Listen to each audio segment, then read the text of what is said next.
Hello, ladies and gentlemen. Welcome to our Wednesday edition of The Closing Argument. I am Jerome Gayman, host of your most favorite show on TV or in cyberspace. Thank you for tuning in. Please share this show. We will be reading your comments.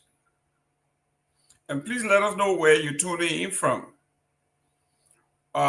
Before the word could get out of my mouth, Martin Willie from South Korea have beat everybody to it.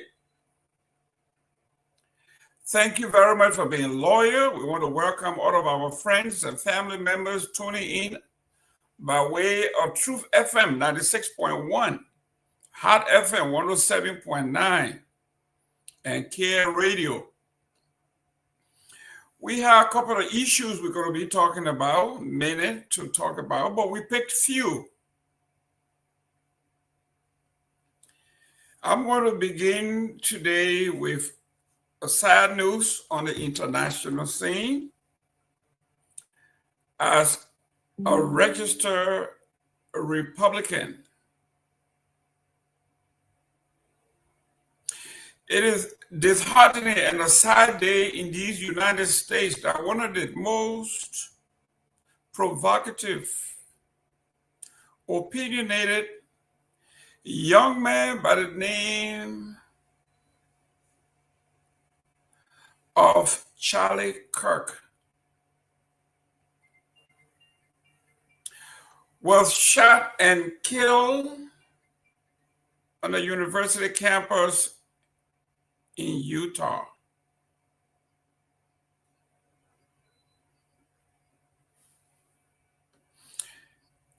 And this is where we are when political rhetoric gets to the point where our sense of reasoning ceases to exist. I'm saying this because I witnessed the death, the brutal killing of Momo, a young man by the name of Momo, in Foya 2023 during the presidential elections.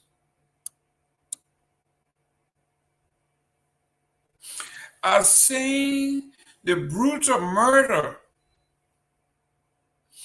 of two young men in Nimba County.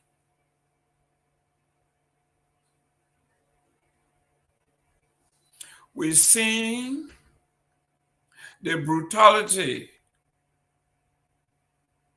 shown on the Japanese highway during the elections. And today, the United States is no different.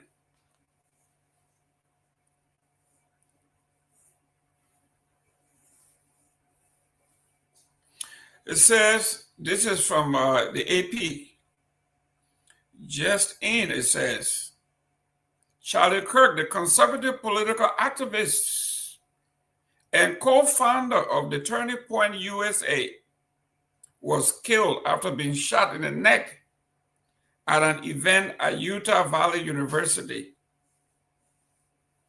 President Donald J. Trump confirmed Kirk's death on his social media page. Trump privately praised Kirk as critical to his gains among young voters in the last presidential elections. Charlie Kirk, the conservative political activist and co-founder of the Turning Point USA, obviously was killed today after being shot in the neck at the university, like we said. Two law enforcement officers are also confirmed to CNN that Kirk has died. Kirk was 31 years old. Trump remade the Republican Party. Kirk embodied the politics and the party's newfound populist conservatism in the social media age. Kirk's involvement began in the wake of the Tea Party movement and grew with Trump's ascendancy.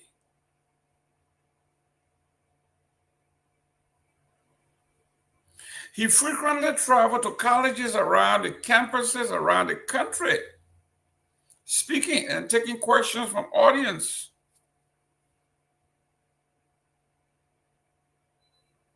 From audience members in exchange to often led to viral videos. Kirk's appearance at Utah Valley University today was the first of a 1464 American Comeback Tour, which had Kirk's signature Power Me Roundtable, where Kirk would urge those who disagree with him to debate him on issue on live television. While in the process of debating his ideals, someone approached him and shot him in the neck.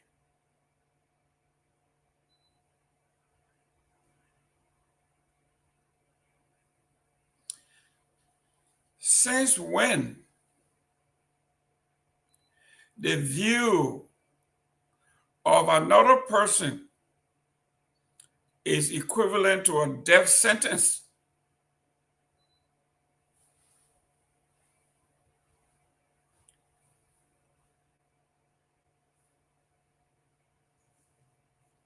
Obviously, we all can be Democrats, we all can be Republicans, we all can be seditious, we all can be CNCMers, we all can be UPists.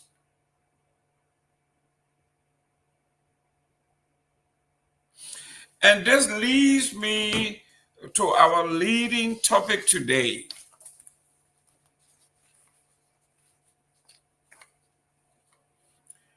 When we talk about disinformation, disinformation is a form of propaganda that usually in Africa and in the political realm leads to unfortunate situations like what we just talked about.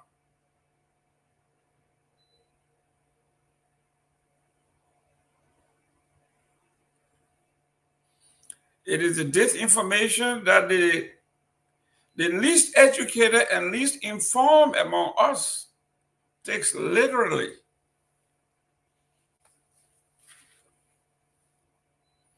To either please their bosses or to be seen as a party or political stalwart. Die hard. Disinformation and propaganda leads to terrorism. As you witnessed on the University of Liberia campus, where people that call, men and women that call themselves students, will break into the president's office.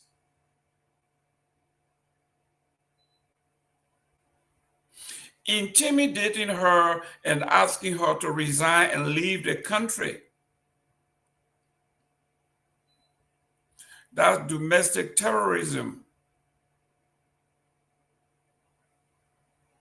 It is disinformation that led the student to go to the LFA, break doors and windows.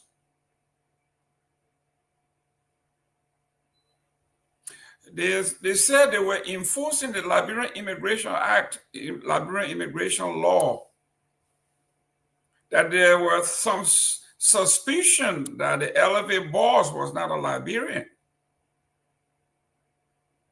So they had taken upon themselves to go off campus to destroy property or properties.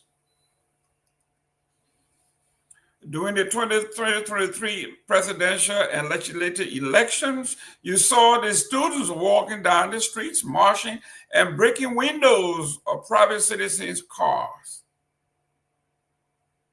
A young taxi driver almost lost his life.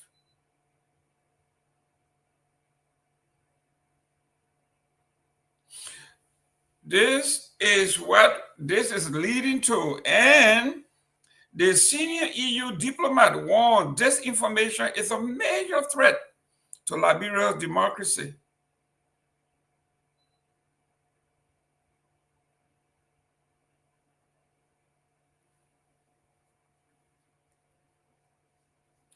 Disinformation is a major threat to Liberian democracy. And he also linked climate change to regional migration.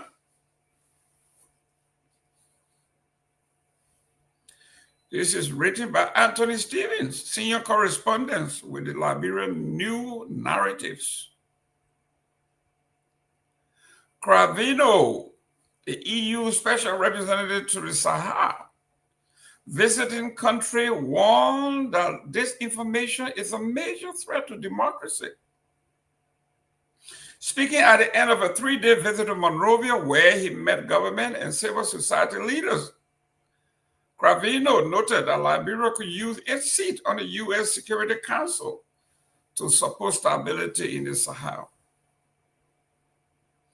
A top European Union diplomat warned Tuesday that disinformation poses a growing danger to democracies as waves of Russian-backed propaganda from neighboring Sahel states reverberate across the entire West Africa. The diplomat, European Union Special Representative for Sahel, spoke at a press conference in Monrovia at the close of the 3-day visit to Liberia, during which he met with senior government officials and civil leaders. He stressed disinformation is a major threat that democratic societies have to find ways of dealing with. He declined a request to address the rhetoric of Ibrahim Traoré, Burkina Faso's military leader, who is one of the region's major voices of anti-Western sentiment. Traoré, often accused of amplifying Russian-backed anti-Western narratives, have become a prominent voice in the broader campaign that portrays Moscow as Africa's liberator and the West as a fading colonial power.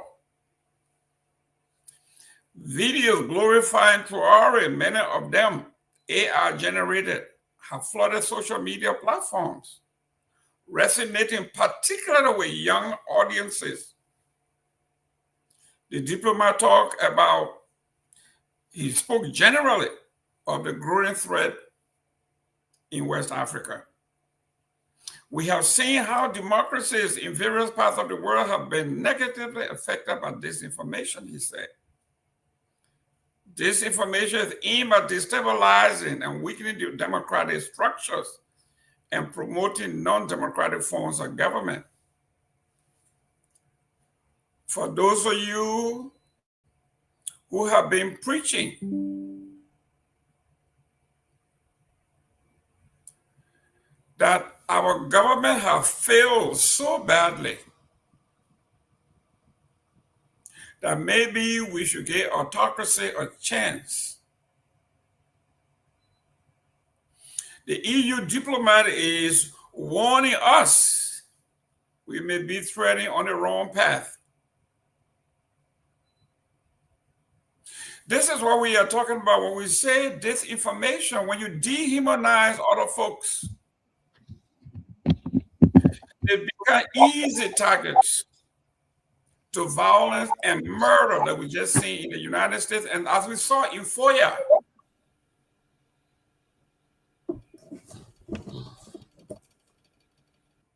The murder of this young man is a sign that we should never travel this path.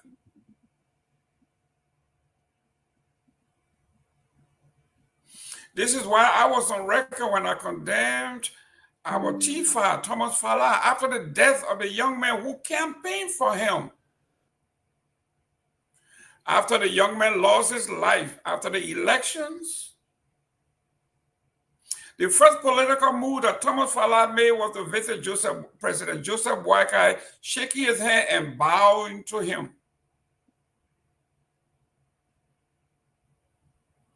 Few days prior, a young man lost his life defending and fighting all he could to bring Thomas Fala to power. Because of disinformation and dehumanization of somebody.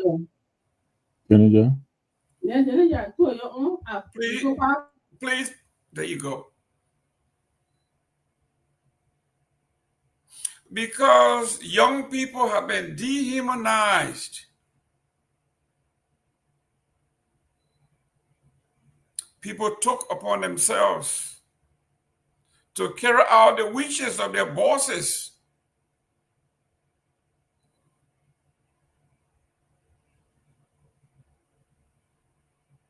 You heard one of the leaders say, if Falabu comes to this town, I will murder him.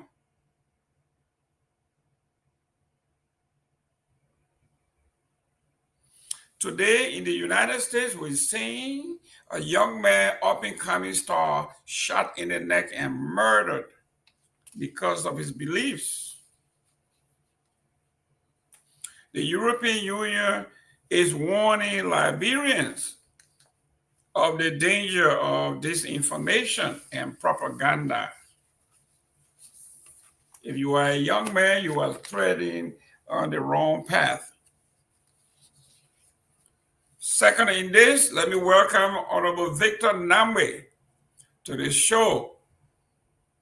And let me welcome the chief. I think he's having some problem with his internet. But welcome, Mr. Nagbe. Hey, Mr. Gayman.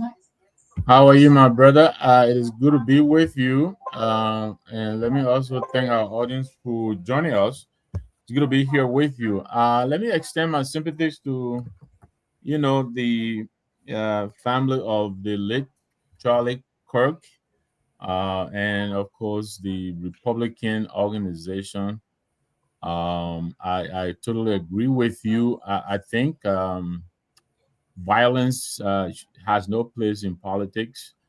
I think we should all bring our ideas to the marketplace and and present our ideas on how to move our country forward and make the world a better place. And if the people like what we're selling, they will buy it and they will give us their vote. But to use violence, to silence, your opponent, I think we all should eschew that because it is wrong. I don't agree with the views that Charlie Kirk espoused. I don't agree with the views that Donald Trump espouses. The views that he espoused, Donald Trump, but he is making his pitch to the people, and I think we should all do likewise and let the people know how wrong he is on most of the issues. And so I condemn the act. I condemn the assassination of Mr. Kirk purely on the basis of his views. Uh, I didn't know him, quite frankly, until today, but I understand he had a very powerful microphone. He was a very powerful force, very young. I understand he founded the Turning Point USA at age 18, which I understand is very popular with the conservative young people, conservative youth. And so I understand what he was doing today is one of those things that he did best, go to gatherings where you will find young people mostly and organize these debates. I think what was his theme? I think I told you so, or prove me wrong. I think something like that. Prove me wrong and live debate. He calls you on stage. You will know your subject. Come and debate me. Come and debate me. So I believe it must have been pretty interesting. But this is not too different from what is happening in Liberia, Jerome. I got to bring it back home. Right now, what is Boakai government is hopefully will not allow. I don't think President Boakai is a violent person, and I really believe there are a lot of things that the president may not be aware of. But this new thing of muzzling your opponent into silence that a group of these cash reloaded people have are bringing onto the stage, I hope the president will step in. This new attempt by this group of money grabbers and greedy people who know no other job than to fleece our people through government, who are trying to take the bread from the mouth of ordinary, honest, hardworking Liberian. I seen what we are witnessing right now with this so-called fuel prices adjustment. All of the adjustments are going into the pocket of LPRC. We all know that the LPRC now is being used as a front for them to go through the bag and take the money out and go and fund their campaign. And I think it is wrong. And I hope the president will step in. A lot of people are reading open letters to the president. I've seen a lot of these letters on social media. I think he should step in and instruct his people to play fair. I think this is unfair. This is almost similar to what we are discussing here in the US. You don't use force to silence your opponent. You don't use guns to silence your opponent. Bring your ideas to the marketplace. If the people like what you're selling, they will buy. But using these extrajudicial tactics, to muzzle your opponent, I think is wrong. Well, let me welcome, before I welcome the chief himself, to segue into what you just said. Dangerous outreach, rule of law caucus chair DB condemn LPRC fee cut, and we're going to go into that. And then on the front page of Front Page Africa, it has the bold letter, who will really benefit. That is a political debate that we're having from the LPRC. Mr. George Yamali, my home man, Tomalin, let me make it clear, the chief, not regular, he's not a regular guy, he's the chief from Marshall Territory. Oh, excuse me, not Marshall Territory, Magibie, excuse me, I'm Mr. Nagbe, I'm dating myself here. We don't have Marshall Territory anymore, my man. So you got to get with the game. Yeah, Magibie. Welcome, welcome, Mr. George. Yeah, it's good to be back on the closing argument. In fact, our Marshal Superintendent, the guy who was Superintendent, Victor Bronsky, he just passed away. Oh, yeah, man. He was Superintendent for Marshal at the time. But it's good to be back on the show. Mr. Gayman, Mr. Nagbe, welcome to all our viewers. Sir Richard Clinton, Elvin Morris, Fix Electronics, Seleke Kromah, all of you guys, welcome and happy to see you guys back on the closing argument. Joanne Kehleboe, Martin Willie, the whole group. Welcome. Well, we started the show on a sad note about the Turning Point USA founder, Charlie Kirk. He died at age 31 after being shot at a speaking event in Utah Valley University. President Trump said, the great, and I quote, the great and even legendary Charlie Kirk is dead. The president wrote on his Truth Social. No one understood or had a heart of the youth in the United States of America better than Charlie. He was loved and admired by all. Well, like Mr. Nagbe said that I didn't espouse to his views. He was extreme, right. But despite that, no one deserves to be shot for their views being expressed. And I condemn his death. I condemn his murder in the strongest term. And I pray that those who committed his murder will be brought to justice. It's just not the way we do politics. Everybody has the right to their own views, and to come and kill someone because they express a different view. That's not how we do politics, and everyone should condemn it in the strongest term. Young man still have a whole life ahead of him, 31-year-old, and was killed today, and it's sad, very sad. And now, I join others in expressing my condolences to the Turning Point USA, and the institution that he founded, and to his family, And I pray that those involved will be brought to justice for this. This is America is happening to, and you don't want to see this thing happening anywhere else, because in politics people go to the extreme just to reach up to the equals. I mean, to try to settle scores. But I pray and hope that we should never be part of our politics. You can disagree with someone, you can express your view in the strongest way, but it doesn't mean that you deserve to be killed. Not at all. I don't care if you're your worst enemy, your nightmare. You should not should die in this matter, in this form, and form. You know. So Charlie Kirk, 1-year-old, is gone. He had I think over 10 million followers. Oh yeah, easy. Very popular person, and I just pray that that he will be fine. You know, I pray that if they will bring the person to justice, you know, it's just not fair.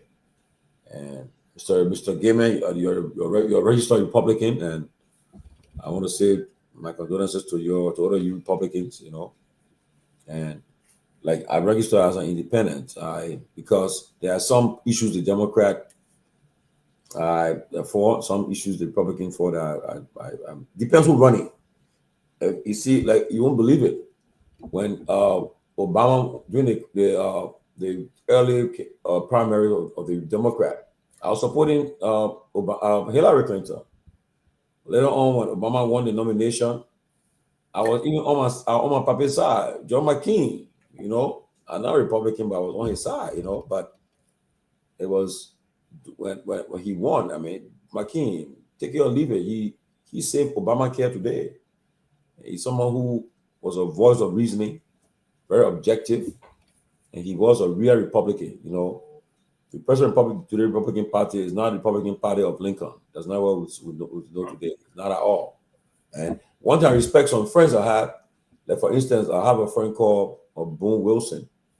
He's a very Republican, but he's not the kind of Republican who, because the person is carrying the party and name, so you run behind the person. No, you know, you most serious Republican that had kind of Lincoln Project was funded because they realized that someone had an extreme view of the Republican Party. So as a result, it was different.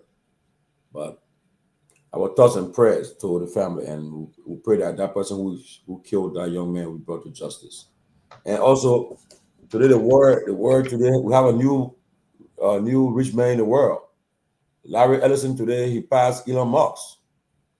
Larry Ellison today is worth 393 billion and Musk 385 billion. Oh God, can this be real? Can you imagine one human being get $393 billion? That nigga Yemi, he heard right. National budget can go in that man can take care of our country for I think 4 or 5 times. Can you imagine one human being $393 billion? But the other one get 385 billion.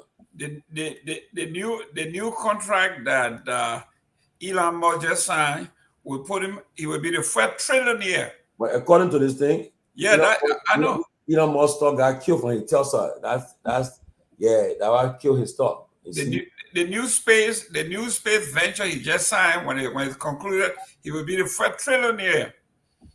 Now, without you talking about billion, when he was talking about they're reaching for trillion, can you imagine? Can you count trillion? Yeah, you know, every marriage is on the full website. Ellison is now the richest man in the world. You know, he got even his net worth is the asset, everything surpassed Elon Musk. I mean, surpassed Musk. So that's it, you know. But in a way, we just want to say again our thoughts and prayers. But again, on and on local politics, we should really come hard today and really discuss about what's happening in our country. You know, I've not to listen to a person like Prince Moi. I mean, I don't know what's all about, but let Mr. Nagbe, I think we need to really now push for the audit of the legislature. We need to take a whole week or so on our show and just bring the budget outside. We chop the budget up, look at it good, and we bring some experts, financial people here, who knows about budgeting and everything, and let them explain to the Liberian people what our lawmakers, why they refusing to get audited. Let people get to know. You see, right now it's up. Right now, what they do right now, and it's just starting. I was speaking to, yeah. I mean, I'm happy that look. I was just reading something a few minutes ago. Just this year, foreign travel have now gone to $8 million plus. Foreign travels, and what's the outcome of these travels? What we're getting in return? If like every morning your children see you go to work, when you come back home to see what bags, but then daddy go to work because he come with something. The goodie bags are there. Okay, your daughter tell you say daddy like this evening. My daughter said having what they call, they say having padlock. I mean, she didn't care whether just daddy having padlock. I know buy some stuff from the supermarket to take it, and then I know you're doing a show, so I will take an Uber. And she didn't care whether the money there or not. The idea she telling you exactly, Right. what she wants and what's going to happen after that. But you go on these foreign travels and nothing can be returned. It's not good for the country. That's why I keep on saying the opposition has a chance to make a case to the Liberian people. The people are one of our correspondent princess was on it yesterday. She was talking to the citizen on the field, and she was talking to them and telling them about what's happening about the U.S. rate. How can the rate come down, but yet and still the prices of goods and services are still up? So I mean, who did economics? They're not what the market forces say, right? When prices when the rate come down, I think prices should drop too, right? Obvious Morris, I know you're economist, I think. I'll show you into the financial era. Ain't that what the people say? But how can the prices of things stay up? This is why we today we did on behalf of TCA. I made several calls and did my own survey, and I called Myean to do some as well. And we found out that the rice price reduction and the rate reduction announced by the president is all gimmick. Nothing in that is truthful to any degree. For instance, I got about 11 folks that called me back from all over Monrovia. They all agree that the rate is mostly 170. But the price of rice is between 2,800 to 3,100. When you divide that by the number and multiply it, it comes to 1,675. So you are right where the president said he was reducing the price of rice from $16.50, $17 to $14, he says. It is not happening. They are playing number games. And let me go to Myean. Myean, welcome, sir. Yes, I'm okay, Mr. Gayman. How you doing, Chief Tomalin George and Mr. Nagbe? How everyone doing? Hey, Maya, what's up? Yeah, not bad, not bad. Good. We want to talk about the bread and butter issue. Chief Tomalin George just mentioned how possible that the rate would be going down according to the president's executive order, and yet the prices of things are either going up or remain the same. How is this possible? We're going to discuss that. But let me go over the headline real quick. Centel, demand probe into off-budget spending at GAC audit flag major gaps. Mr. Nagbe, you talked about this several times, and finally the professionals themselves, I agree with you. They are demanding a probe, just like Tomalin George says. The spending gaps.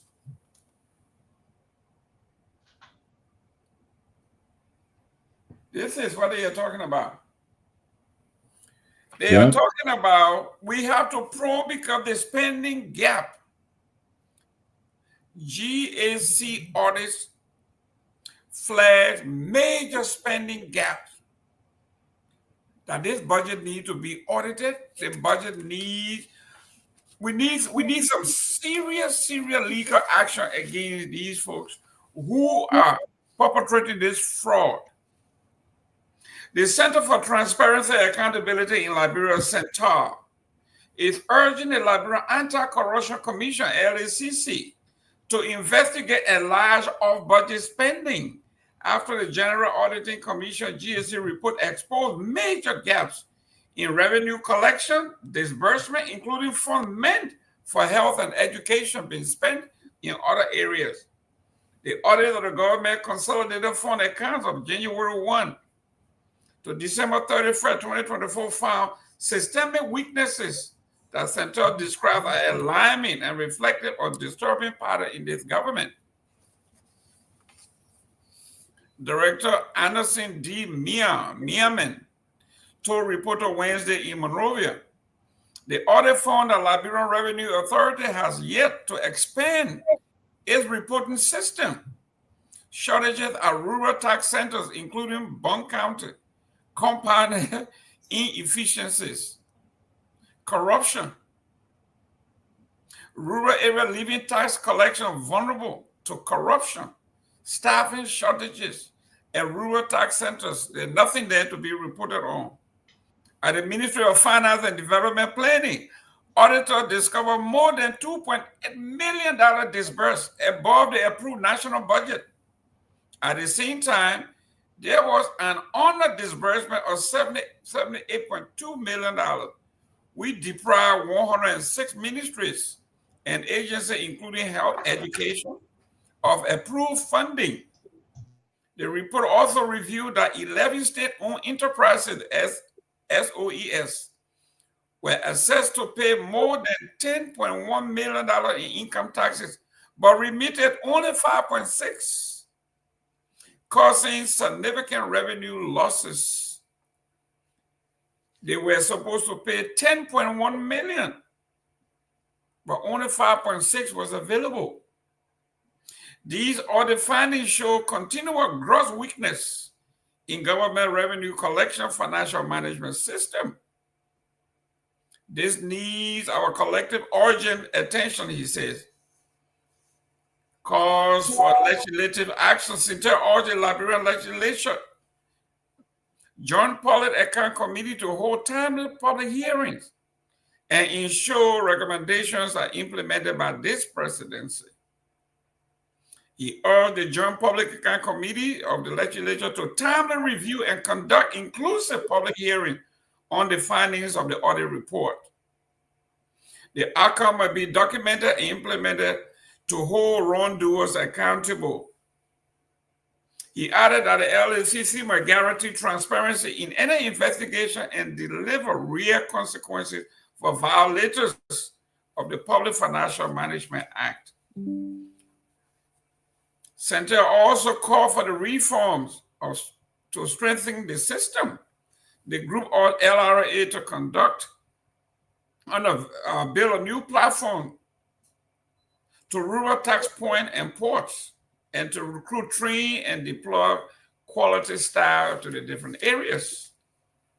Citizens will demand Ministry of Finance and other government spending entities fully comply with the PMF law and other regulations to safeguard public resources and ensure they benefit ordinary Liberians. A troubling pattern.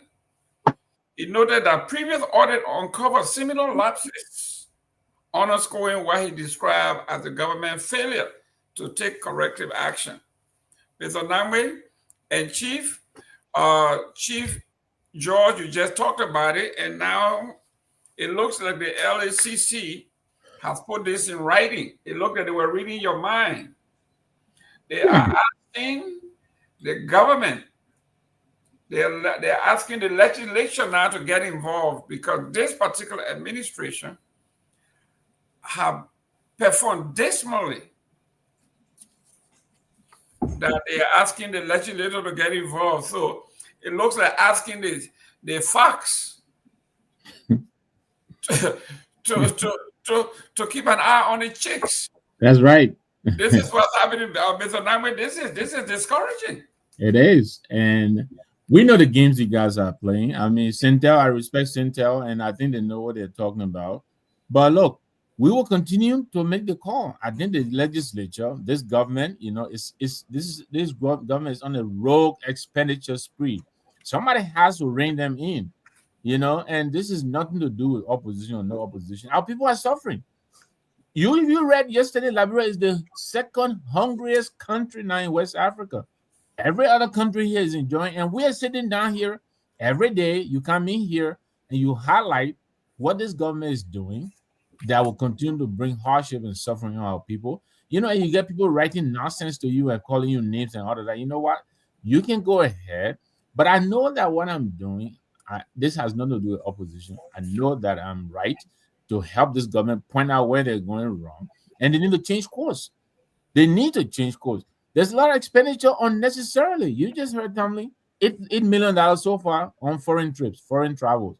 And where is the benefit? Where? The problem we have is a good chunk of this budget goes to salary and compensation. There's not much left to do anything.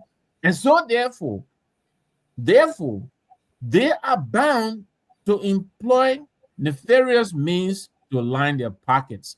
This is where the problem is.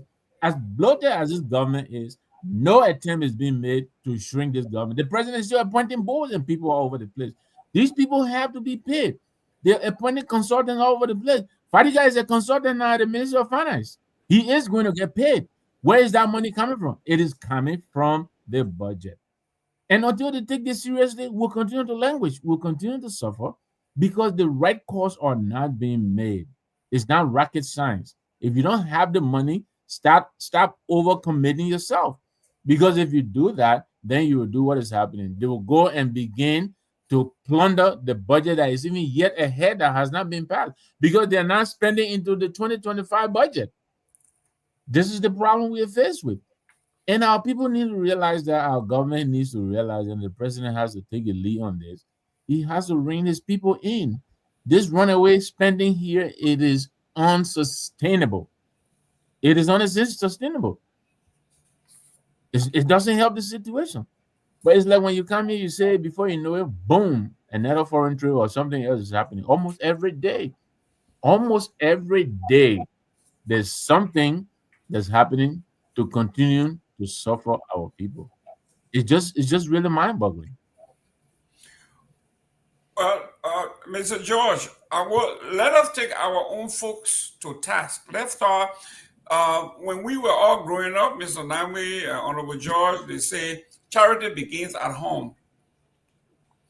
So let me read something to you that our friend and brother and panelist Seleke Fofana wrote. In the American parlance, we call this circling the wagon.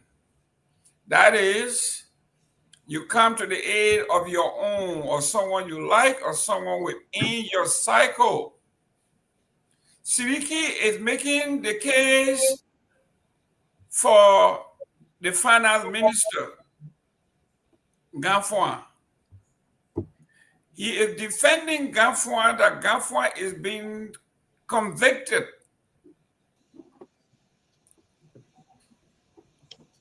in the court of public opinion.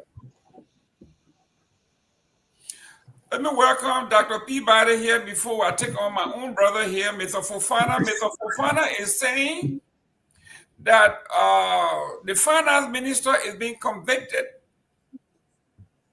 in the court of public opinion. Absence of the facts. I don't know one more fact does Mr. Seleke need?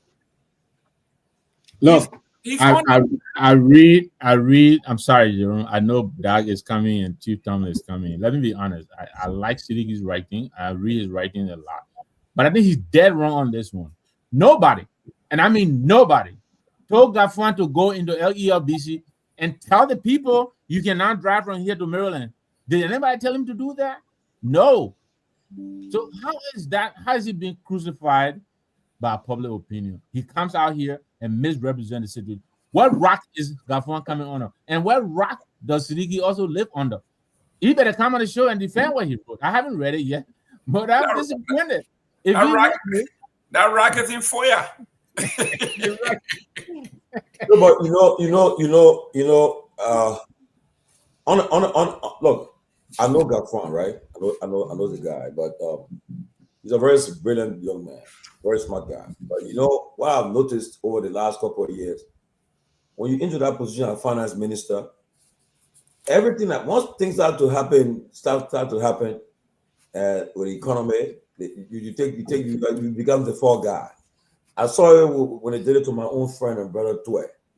Okay, and like for instance, they came when the CDC government took power. The IMF told them, said, "Well, your wage bill is too high. You guys cannot continue like this." What they didn't know was that when Ellen was president for 12 years, she had the support of international organizations. She had army on the ground, so they were paying the guys in US dollars, thousands of troops. You had a lot of international NGOs on the ground too. So the US, the money was floating in the country. Liberia, and at the time, a lot of goodwill for Liberia, to the extent that they even canceled our almost $4 billion debt, external debt, and so forth. But when they left, when we had to over, they said, "Well, Liberia is peaceful, Liberia is safe, so you guys can do it on your own." I was even informed that the We administration asked them to please give them at least a year before they can get there. They said, "Well, you guys are okay." So, but now, and then you saw that June 6, 7 March, that protest, because things were going, CDC was having a very tough time going with them at that moment, and everybody were attacking them. All opposition came against them. You saw at the time, all opposition leaders at the time, President Boyka, Mr. Cummings, Mr. Ure, all the opposition leaders, they all rallied against the CDC. That June 7 March was successful, and they brought the government to their knees. But then quickly, you should wonder, quickly, the economic team were able to come together and switch things around. And then what happened was taking money from our reserves that they call map up exercise that brought some issues about what came of it. So then they were able to stabilize at least the economy a little bit, and things start getting on course. But in order to do it, they had to harmonize people pay, and then other austerity measures they came up with. But the problem CDC were facing, they did not properly give their message to the people, and that's what the government is doing right now. Talking to somebody in the government just now, I said the closing argument, yeah, we still pushing our request to interview the president while he's in America. Okay, I said because the notion is that you guys don't let the president to do interview, and y'all shouldn't wait till 2028 before you come and say, "Oh, we want to interview the president." No, president's going to speak to the people anytime, and you shouldn't go off not only friendly people that always praising you. No, you don't care on class. You know that class like you go there, you know you're gonna cater to him, massage him good. Then come where we're respectful. We're not going to ask inappropriate questions. We ask the question that people want to hear the president answer. But so therefore, right now, on a serious note, it is true that they went off budget, and I can tell you that money they're talking about, so that money they spent to move Kofa. Where that money came from? That's somebody package came from to get lawmakers $15,000 each, and then keep them to our J for more than 6 months. Our money they keep from somewhere, not nobody pocket, and they all knew about it. That's why we need to push, and then and call them out.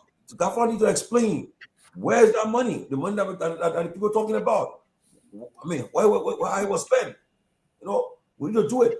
And just as I end, I tell my guy, I said, look, we should put these guy pictures up on a flyer, and so we're talking about them today.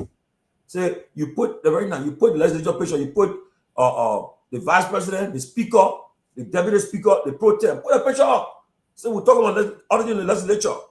We want to discuss it. Put a picture. These things can travel. People will see it. Anywhere they go, people ask them, why you guys are refusing to be audited? Why? And that's why you see what they do now. They go to these radio stations in Liberia in the morning, go to these guys there and sit in the studio with them, and they take a break there. But if you show that you clean, come on platform. There are a lot of platforms you can go to. You gotta come on a platform. Go places where people can engage you. But again, we have a job. We continue to push and let Liberian people know what's happening in our country and who's really taking the money from them, play with the our tax dollars. We gotta let them know, you know. But Gafan, I think Kamara, the accusation of what they call it, they say he was what they name it. They say the short minister.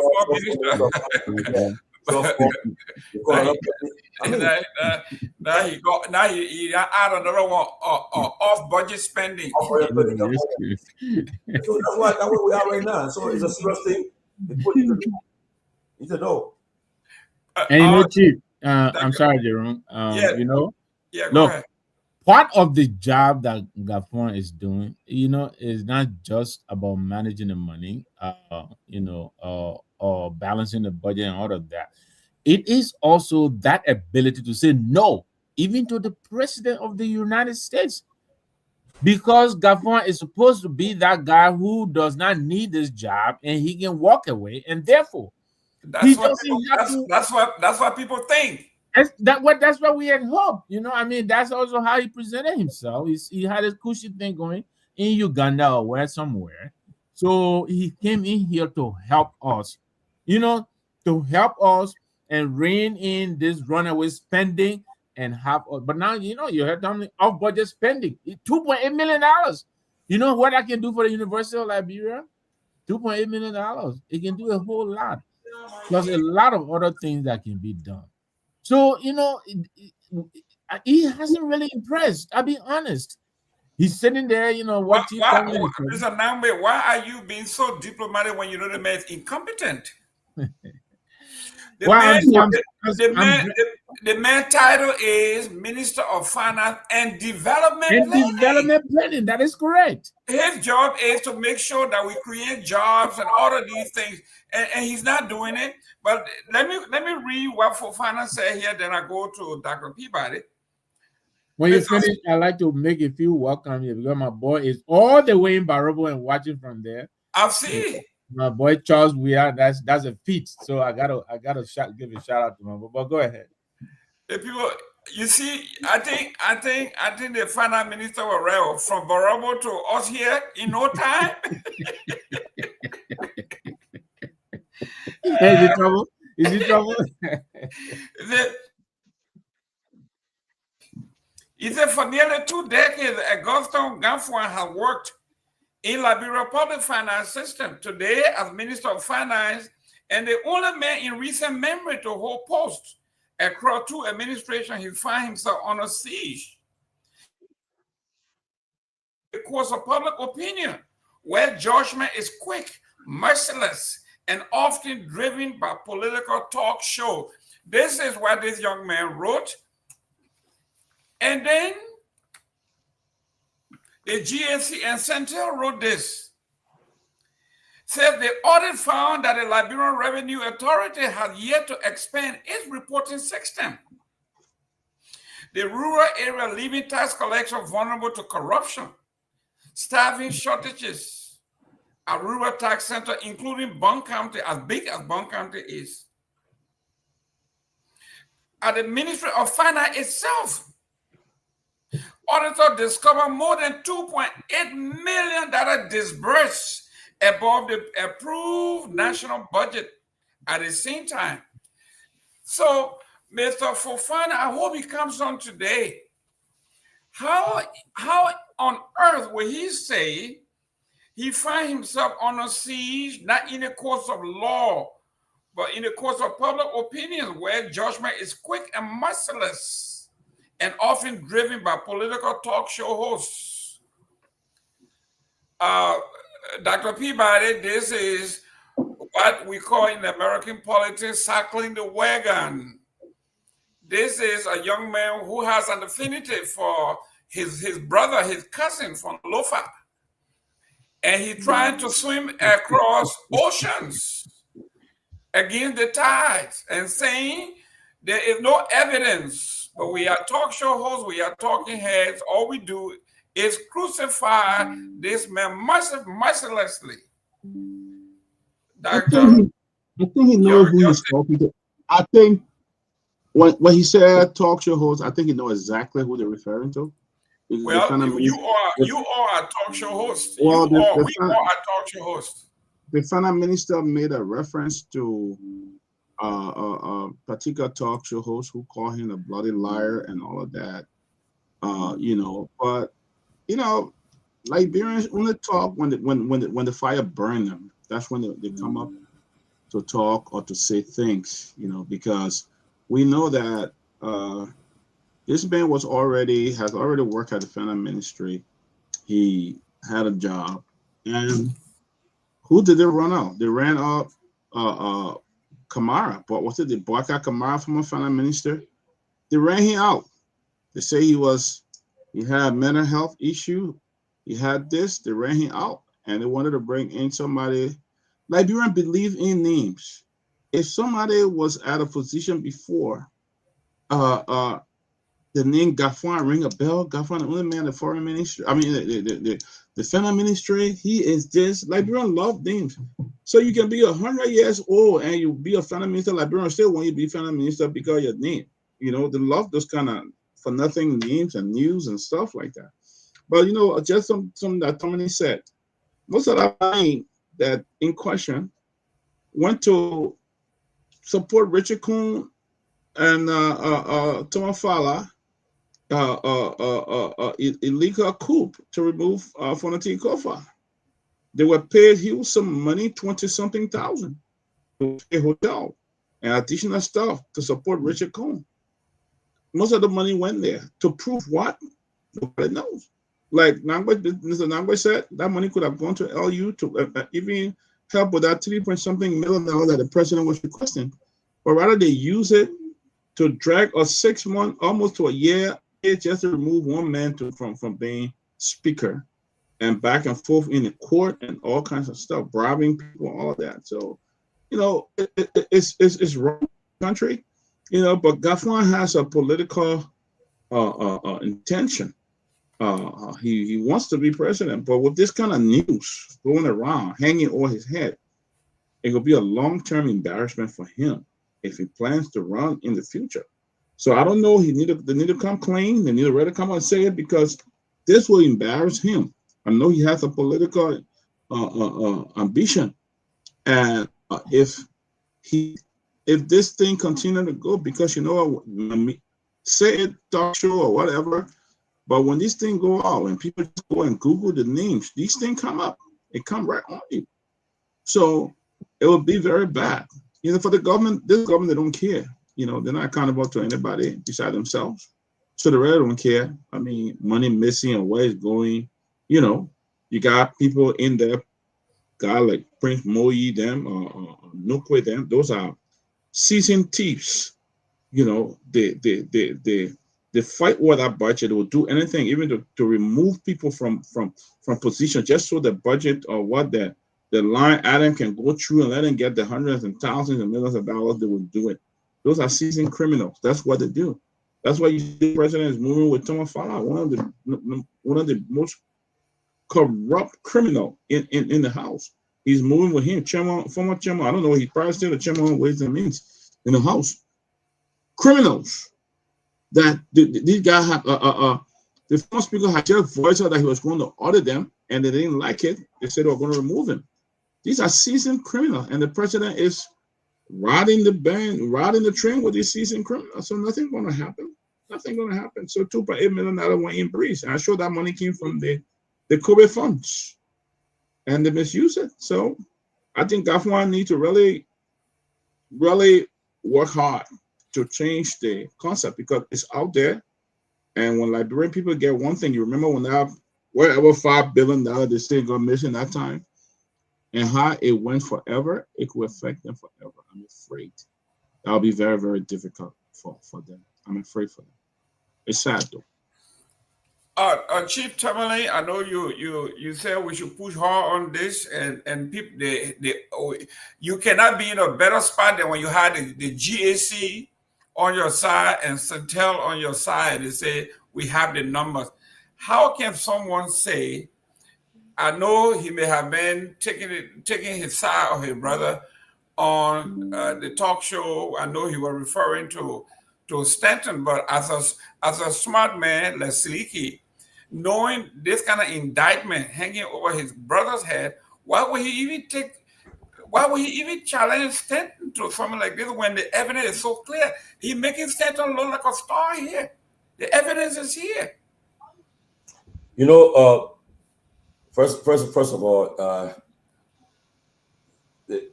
one of the problems you guys are faced with, and our people, and it takes it for a joke. Our officials, when you reach out to them for them to come and talk to the public, they play all kind of games. Okay, they tell you, then they comes over there, their class reloaded, and what I keep telling them is only the people who for the rescue who still believe in them will watch them, but you don't want to come forward. But that's why I told my guys, I said, look, you guys go out, look for the news. If you get the news, you reach out to Mr. Gayman for his side of the story, and whatever he tells you, you publish it.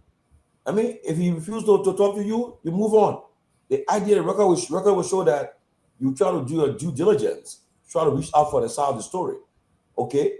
So, but right now, Gafan, you go to, look, you have a lot of technology has advanced. You have a lot of online platforms, okay?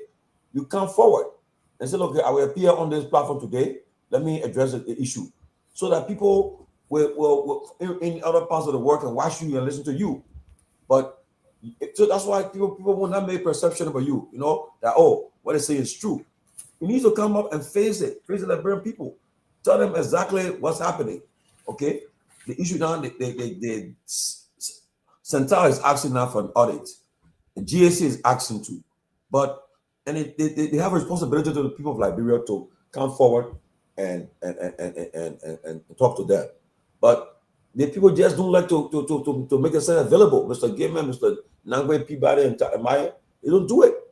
I tell my guys in Myean, look, you guys, when we talk, for instance, you put Gafan picture up, you put a picture up on the flyer. Say, Mr. Gafan, Liberians want to know the answers. Where's the off-budget money how was it spent? Put it there. Next thing we hear him calling one of you guys' phone line to say, what my picture doing up there? Yes, say, but you need to talk.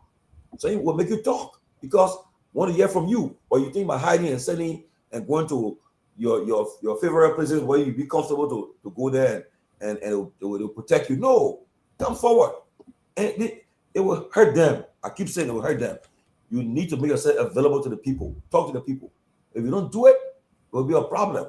And that audit of the legislature, we should not rest. We should make it a national campaign. Something when I say campaign, like we make it a national emergency that we talk about it. I told you the pro tem, so yeah, America, and I was right there. I saw people were there. When I'm pro tem, when you said, oh, the closing argument, I said, yeah. When I'm pro tem, we need to talk. The post say you like interview. So that I want to talk to you. Okay, call me tomorrow. I take the call. I call her. So and she said, oh, you know, my post I shouldn't be doing it. First she said the party you working for. And she called her said, I think she said my post said I should restrict my interview. I called DeLong and he started to defend her why she can do interview. But DeLong is my friend, right? But I've given them long lines. When I get ready for these guys, then they will black me. When I get ready for them, because I respect people. I reach out to you to tell you, give you opportunity to come and talk. If you don't do it, when we start to go after you, don't. The good thing about you, look, I want nothing for any one of you. No, nothing more for you. In fact, by the way, because the argument got a brand new motorbike today again from our guys. COP body, you guys did well. We got a brand new motorbike today again. So excellent. We're telling them we need nothing from you guys. We continue to use any resources we got. We'll always do it. We got about 4 reporters now out there, and they are being paid up to date. You know, they are being paid up to date. They are being paid. We don't owe nobody anything. We even provide internet service for them at all. So to show them, we take care of our people. So if you think about saying, oh, you can't silence us, no, we are there. We empower our guys. You guys go after the story. Because honestly, when I get ready for these guys, I will put the picture up and we'll talk about them. Have a whole show on them. We're giving them time. If you tell me tomorrow, I say, oh, why? I said, reach out to you several times. The LPRC boss and myself yesterday, we had a long discussion. So I told her, I said, look, we are inviting the closing argument now. Come, and let's discuss what's going on. You read my post, nothing was said. But again, the records are there that we reach out to these people. Okay, yeah, I'm gonna buy about 10, you see. We'll keep our guys stay on plastic. Yeah. Okay. Excellent. So our guys can get anywhere. We can go. The kids there don't need to wait for a taxi or a keke. They'll jump in a motorbike and go. And then when they show in the morning, they get paid. They get paid. They all said they get internet and all to buy their own minutes, their own data to move on. So working hard. So we'll pursue them. They can. So I'm saying it again. If these guys refuse to come up forward, we'll expose them. Put the flyer up, the name on the flyer, they think they can travel. When you go somewhere, you'll be in one of these international meetings one of these days, and you'll say, but what is this? They say that you guys are, this is what happened, and you'll be stuck with it. Then they keep on hiding. Okay? I haven't seen people who just, you're not working for yourself, for Liberian taxpayer paying you, and you refusing to go to come public to engage the people by going your class, we know that thing and solve the problem. No. As a family platform there. They're all there friendly, the family. So they'll be comfortable there. You know, but again, my people, we just gotta get our work active. We'll keep on pushing, and we should not relent. We should push forward. So let expose them, bring them forward. All you need to do.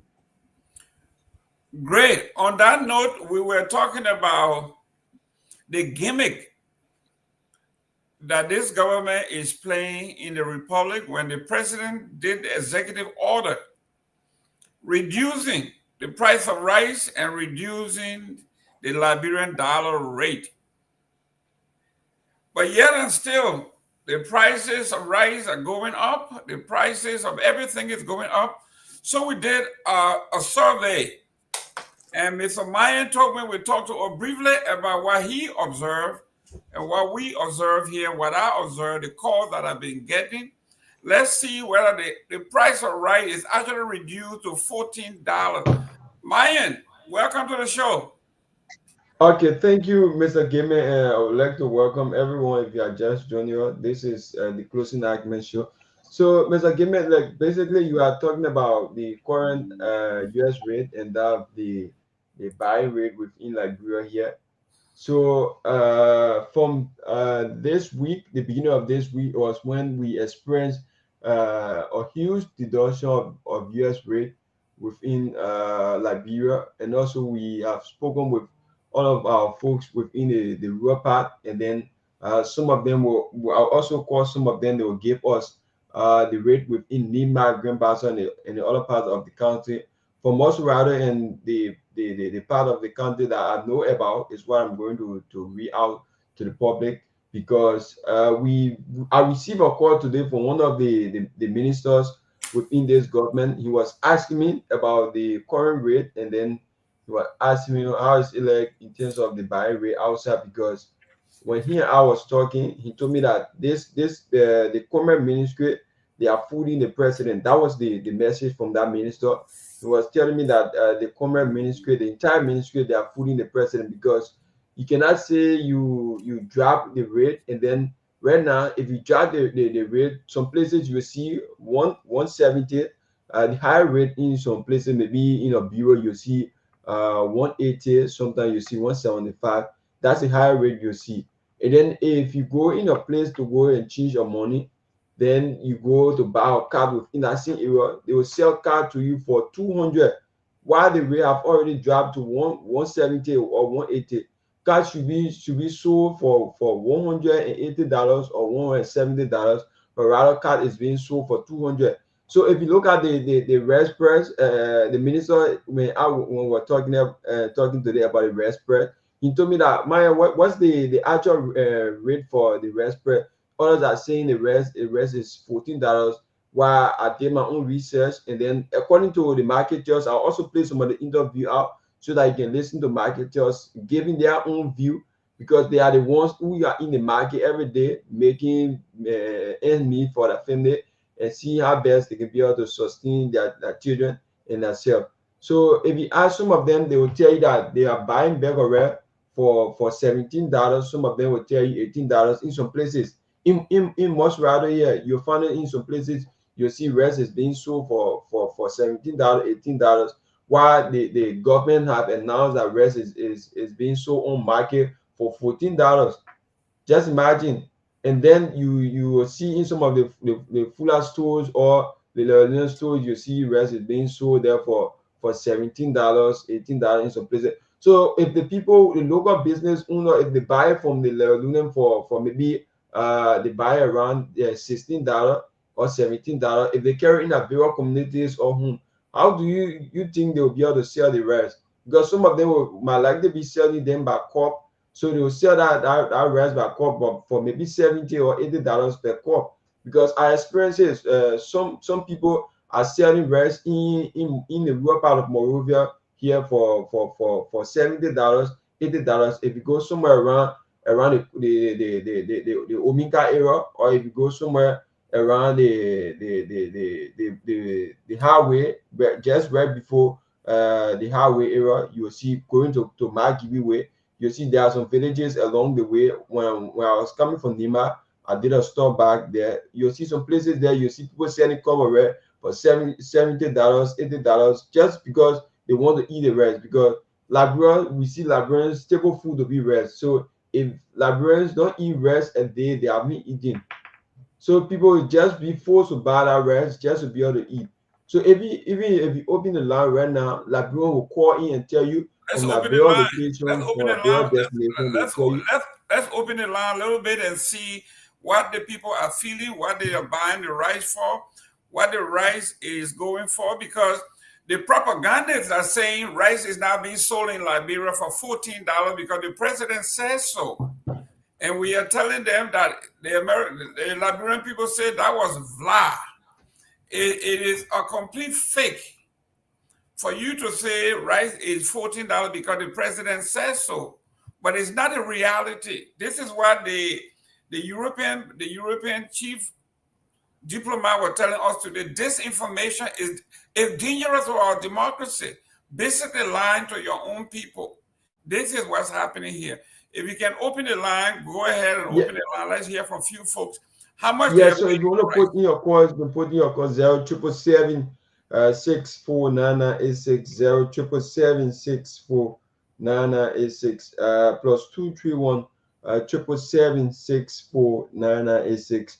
And we also have for the diaspora line, we have 856 676 5136. Let's pick up this first call. Hello, caller, and even where do you call from?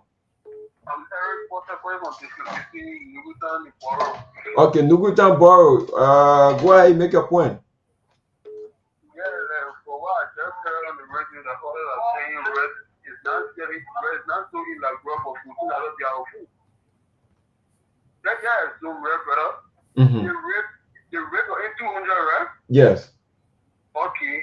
Calculate each $5 is 1,000, right? Yes. They started on 3. In a $15 right there? Yes. They are additional $300 only. And that calculating your own view and what they say about $15 and $14 US. And calculate that, and that calculate the amount. That is not bro, so more than that price. Yeah, so rice has been, even before the rate dropped, rice was sold around for $16. Some areas. Yes, $16.50. And then after the rate have dropped, we should expect that rice will drop around 2,000 or 2,500. But rather the rate have increased. Let's ask the young man what is the price for rice there and what's the rate? So what's the price of rice in your area? And the rate? 3,280. 250. So what's the current rate? What's the current rate in your area?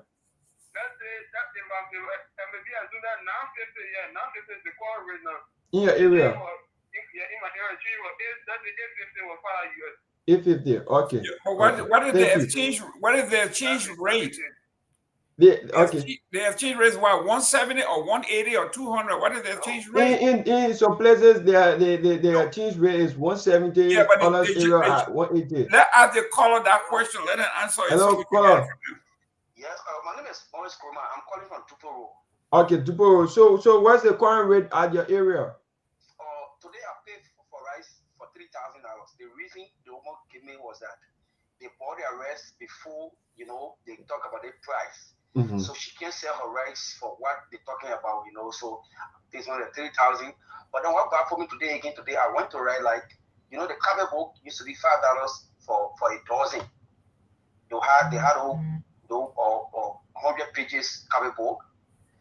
Today I went to get another one for my son. Instead of the $5 now, where they are saying that 800, the guy told me $1,000. He's not selling in US $1,000 for the Kehleboe. So I think that embarrassed me. That's how people will sell because they would not like to lose in the United States data. So things I was selling for $10, which is $2,000 at the time. When you go there now, they will not sell it to you for $10. They will say $2,000. Yeah, exactly. So what's the exchange rate where he's at? They know you want you now, they wanted the one and they will charge you, by a month. And for you to find the Liberty is very hard. So no, you can't even see it. That's why even if you go to the various stores, to the various area you go to change money, the people will tell you don't have Liberty. So what is the exchange rate where he's at? What's the He said exchange? they did not call the exchange rate. Ask them for the price of the rice and the exchange rate so we can be fair. Yeah, only the price of rice he says is 3,000. Yeah, I know this. But next time we want to know. So if you want to put me, of course, 077764986. Hello, caller.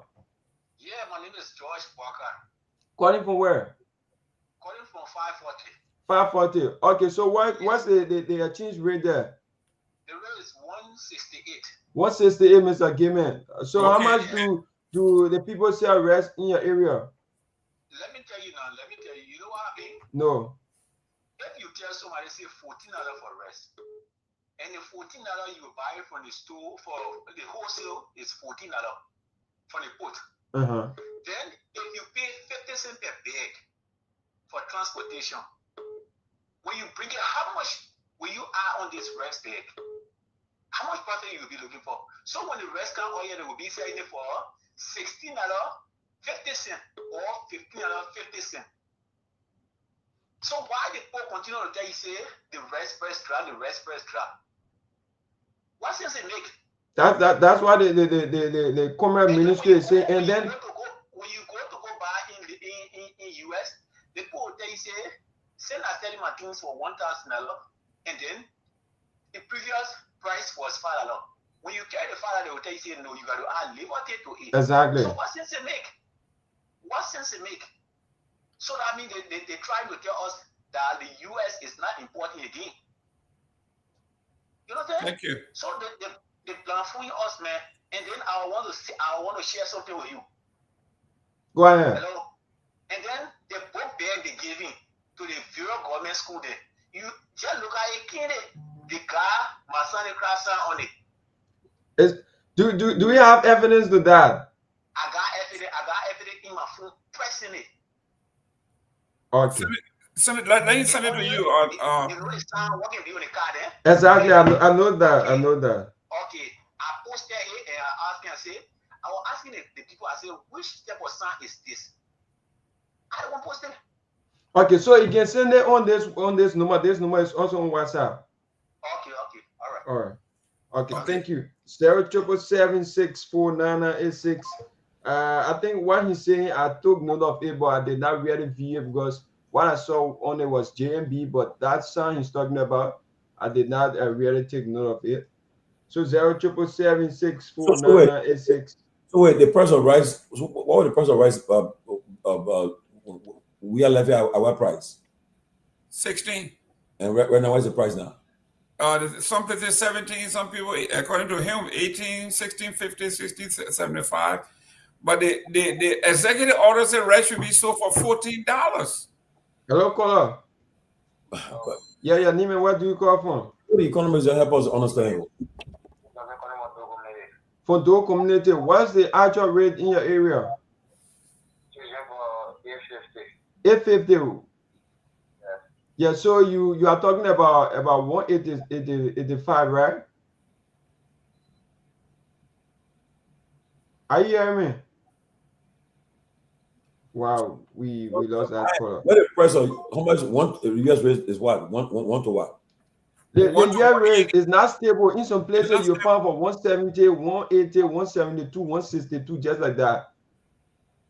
But before the US rate, somebody last week the US rate was 1 to 1. 1 to 1. Hello, caller. Yeah, if you get $1, it's 200. If you get $5, it's 1,000. I 1 to 1 there. Go ahead. Yeah.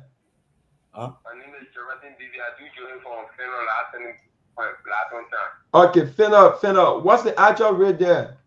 We teaching for 800 now. 800. So what's the rate? What's the rate? That's the rate we want to know. The rate about 180. 180. So how much is Garguah being sold there? I would say selling right there was 3,250. 3,250. Wow. Okay. Thank you. Thank you.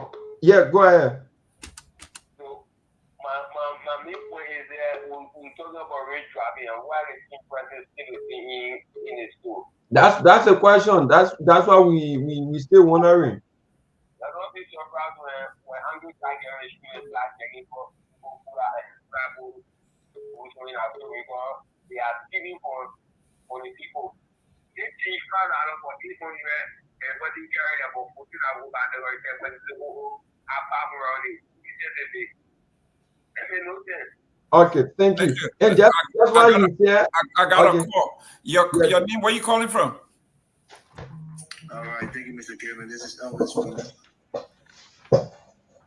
Yeah, I just want to give you an update a little bit. I mean, I'm sure they're on the show, but Charlie Kirk situation is tragic. You know, I lean left on the political spectrum, but I think his death was a tragic death. But again, the guy was shot from like a sniper rifle very far away. They thought they had somebody in custody, but the guy wasn't. The guy shot him. A sniper from a far away distance that killed him. So it's unfortunate. But on the issue of our minister, our finance minister, I think we have to be a little bit more conciliatory to him. I think he's capable. Of course, everybody knows I lean CDC. I support the CDC.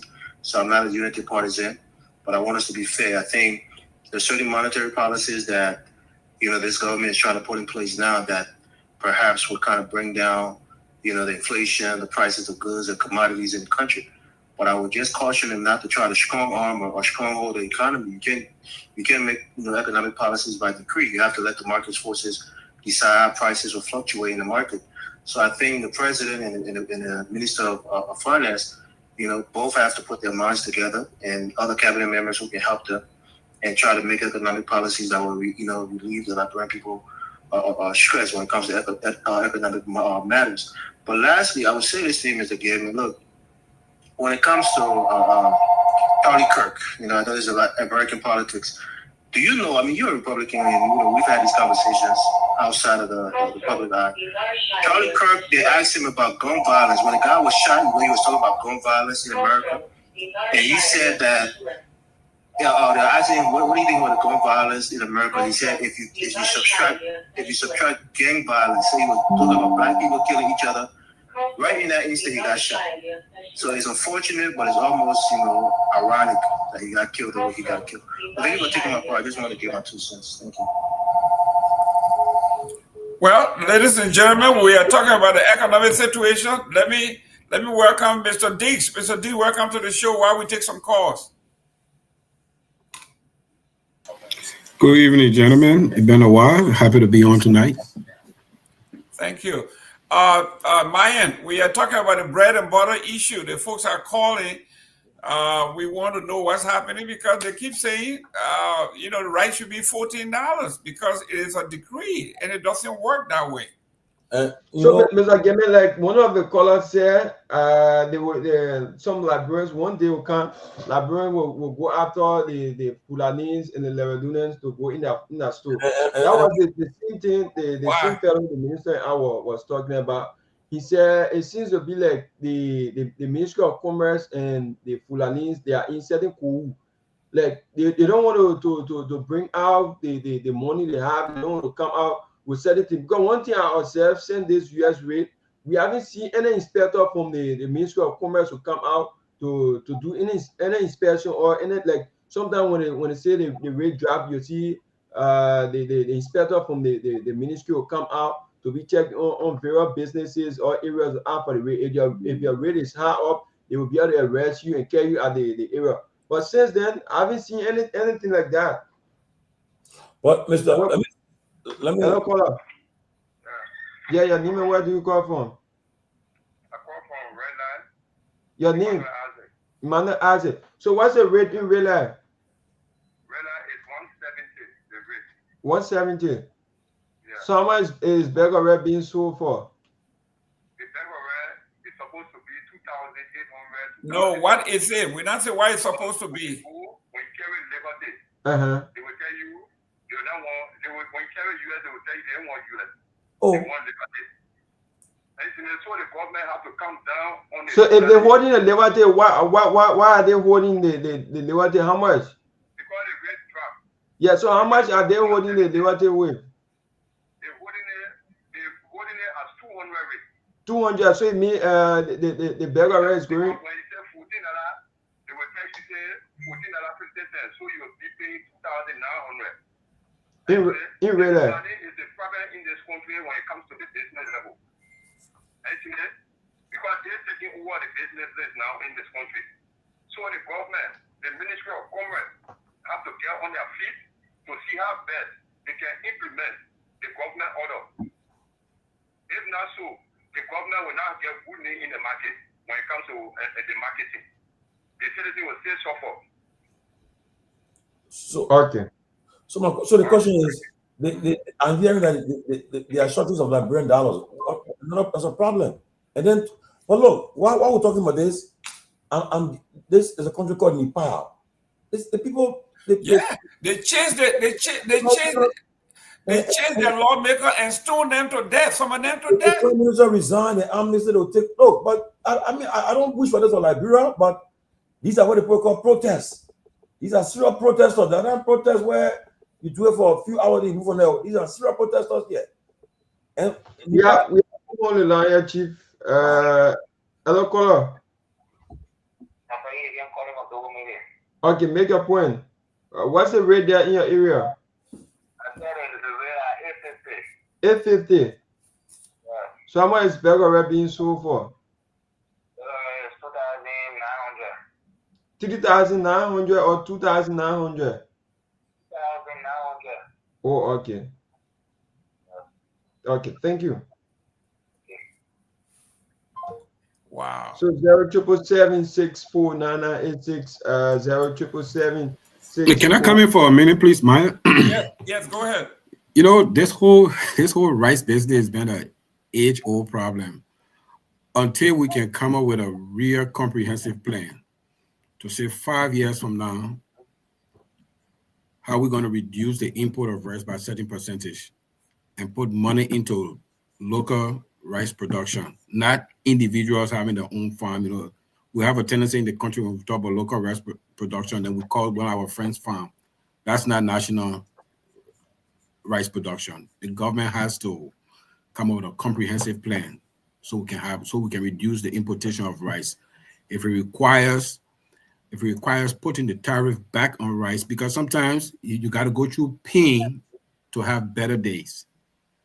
You know, so if you release the tariff on rice, it doesn't solve the problem, because there are a whole lot of costs that come with the rice coming into Liberia. We have some just a minute, Maya. Just a minute. Yeah, that person can hold on a minute. Let me finish my talk, please. And we are at the bottom of the food chain, so we have very little flexibility in detecting the price of rice. You know, we are the consumption stage. If you're at the consumption stage, you have very little input on what the price can be. So we as a country need to focus on the agricultural sector, rice production. And we're one of the few countries that when we sit at the dining room table, every single thing on the plate are being imported. So that's why we worry about the rate. Every day we talk about the exchange rate. Go ahead, Myean. Okay, so let's see if we can pick up this caller. Hello, caller. Nime, where do you call from? My name is calling from Marshall Road, Western Community. Okay, so what's the rate in your area? The rate is 180. 180. So how much is bag of red being sold for? However, it's being sold in Western for 3,150. 3,150. Yes.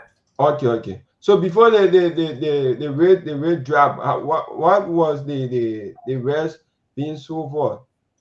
And the first rate, which is 200. Yes. The rate was sold in Western for $3,350. Okay, thank you. Thank you. So that means- 077764986. The bag of rice is 50 per bag. Yeah. But for what gathering, I think so far, yeah, 180 a lot. So maybe the rate now is 180 to 180. Yeah. That's a higher rate you find. That's a higher rate. It's on some bureau. It looks like it's from what I'm seeing.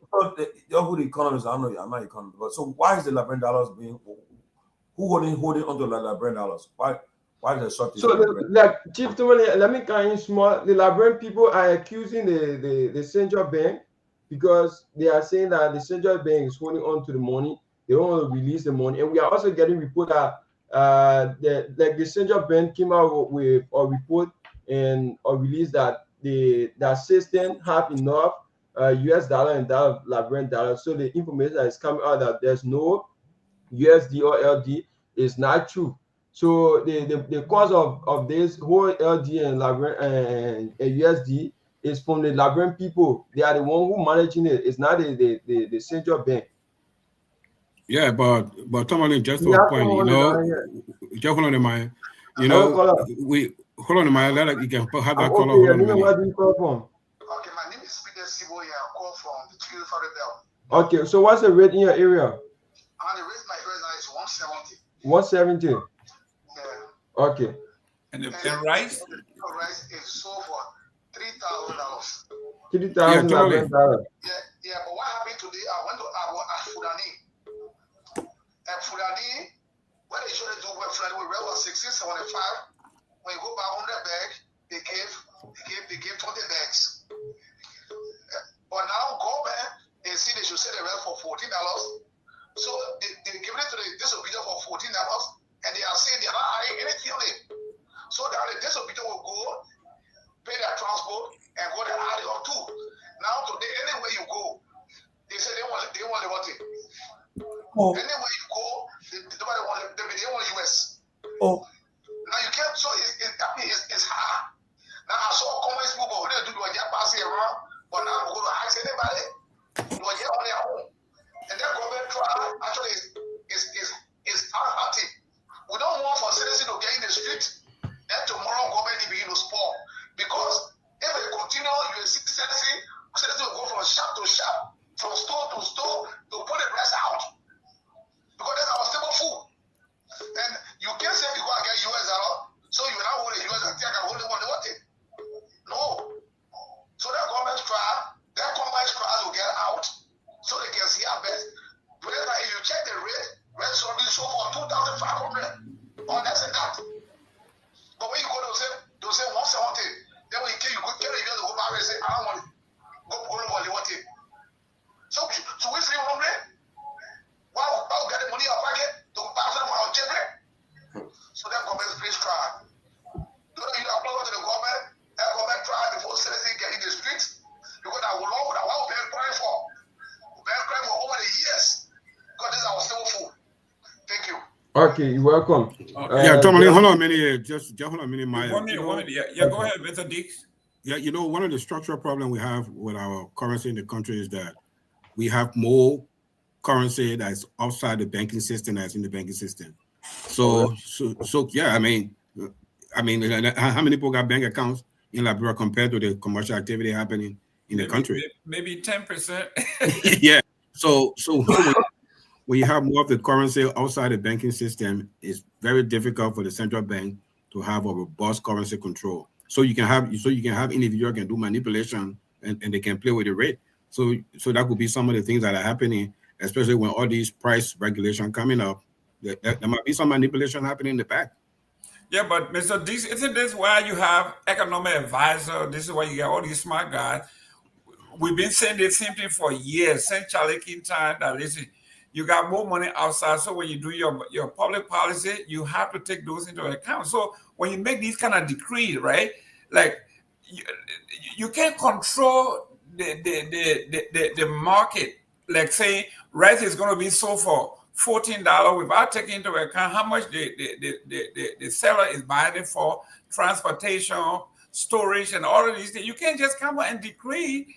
You know, like me, I come here, I tell you, say, go to this house, man, you can stay there for only $200 a month. I think those prices were wholesale. Eh? I think those prices were wholesale price. I don't think those prices were retail price. I think those prices were wholesale price. Yeah, but the way they said it, it sounds like everybody rush and get your rice for $14, which everybody thinking, but it's not, because the president said the rice price had gone down from $16.75, $16.50 to $14. So everybody expect to buy the rice at that rate, and that's not what's happening. Go ahead, Myean, if you can squeeze few people. Okay, so you can put in your call 0777649986. Let's see who can pick up this caller. Hello, caller. Name and where do you call from? Yeah. I'm not denying your call. Our panelists are talking, so we cannot just take a call just like that. Oh, okay. Yeah, we apologize. Poor River. Yeah. Okay, so what's the rate in your area? The rate is 180. One what? 80. 180. Yeah. Okay, so what's the rest price? Real buy tomato for 3,200. 3,200. Yeah. Okay. Thank you. Yeah, another thing I want to ask you. Okay. The situation in Liberia, the government is not prepared for Liberian people. I can tell you for free, the government is not prepared. Because the way they treat people and they lie too much.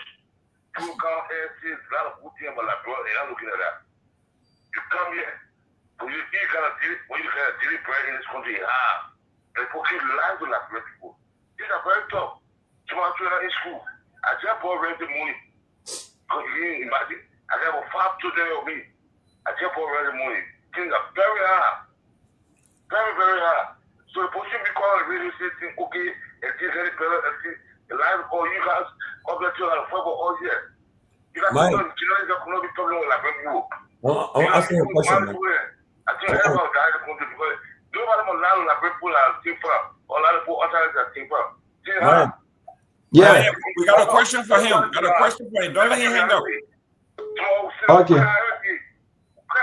Yeah, wait, please be on the line. Ask the question, Chief. Yeah. So, my brother, I'll ask you a question, right? The last election, did you vote the last election? You listening? Yeah. Yeah, go ahead. Yeah, Chief, ask. The last election, who you voted in the last election? You took part in the last election? You took part in the last election? What is the election? Yeah. Huh? Oh, he's saying you're in hospital. So let me ask you, if today the same scenario from 2023, everybody on the ballot, who you vote for today? Today election I have today. If the same people on the ballot, who do you vote for again?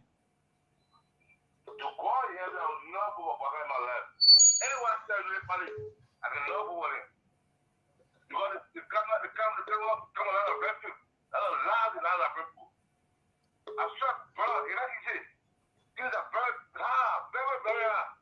To say to the school right out there, you know, they put a lot on that people, everything was listen to the news. I think, okay, I think they're better. I never feel bad because nobody can talk about Liberian people.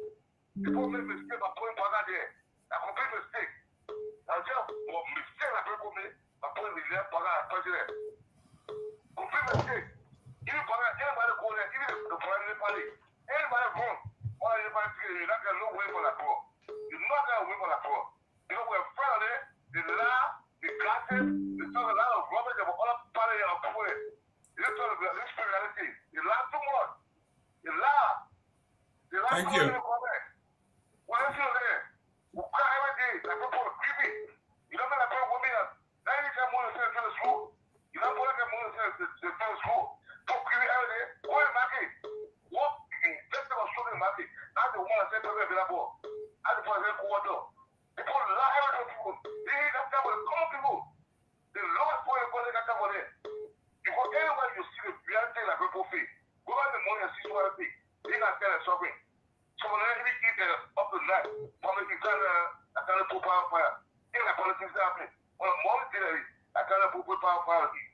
Wow.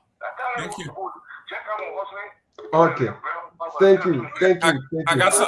got a caller on the line. Your name, where you calling from? Good evening. Good evening, my dear brother Gayman.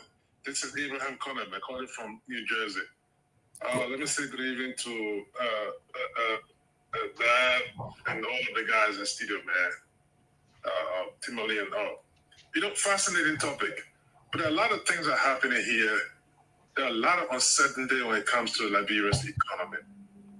And Liberia being heavily in the extractive industry, the government, I think, they're doing a poor job to even educate the electorate's minds. So the uncertainty will continue. Globally, the US dollar have depreciated by for the last 12 months, at least by 3.9%. That is a fact. But here is a conundrum for Liberia. We are not exporting anything. So this uncertainty, they attributing it to some kind of economic theory that they are putting in place in Liberia that is really working, which of course is not working because they cannot explain it to the electorate and the citizenry. So indeed, the US dollar has depreciated in our life. It's done. When you go to tradingeconomic.com, you're going to see something like that. All right? Now, when it comes to the price of rent, Gayman, even if the price, the rate dropped to $150, and then you buy the rest $2,500, it's still going to be around $16.70 or $16.75, so to speak. Now, what have the government done to alleviate the plight of the citizenry? That's where the frustration is coming from. So regardless of the rate drop, because you got a central bank got a rate $180, but because the rolling the Liberian dollar, you go in the market somewhere, there are a lot of volatility all over the place. Where people talking about they got a rate for 160, 170, but your central bank government is telling you the rate. The central bank is telling 180. How do you reconcile that? Because this is full economics here. It's not sustainable. It's going to be a problem to the point that the people talking that eventually citizens start attacking peddlers, business people in the place. It's a problem. They need to come out and be very authentic and explain to the people. Because the price reduction is not helping the consumers. $14 and then you got to just reduce it at $150. $60.75 So I think the concentration should have been in to support the importers. As long as we are not producing, there should be subsidy for the importers for some time until self-sufficiency can kick in. But we got an economic, we got a president, I don't know, we are the second poorest in the world. I don't know what's going on here. But again, thanks, man. Thank you. Okay, so let's see how we can pick up this caller who is on the line here. Hello, caller. Yeah, I'm okay. Your name and where do you call from? My name is Dopoh. I joined for Tingo Village Guest Hall. What's the rate in your area? Okay, what's the rate in your area?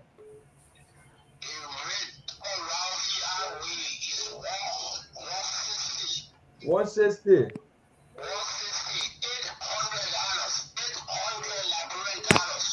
Okay, so what's the price of rag? The price of rag is sold for 2,900 Labrador.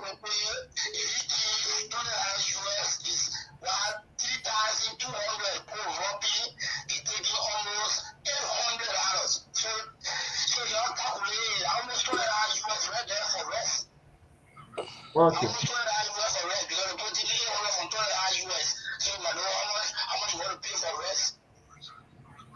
Okay. Okay. Thank you. Okay. 077764986 plus 231 777649986. Let's see if we can pick up this next caller. Hello, caller. Nime, where do you call from? Hello. Yeah, right on the Boulevard Road, your community, called Swanda community. Okay, so what's the rate in your area? The rate is $170. What? 170. Yeah, 170, and a bag of rice, that means the 25 kg is 2,650. 2,000 what? 2,650. Okay. The one that's selling it 2008. So how much is dollar card being sold there? Well, it has been 3-4 days I don't bought dollar card because I have enough in my phone, so I don't check it yet. But what I want to say, my view, my opinion, is the whole conflict is with the central bank. The central bank has to be the one, if it is the one that is endowed with giving value to the Liberia and the United States dollar. When they say it is 170, all over Liberia it should be 170, but it cannot 170 the rate, then buy rate is there. So this is where the conflict is. US rate is 170, I'm giving an example right here. Then when you go there, they say buy rate is still 173, 74. So there where the confusion lies. And two, the right is $14. We are in Monrovia area, even though I know the business for the port, we are not at the port where you get it up. It will be exact prices, the selling prices for those who are outside of Monrovia, and those are all in Monrovia, prices should be the same. In that because those transporting rent out the US where they will sell it for $14. They have to pay transportation cost. You getting me clear? Cost? Yeah, we hear you. Fine. So the problem is the central bank. The central bank has double down. I can exchange rate to be 170. Then when you go somewhere, then they say it's 173. The buying rate. So what does that mean? 170. The US dollar is 170. Whether in Netherlands where I came from, or whether I'm from Lofa, it should be 170.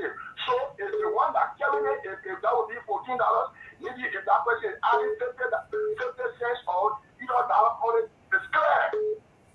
But you can't have 170 now as a rate. And even now when you go to the store to buy, they say they buy the US. And you see that? So the central bank is at fault. And I want to tell you, you see the right business, it costs a lot of money like here. The best president for me that I love, William Arrow, that the rest of it, he died for nothing. How we get off for nothing. One of the best presidents, like my icon president. You see, so the central bank should be held responsible for the blunder. Thank you. Okay, let's pick up this next caller here. Hello, caller. Anime, where do you call from? People Augusta, and I'm calling from Dopoh. Okay, so what's the rate in your area? The rate is 170, and I bought rent in the outside 2,900. 2,900. Yeah, but let me say this. You know, I heard somebody saying that the Liberia will stay in the street because the rate is going down, so you want the rate to go up. No, that's not what he's saying. Yeah, but you just know you rather because the rate going down and no control the rate. No, the reason why he's saying that is because you cannot say the rate is coming down, then the team prices stay up. These are no economic situation that occur. Secondly, all around the world, there is no rate, there is no currency for taking in front of it. Even the Japanese yen and the British pound, they are people of facing when it comes to how economic situation. The US dollar and the British pound or the Japanese yen, they are all, the low rate is starting to out. There will be fluctuation, different situation or different market forces. These are no stable economic situation. Now we can be still of the issue. Central bank control the money, the flow of money or the issue of money on the market. There's a certain amount of money still put on the market, and it gets stuck there, and they monitor it. That money is there on the market, they can use the additional money. What happening here now is that of business policy that people use it. When the rate dropping, I'm a business. When the rate dropping, business people use that to maximize, they know the business they want to lose. They use that situation to maximize profit. If everyone business to maximize profit, when you got more like going along, you make profit now all of it. But you know how to rate decreasing, business will start to go up. the person will decrease. So you always spend only that you want to you want the expenses to go high on you. These are all situations that will bring the money. So now what is happening now is we are not stable land now. It's still backing and the business of the military. But we can't go expensive for that. You read on two, you see that the person will the people to extend that stable price to convert that money into that amount. Okay, thank you. Let's see if we can pick up this next caller. Hello, caller. Yeah. Yeah, your name and where do you call from? My name is. Hello. Hello, caller. Yes. Hello. Yes. Yeah, you say your name. Okay, Fender, what's the rate in your area? 180. 180. So how much rest is being sold for? Rent is sold for 2,800. Okay. Thank you. 077764986 077764986. For the diaspora line, you can put your calls in 856-676-5136. Let's see if we can pick up this person who is on the line. Hello, caller.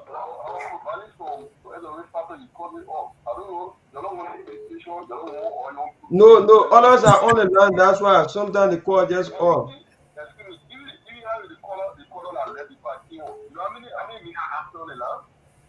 Okay, go ahead and make your point. Go ahead and make your point. The radio. I was saying that the rest, the comment announced that the rest is over $14. Now, let me tell you some information here. There is a perfect market policy about resting economy that nobody's going to make money is 50% on the level when we are telling you. That's going to make when you buy a level of people, you put in the store, you're going to spend now your customer rest of the 50% profit. That's the policy that the ones I was telling rest, I remember the executive association. We're going to make 50% profit on the level. So if I bought a level of $14 for the full account, I'm going to sell it 14 after 50%. So nobody can sell red power 14 and sell it 17 hours. They can't do it. Commerce will close down. These are reporting. So now, commerce can go to speed. When you find commerce is posting, you know why? Because the process of the year that, I mean, the rate of the year that that's stable last year. When it's stable last, after a week, commerce will come on the speed and start to enforce the convention. One of the things is still stopping. If you come to your shop, if you spend around more than the other place of selling, they will see that way, the function and deposit money cover revenue. That's what they will do. So, commerce can have his phone now because they have the market position to interact for some time. They are all people that can happy in the market. Is that the also? Okay, I'm going to form a group of $5. I can't spend $6. Okay, when the place drop, my friend went for $4. He can't say that. You also that's how me. Oh, Father, why I can say that? I'll be putting to stemmer. When they get my money on and go buy the new press, they can't do it. Then they do it also. What is that market supposed to do? All either for the time and then the hospital now for the press, for some time. Okay. No way, rate can be still 2 out of 1. No way. You always fluctuate. Thank you. Hello, caller. Yeah, my brother. Yeah, your name and where do you call from? Yeah, this is where Idrissa. Calling from where? I'm Idrissa Samba. Calling from where? Please be audible. Yeah, my brother. We cannot get that person. Let's pick up this next caller. Hello, caller. Hello. Yeah, your name and where do you call from? I'm Nathan Snow calling from Peabody community. Okay, so what's the rate in your area? Today I really realized some part of the turning point, some will change for 200, some change for 180, 100. So it is not stable. But on the issue of our rate, we just continue. You get me? Yeah, go ahead. On the issue of the rate, we are just continuing talking about rest. But then how will the rate be? As they say, drop, and then the US, the rate is still 2,800. Not ever rate drop. Logically, if you be very situated, today I went to buy gas. I went to buy gas. I just asked a woman. I said, I want $5 US gas, but I want to how much? She told me 1,000. So what about the issue of rate dropping? Rate are dropping. Logically, rate is not dropping. Okay, thank you. Let's pick up this next caller. Hello, caller. Hello? Yeah, your name and where do you call from? Yeah, my brother. I can't breaking in. This is Idrissa from that. Okay, go ahead, make a point. Hurry up. Yeah, my brother, it's just sad to see color brigade, the guys are descending. You cannot intellectualize half time. Things is tough for the Liberian people. So you can't come with your party sentiment and be vomiting out in the windows. This is the lazy reality. Things are tough for our Liberian people. Be objectual. Don't come with a party, government, unity party all the time. No. Speak truth to power. Power the people. You don't get food to eat, need defending politicians. It's sad, Liberian. Let's open our mind and widen our thoughts. Okay. We have to put aside this color brigade from the UP camp there. I don't need to do that. Okay, thank you. Let's take this caller. Hello, caller, and name and where do you call from? Yeah, I got it. All that you know, can Ralph highway. They rated at 160. The people need to kind of move on. The people are posting for poor highway or Ralph highway. So how much Belgorod is being sold for? Yeah, I'm the one that called Kehleboe from Kehleboe, but they rated at 160. The posting for poor highway or Ralph highway. How are they stealing from people? You're stealing for 160. What should you steal for 160? The person still remains the various stores. They gave me half the rest of sold for 2,800, 2,900. So that's stealing at a rupee. Okay, thank you. 0777649. Yeah, let's take the last call, then we'll go to the LPRC event. Okay, hello, caller. Hello. Yeah, your name and where do you call from? Where? McDonald Street. Okay, make a point. What's the rate there? I mean, the rate issue is not actually an issue. Because what I see here is almost the same thing. The rate appears down, but then the price is still the same. That's probably how it is. Okay. I'm hearing you. Yeah, the rate down, but then the price is still the same. I want to buy red data. I buy for 2,800. But then the rate already down. So what that's the very red for 2 each. You around me have to put that for 2,000. But then I want the lowest deal at 2,000 kilowatts. So what they have to the rate issue really issue. My man, let's speak reality. That is what will come out and see something about it. It's called that is a for what's from 40. Every day you come out to tell for what's happening in the country. And for what's going on. So everybody's confused. Because if you hear police or come out and say something. The government has to say something. Because you got the money to support them, compete with all of you. You bring all of them, all the things you know, and you go back to all the money up. To buy the thing I need to buy for a lower price. See? So I don't know all of them. The government is doing about it. Okay. Thank you. Thank you also. Okay. So Mr. Kenny can just take it off from the end there. great. Let me welcome the waiting senator in waiting for Grand Judea County, Honorable Gay Senior. How you doing, Chief? I'm doing good. Good evening to every one of you, and good evening to our follower and listener on the radio. Good. We're going to move into the LPRC versus everybody else. We'll discuss that, but let's look at some good news from Liberia today. It said Liberia and Rwanda signed visa-free joint commission agreement. Yep. This is great news.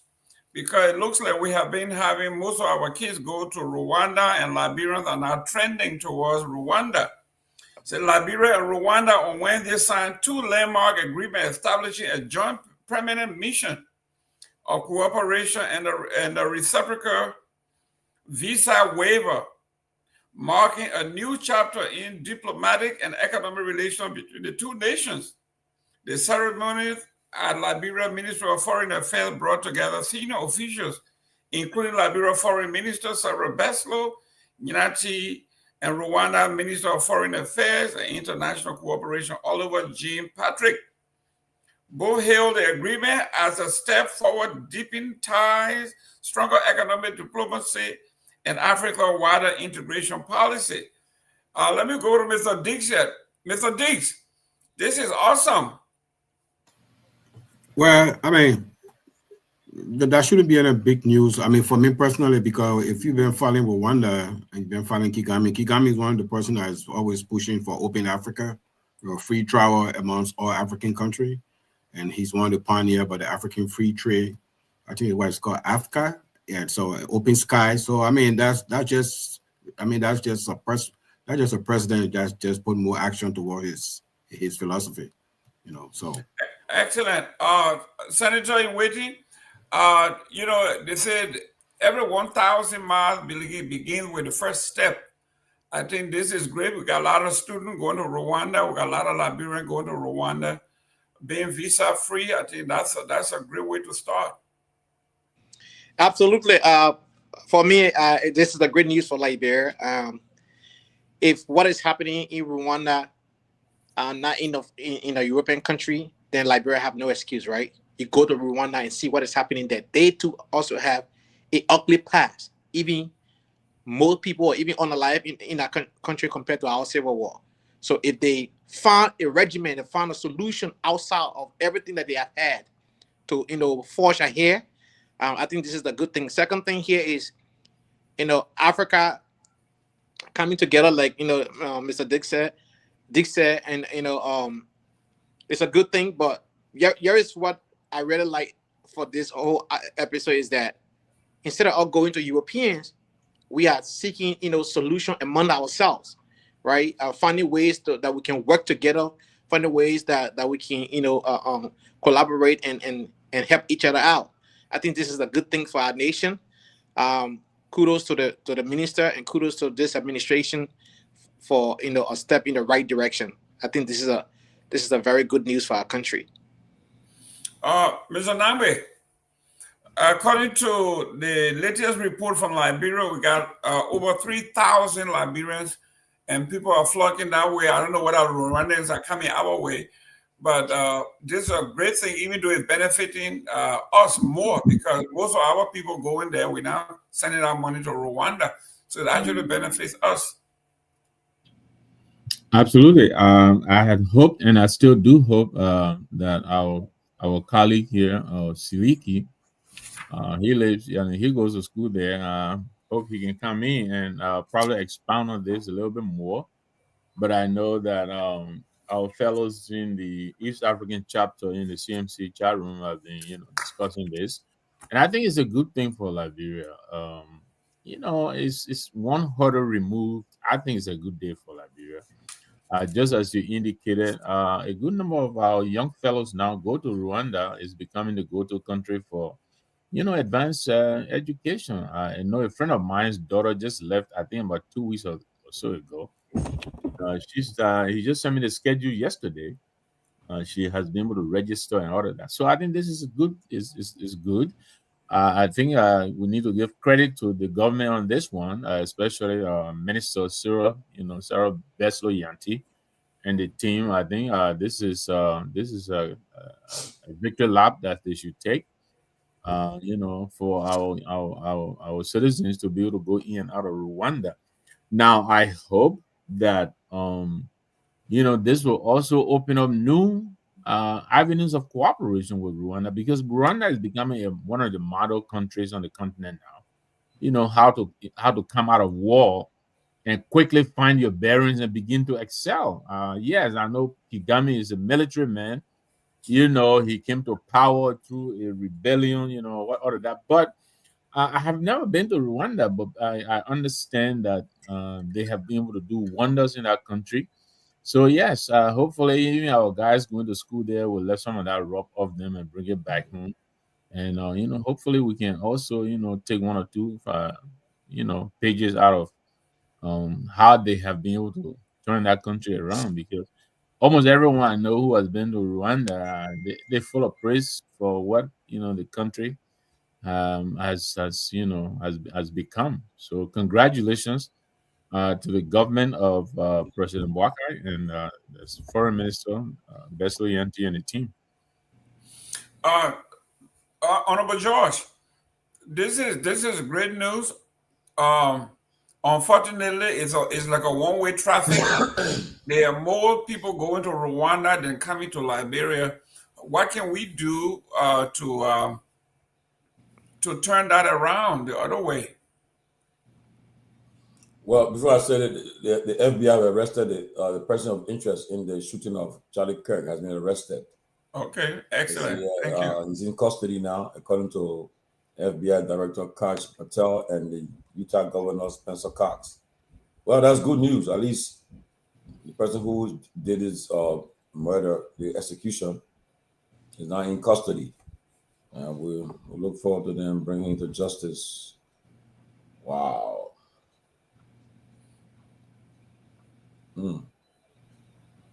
They arrested somebody first. The person was not. Then they released the person. I think he was. Yeah. But now the person have been arrested now. Anyway, that's good news. Well, look, it's good for Liberia. Most of our students now, because of the issue of the challenges they're facing, in getting higher education, is they're now moving to Cyprus. I have a nephew in Rwanda too.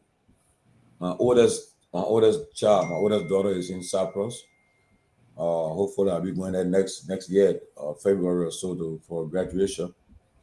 So it's good for the country. At least let our people be able to travel. In fact, Africa should be visa free. It should be visa free for African citizens. Should be able to travel to anywhere Africa free. You should not be paying NF fees to go to another African country. Yeah, but Honorable George, the same fear that the Western country have, our developing African country have, that same fear that citizens from the poorer countries, when they come, they don't want to go back. As evidenced by what the man was saying, there are people in Rwanda now, Liberia, that don't want to leave.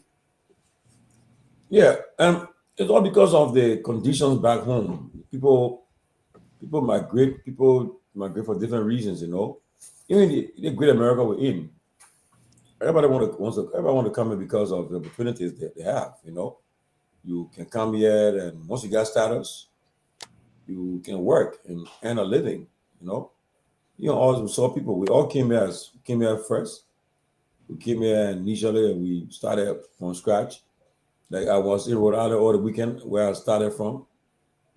I was like, I was just reminiscing the time I had in Rhode Island. All my kids were born in Rhode Island. And now when I go to Rhode Island, look at my like a small village. But again. But I remember those days when we came, I was showing the people who were driving. I said, you see the Providence Place Mall? I worked there before, overnight, 10 shift, as security. One night, one guy chased me from that day. And the police said, what's wrong with this guy? You want to get killed? The man hit you, running behind the man. The man carried you to his friends. You're going to jump there, they will grab you, the next thing will find your body. Say you don't have an arm. Never chase anybody when they hit you, Call for backup. That's why we're coming. You're running behind this guy. The guy carry you. You will get into his gang, and it will grab you now. And next thing in history. I said, wow, that's true.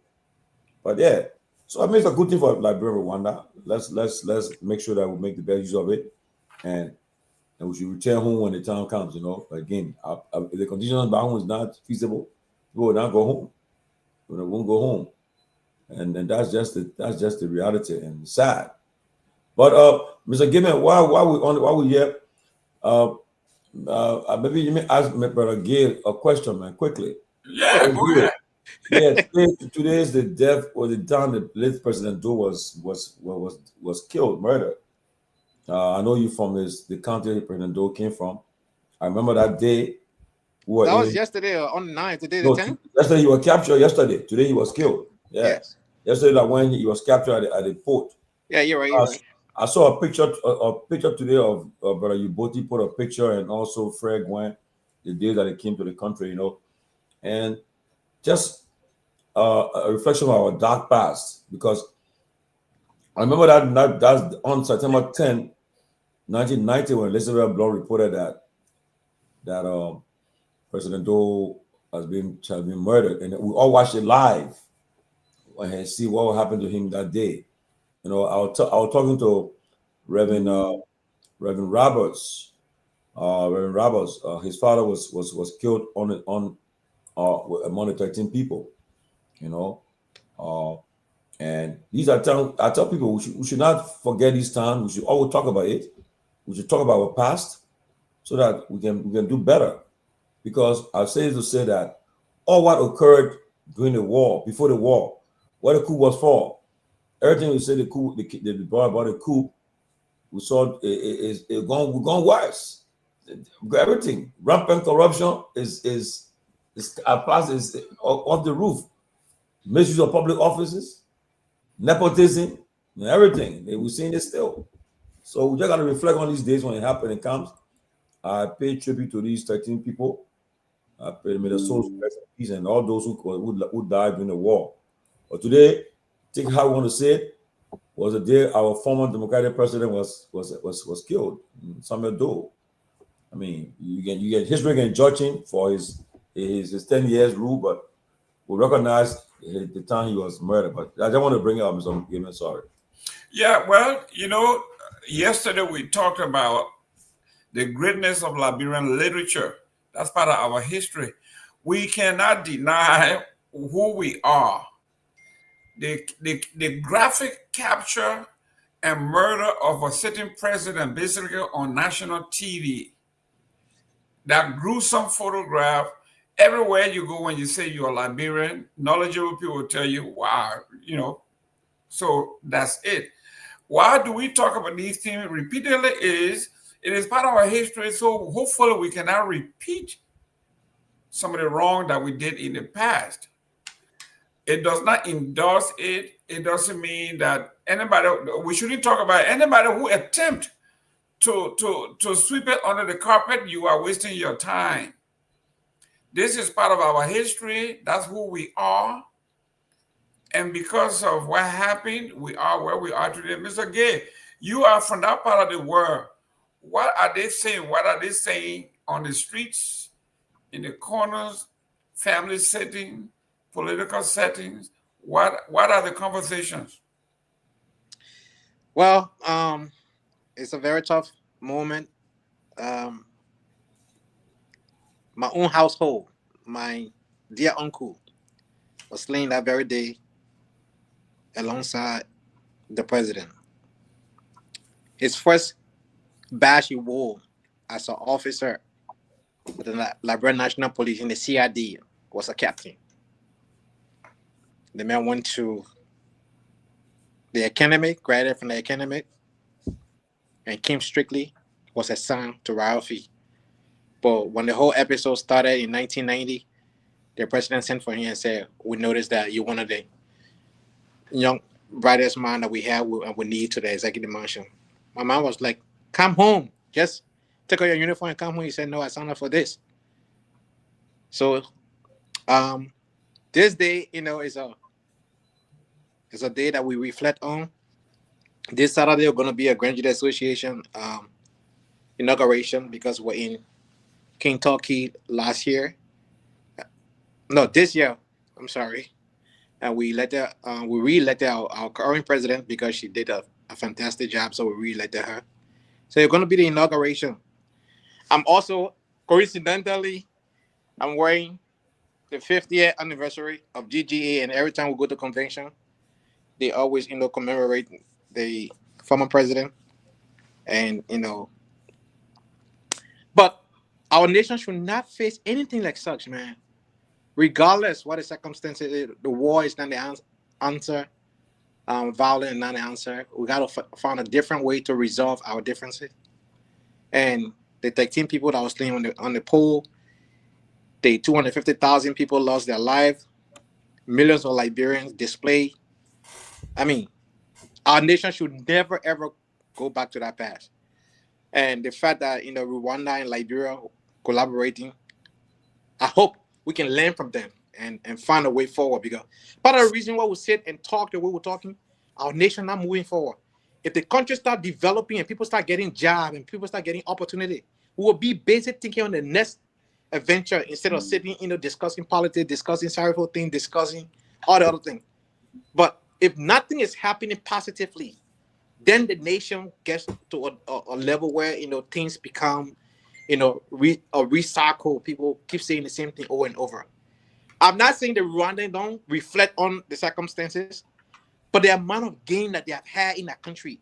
Today, Kigali is rated the #1 cleanest city in Africa. I mean, where they ban plastic bag. They don't bring plastic bag to that country, right? If they catch you with plastic bag, you will pay fine.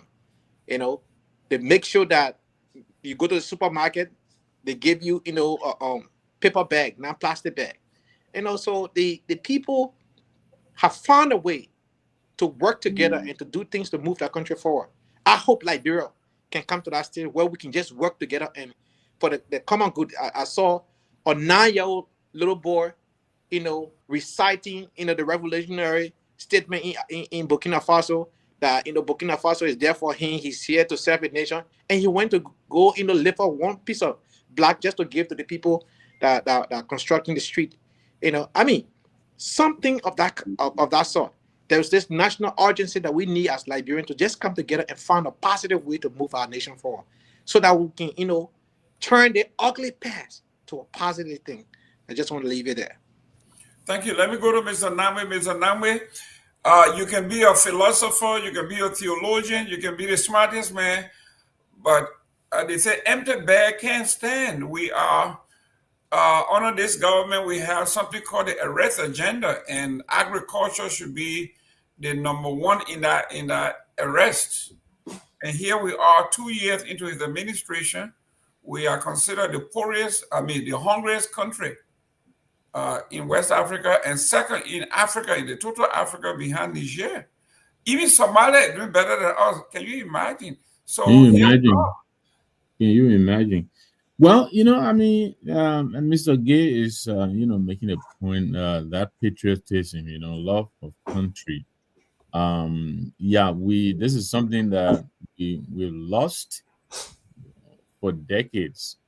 And it is one of the things that we think our American Liberian brethren they didn't handle properly.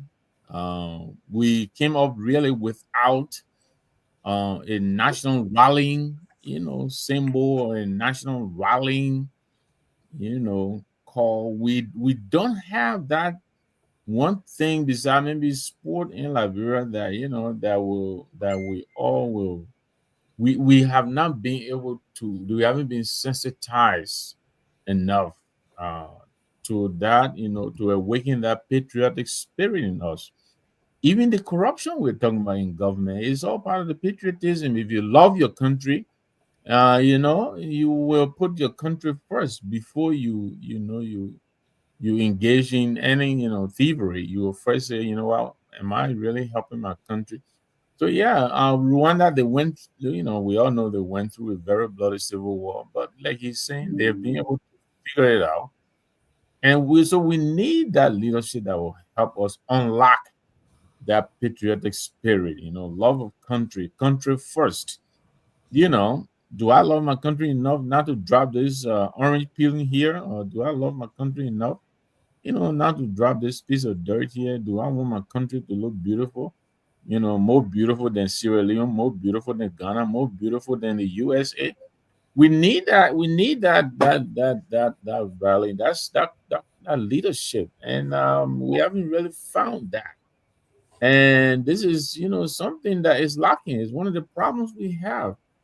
Um, you know, hopefully we'll find it, and hopefully we'll find it soon. But it is lacking, and it makes it difficult. When you have, you know, currently we have most of our leaders here.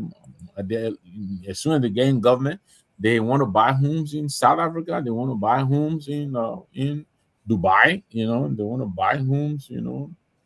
Everywhere else but Liberia. You know, they go for advanced treatment in Ghana. Take a plane for an hour and a half to go for advanced treatment. Why don't you invest in JFK or something like that? So yeah, we need our national leaders to help us awaken that pride, for country, that pride, that joy of belonging. Right now, look, for those of us who are in Liberia, they may not understand. Those of us on this side, when you arrive at Rowers Field, there's a kind of relief you feel. It's like a weight lifted over your shoulder. Everybody, you love your home. But after a month or two, you begin to feel the pinch. You start to miss those other little things, the little conveniences, that you're used to in other parts of the world. We have to bring those home. You have to love your home and also love living there. You got to be convenient for you to live there. And I don't think it takes a lot.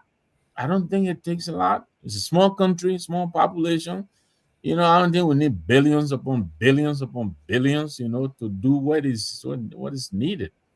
I'm sorry if I'm being windy, but yeah, I agree with Mr. Gay here. I think Rwanda, Kagame, I've never been, but people who have, they talk very, very, very, very, the commendation of Rwanda is endless. So I hope this new relationship, this increased, relationship that is developing between Liberia and Rwanda somehow will help us, contribute something towards, taking after what they have been able to do in Kigali and other parts of Rwanda. Honorable Oh, D. and the late President Doe, I'm sorry, Mhm.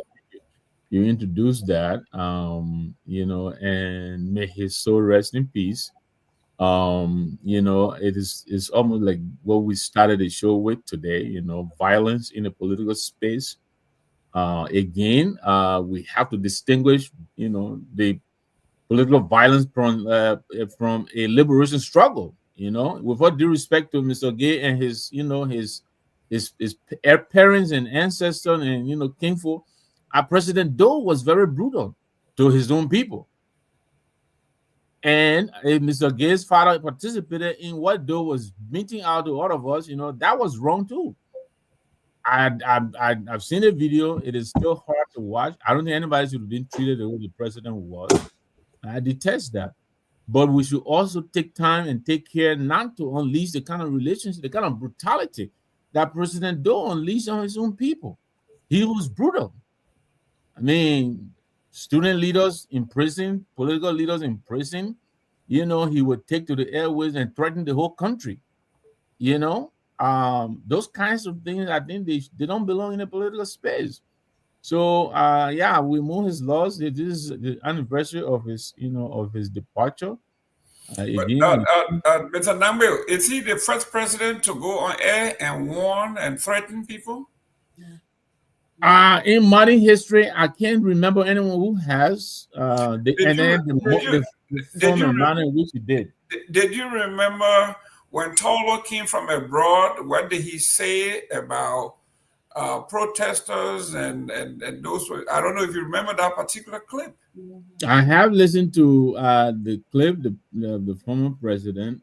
He actually I know he was very, very what should I say? I mean, angry, if I should say.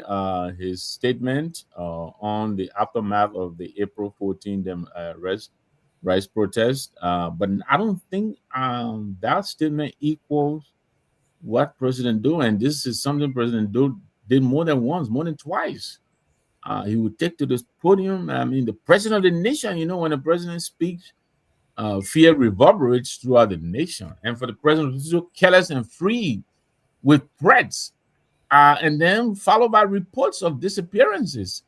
It was difficult during President Doe time. It was very difficult. Not to mention, the clamp down on freedom. You remember Decree 88A. You know, the reason I'm pushing back is because if you're gonna rely on history, let's be total. Because if you hear and listen to the Colemans, and they will tell you their experiences with the Totman was unheard of. Correct. And then if you even went further and you listen to the story of Charles D.B. King, the folks will tell you that was even unheard of. So the nation is basking in violence. And what we are talking about now is how do we break that to make sure that it's not repeated. Let me go to Mr. Dix here. Mr. Dix, our path, hopefully now that we are joining another nation like Rwanda that have gone further than we have, that have experienced the same thing. I don't know whether we can follow their path, but what do you think this relationship will do for us? Is it teaching us anything? Can we learn anything from it? How does it work? I mean, from what I'm seeing now, we are sending all of our money to Rwanda because our kids are going to school there. They're paying their tuition to them because they have better schools. So all our money going there instead of investing in our universities to keep the kids at home. Well, I mean, if we want to learn, we'll learn. You can't force anybody to learn. Yeah, I mean, while the genocide Rwanda ended in 1994. I know a couple of Liberians that are working with the UN that were dropped there in 1994, and it was a complete example of a failed state. They were even in worse situation than us, and then if you look at 2014, that was 20 years removed from the genocide, and they were already on the upward trajectory. So I mean, these are people that were serious and intentional about changing their country. And one thing in Rwanda, I haven't been to Rwanda, but I know folks that were in the EJS government that went to Rwanda for work, went on a couple of trips. And one thing they don't discuss in Rwanda, they don't discuss tribe. No, they don't discuss tribe because it was tribe that caused the genocide. They don't discuss tribe. And for us as a country, Liberia, the things we are still harping on the things that divide us. We are yet to find the thing that unites us at one because everybody is camped up in their own corner. And then the thing with the late President Doe, I mean, it's a sad situation. I mean, I can imagine what the Doe family is feeling like today, and other family that passed away during the Civil War. But then sometimes we have to look at everything in the context of the whole history of not only Liberia. Just look at military government in Africa as a whole. Military people are intolerant people. You are trained to not argue with your superior. You are trained to take order. Superior don't get questioned. You know what I mean? Or move or be moving. Move or be removed. So then when you put a military man in charge of a state, trust me, there's nothing called constitutional right. They have their Supreme Military Council, and guess what? Within that same Supreme Military Council, people will get killed. That is a fact. Because Mr. Gayman, we're on this platform and we're all equal, right? Today or tomorrow, I'm just giving a scenario. It's not going to happen. You state your coup and Jerome Gayman is the head of state. We are not. Guess what? We are not equal. Guess what? We are not equal anymore. I'm going for yesterday. I'm going for Seleke Kromah. Going for all the ANC people first. All the ANC people gone. So guess what? And guess what? We are not equal. We were equal yesterday. As of that day, you become the head of state. We are not equal anymore. And if I think we are still equal, you look at me as a threat to your power. And what's the next move from a military concept? Eliminate the enemy. Yeah. Eliminate the enemy. Military people are not trained to negotiate. They are trained to neutralize. They are trained to neutralize the enemy. Neutralize the enemy entails a whole lot of stuff. So when they cook in 1980s, some of the things that happened, if you look at other countries in Nigeria, give an example in Nigeria, Bamangida, he killed his best friend. Oh, he killed so many. No, I'm talking about his best friend was a general who he was the best man in his wedding, and the best man was the best man in his wedding. For real? He killed him. General Mama Vasa. He executed him. He was found guilty for a coup d'etat. He killed him. Abacha did even worse. Abacha had his number 2 in command. They were found guilty. They were awaiting death before the death of Abacha. That's the life of a military leadership. So all those things that happen, if you look at it, you look at history, you'd be like, these were going to happen anyway. I mean, let's compare it and Tamara Sangara too. Even the Paul Kagame, all his top colleagues, they all fell up. That went into Africa. They are all history. You know, they are all history. I mean, that's just the fact. But then you look at Kagame. I mean, he took down the military uniform. He put on the kosu, and he's intentional with his development. I mean, you can talk about the other side. You can talk about his political side, but you know that's the internal thing. But if you look at the country from the outside, I mean, I look at it from the outside. I don't know deeply in there the politics, but from the outside, they seem to be striving, and he's doing it. He's doing it his way. He's not doing it the World Bank or the IMF way. He's doing it his way. If you bring your money, it doesn't fit his agenda. You like take your money. He's doing it his way. So I think, I mean, we can learn a lot from. We can learn a lot from him. Now we're talking about rice and we're talking about exchange rate. What are the solutions? What are the solutions? Thank you. Like somebody said, what if there's a guy on another show with me, he always say, we are sick and tired of capitalism. We're sick and tired of capitalism. And the question, what will you replace it with? And then he stops. I don't know yet, but I know it's not working for us. Mr. Seleke. Well, okay, but Jerome, let me ask you a question. Just go off course. Do you believe in capitalism? Do you think it is working? You think it worked? Yes. Is it capitalism or cronyism? Well, I believe in capitalism. Okay, let me ask you a question. So while during the financial crisis, they were picking losers and winners. And then guess what? So guess what now? When they were building the bank, it was the best thing to do. But when it was time to build the automobile industry and save the workers' pension, it was the worst thing to do. Oh yeah, well, you know that's how it is. Listen, when everybody gotta pick that side now. History is written by the winners, right? The guy who win say, "I'm a hero. I killed 10,000 men. I killed 5,000 people," and the whole country got an army of less than 3,000, but you killed 5,000 by yourself. Mr. Seleke, welcome to the show. I heard I did that day out loud. Thank you, Mr. Gayman. Good. I know you're in Kigali, and we are talking about Rwanda and Liberia. You were here on this particular show when you spoke to Tomalin George about us advocating for you to at least get a mission or a council. It looks like we are headed that way. What do you think? Yeah, good morning from my end, and good to be on the show. Long time, Jafadi. Good to see you. So, few days ago, we met 2 members of the Liberian legislators. They came here for a visit. One, I don't know, Myean priest from Bon County. Of the other lawmaker from Sando, I think district number 1, something like that. So we raised the same issue about having an embassy here, a council. And right there on the meeting, they called the foreign minister. We spoke with her, and she told us that she was going to be having some delegation in Liberia, because now Liberia is on the United Nations Security Council, that they are expecting some visitor to go there to do some signing ceremony. But all credit to the previous Liberian leadership that was here. They've been working after this thing for a very long time. And she even emphasized that, to have some level of leverage. But unfortunately, the agreement is signed today does not reflect on the students that stay here. We'll still have to, get our yearly visa, pay the same amount. But for those Liberians who have a Liberian passport that will just be visiting, it will be a free visa for them. But for us that are already here, going to school, we'll still have to pass through the same process. But initially, when you come for a visit, they will allow you to apply for 1 month visa, even though you're here for 2 weeks, out of that. But it's a good step, and yeah, basically.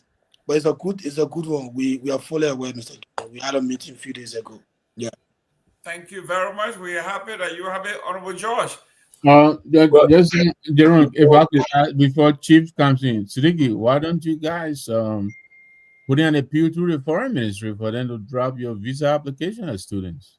So what we did, when they called the foreign minister on a call, told us that establishing an embassy here or a consulate is going to cost the government of Liberia some money, which of course they don't have money right now. Okay.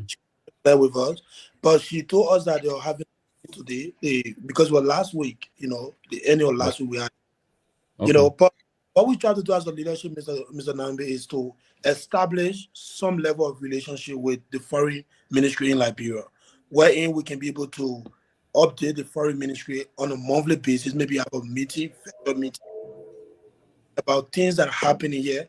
Once we establish that relationship, then the issue about dropping visa price and all of that, it can come in. But we first want to establish a direct contact with the foreign ministry. And currently, she told us to send a destination number so that she can be in touch with that person, or maybe she can give that person contact to somebody from the ministry to be in constant communication and giving us feedback about the leadership here.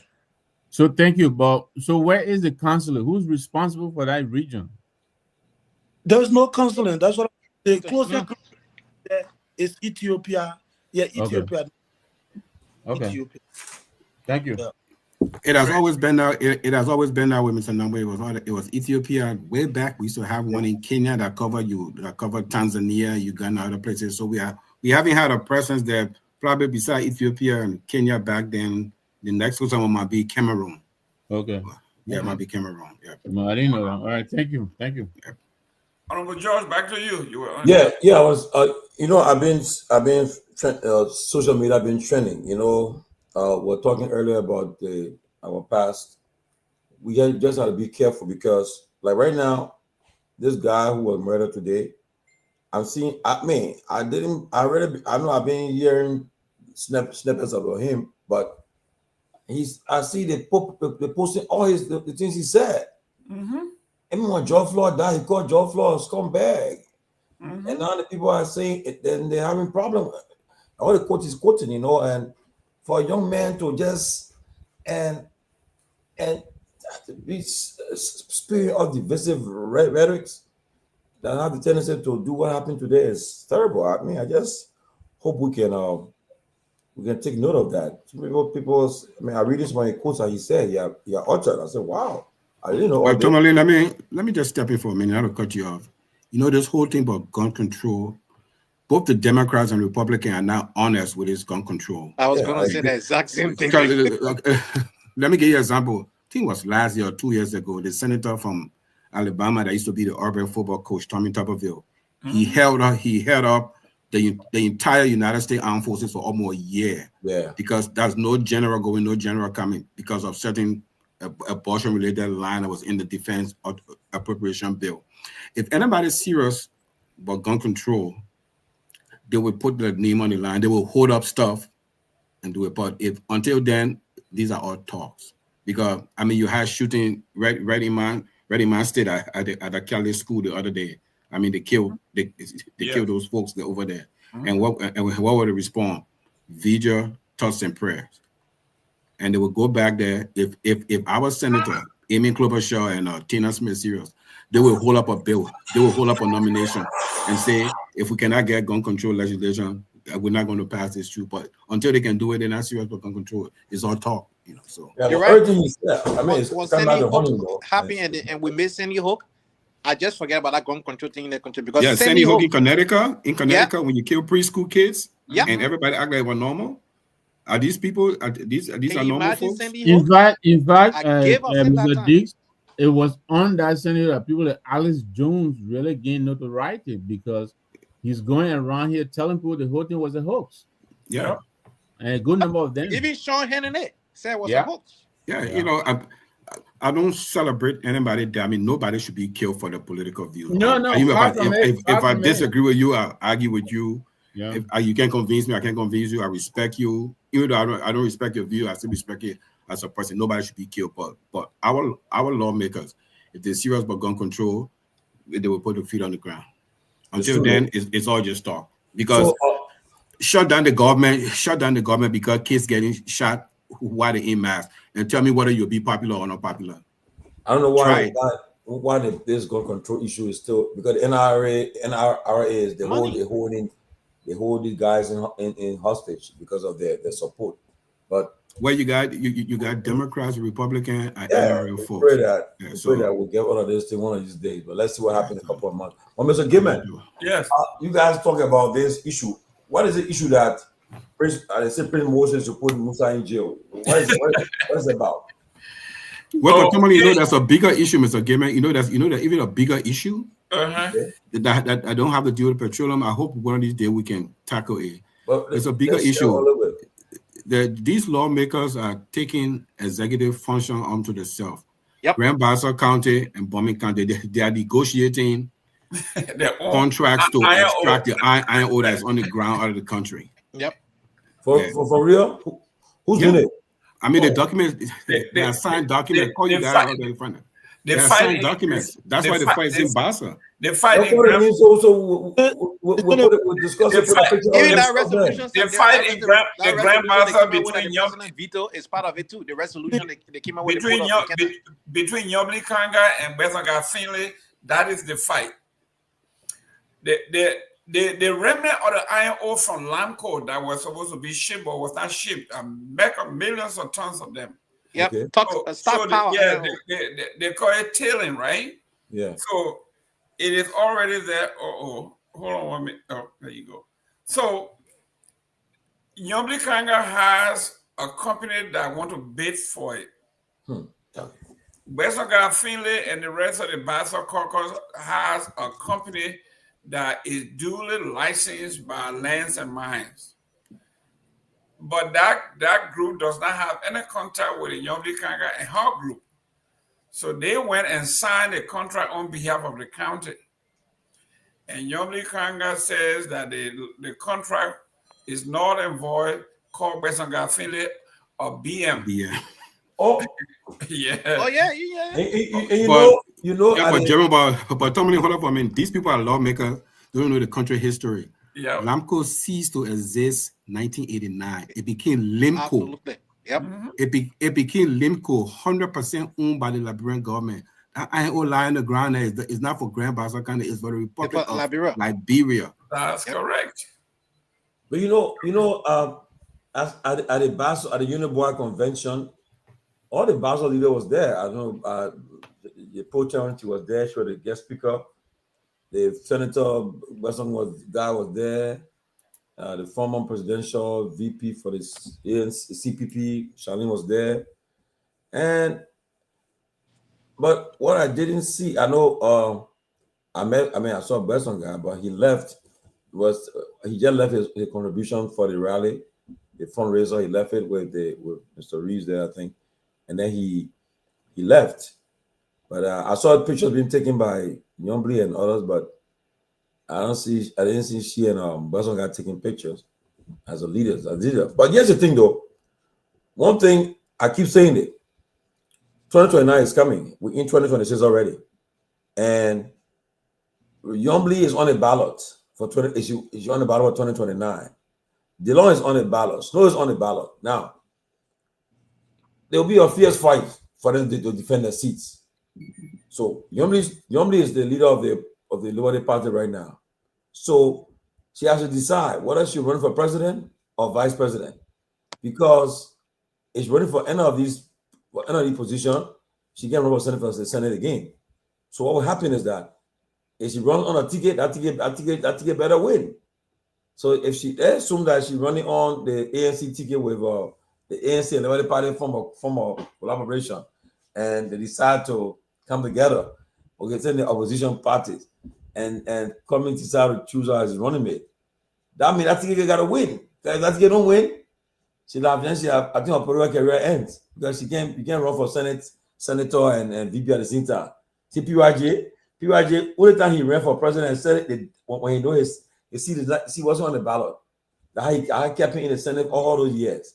When they came for election, PYJ said, "Well, I went for my senatorial seat on the line. I run for president this year. I run it for Senate," because he was sure his seat. Because he ran for president, and then the senatorial seat would be in limbo. Because if he doesn't win, that's it gone. So that was one of the problems that were happening. So now, Yombly has to decide. That's why I said the Liberia Party trying to make some strides, to consolidate the party, make it stronger, so that they can decide where she will be running. Even DeLon too. Well, you ask DeLon again. He asked him whether he's running for re-election. Well, he would not answer the straight question. He said, when I talked to him last week, he said 2029. Let's go 2029 first. So you know that he's still got interest in it. Snow too in bombing. The president MD for the port. Duclair a year he's making investment in the county to run for that seat. So it'll be a tough re-election. And all these guys who are running for social media, honestly, at the time we'll be talking and as the point Bassa, as the show is on, I tell the Bassa, I say, you put your radio on. The Mr. Gayman got that man, the Bassa man, that man when he boiled, the guy will be here. So when we're talking, when we say Siafa Dix, they may be representing you for X amount of years. You're asking, what has he done for this county? Let him show it tangible. Let him show it. What bill he brought for in the legislature that impacted your lives? I see that too. We take the amount of money that we receive all the years.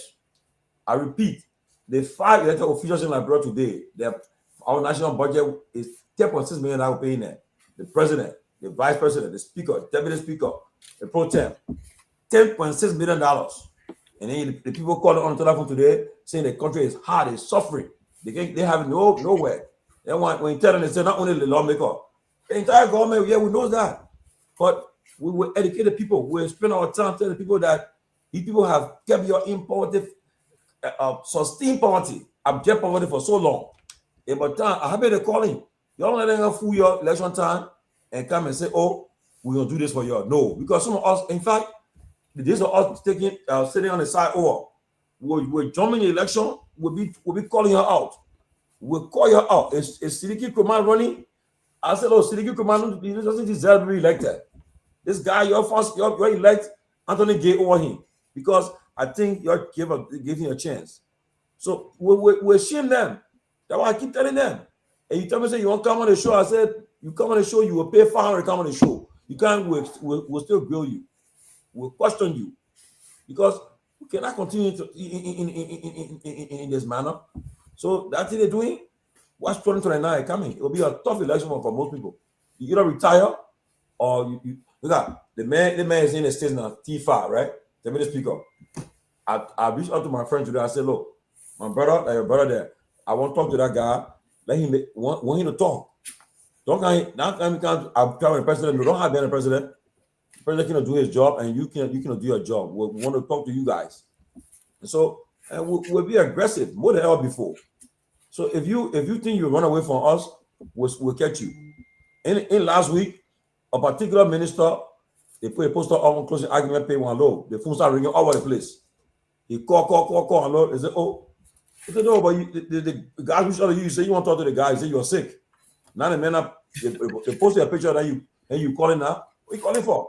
Because they want you won't see yourself on a platform that get website everybody watching you and with a bad story behind you. You won't see you happy. But we're not really on this show. Everybody here can talk. Nobody can search anybody. Garguah want to criticize or Bwaka or we are up to him. He somebody else will respond to him. But we're not around. We're not attacking and say, oh, what you don't want? No, that's why our platform is different. Everybody responsible for what they say. You know, yeah, we respect our guests, but guys, Mr. Gayman, everyone, we gotta get serious. We gotta hold these guys accountable. We gotta bring them to book, call them out, and I want them to hit for them to call them and put a picture up and tell you talking about that. They like it. Well, Tomalin, I got just a simple question. What legal authority do they have to get into contract pertaining to natural resources of the Republic? Well, so who's doing it now? Who's doing it, Siafa? Jerome will give you. Jerome will give you more detail on it. I come in, Tomalin, just a minute. It happened in both Bassa and bombing. Alex Tyler is the gang leader in bombing.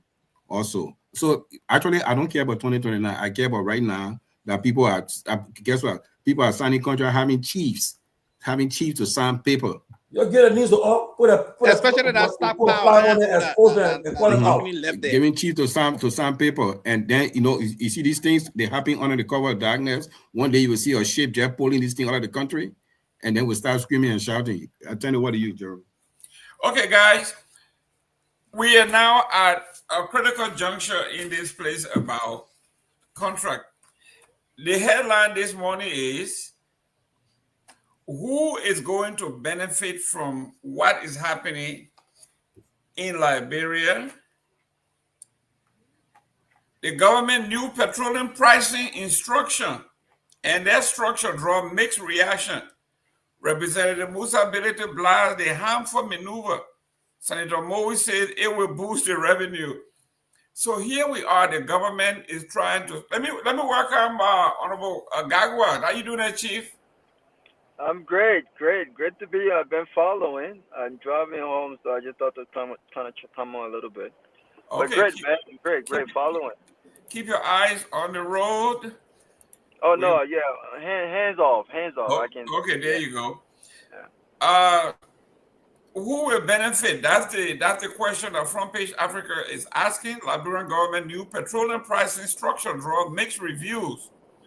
Representability blast harmful maneuver. Senator Moore says that's not maneuvering. It will benefit revenue for the government, he says. The government of Liberia's decision to impose a new petroleum pricing structure has sparked heated debate among lawmakers and the public, with critics warning of dire consequences for Liberian-owned businesses and jobs, while others argue the move will strengthen the state revenue and improve oversight. Representative Musa Ability District Number 7, Nima County, described the measure as a harmful maneuver that risks crippling local-owned petroleum terminals and undermining Liberian entrepreneurship in the energy sector. The intent of the government action is to drive money away from Liberian terminal operators and redirect everything to LPRC, with the intent of weakening Liberian ownership, silence owner or own petroleum terminals, and centralize power in the hands of a few. The decision not only threatens our energy security, but also undermines Liberia's jobs and families. And there is no way that the terminal operators can remain in business if the government carries out this action. The government becomes the importer, the seller, and the regulatory agency. Now the government is competing with regular folks. Mr. Robert Garguah, this is a serious business that the government is trying to centralize everything.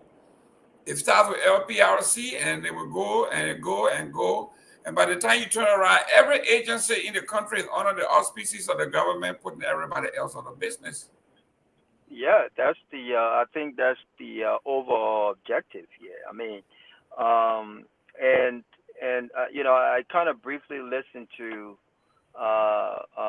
what's his name, Edmund's story. I mean, I listened to him a bit, but what he failed to do, and what the government has failed to do so far, is to have a be more transparent with the Liberian people and petroleum businesses, especially local Liberian-owned petroleum businesses, on what they truly intend to do. And this is necessary because everything in the country, the government has a monopoly. The government has full control. The government can make or break any competitor.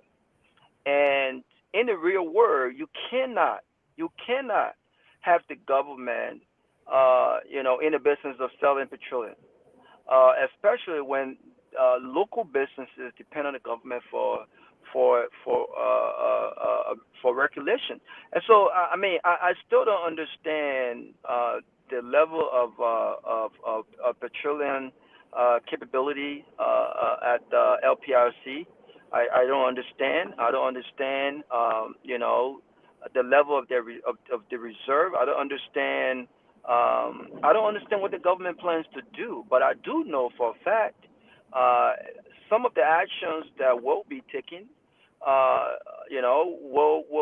will target political opponent, and this could backfire, right? This could backfire because if the government intends to do what the government is doing to boost domestic revenue, they still need to communicate, be transparent with the Liberian people, and reassure local businesses that there's no intention to monopolize this whole process.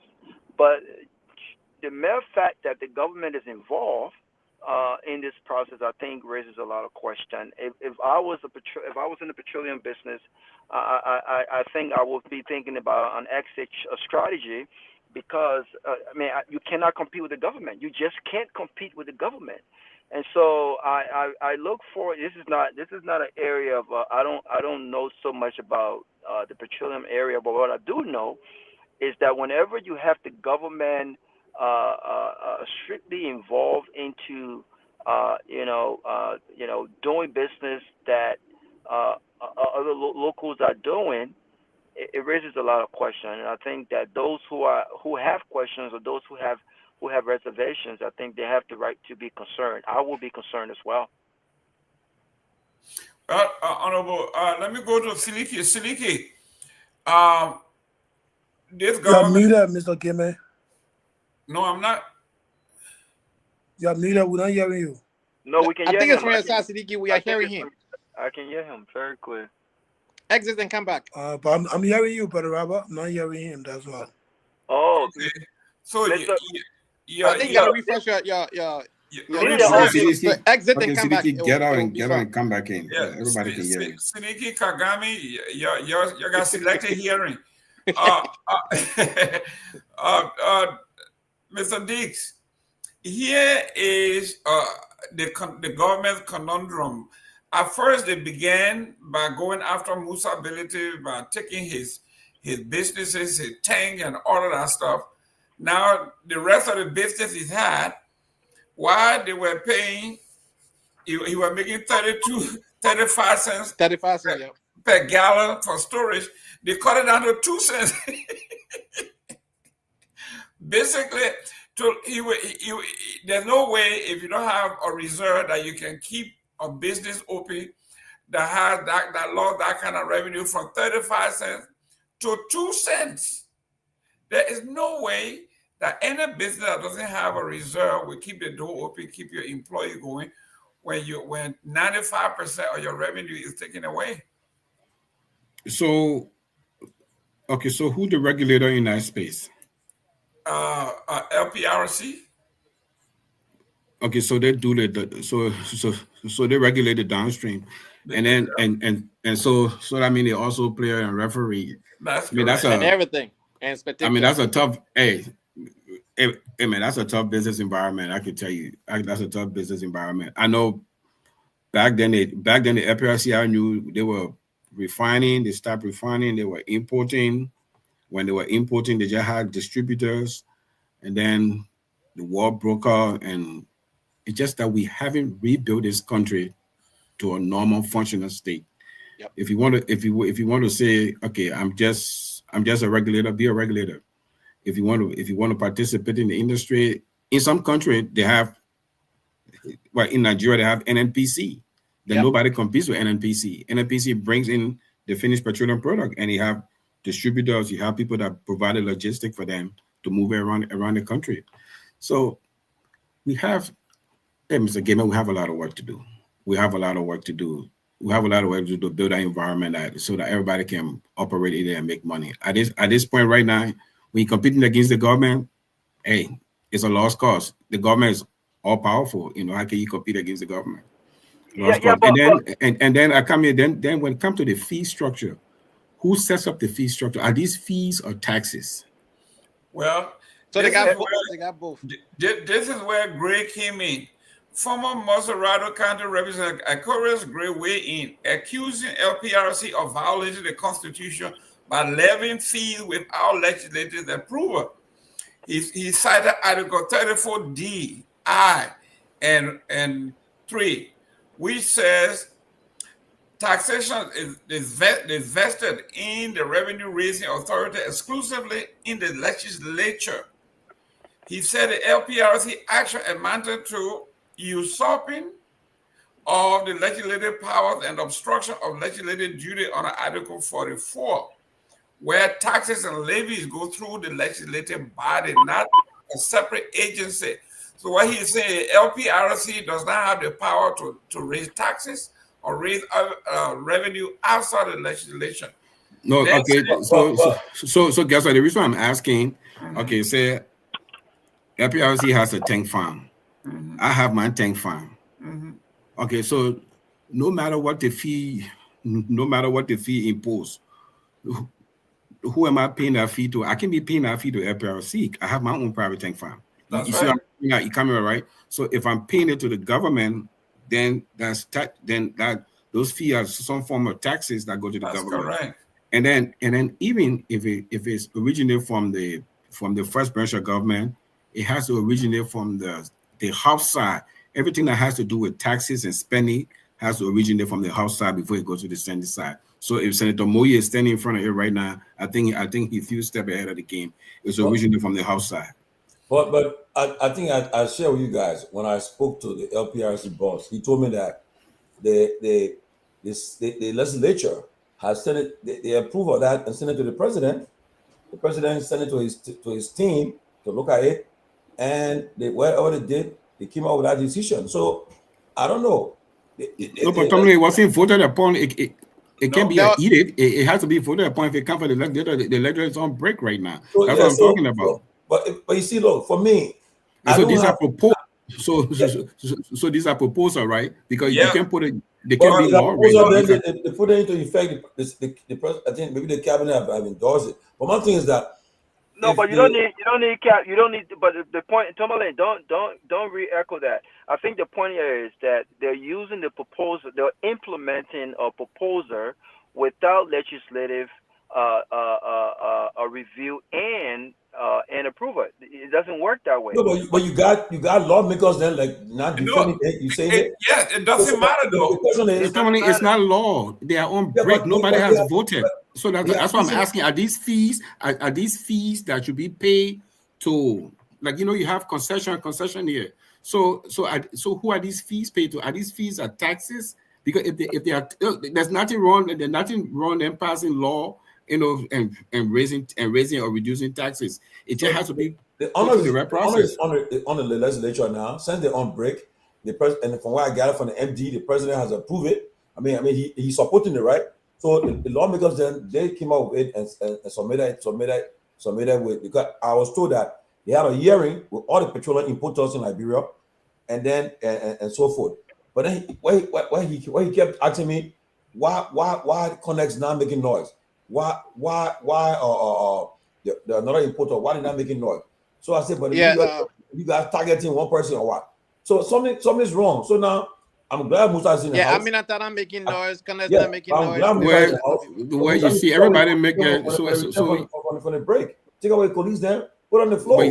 But you see, Tomalin, everybody has different revenue stream.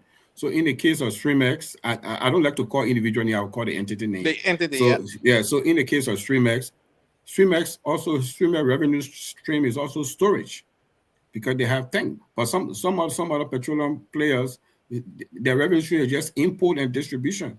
So there's different revenue streams. So right now, in terms of storage revenue, I think LPRC and StreamX are the two main players that are making money from storage revenue. Yep. But LP, but my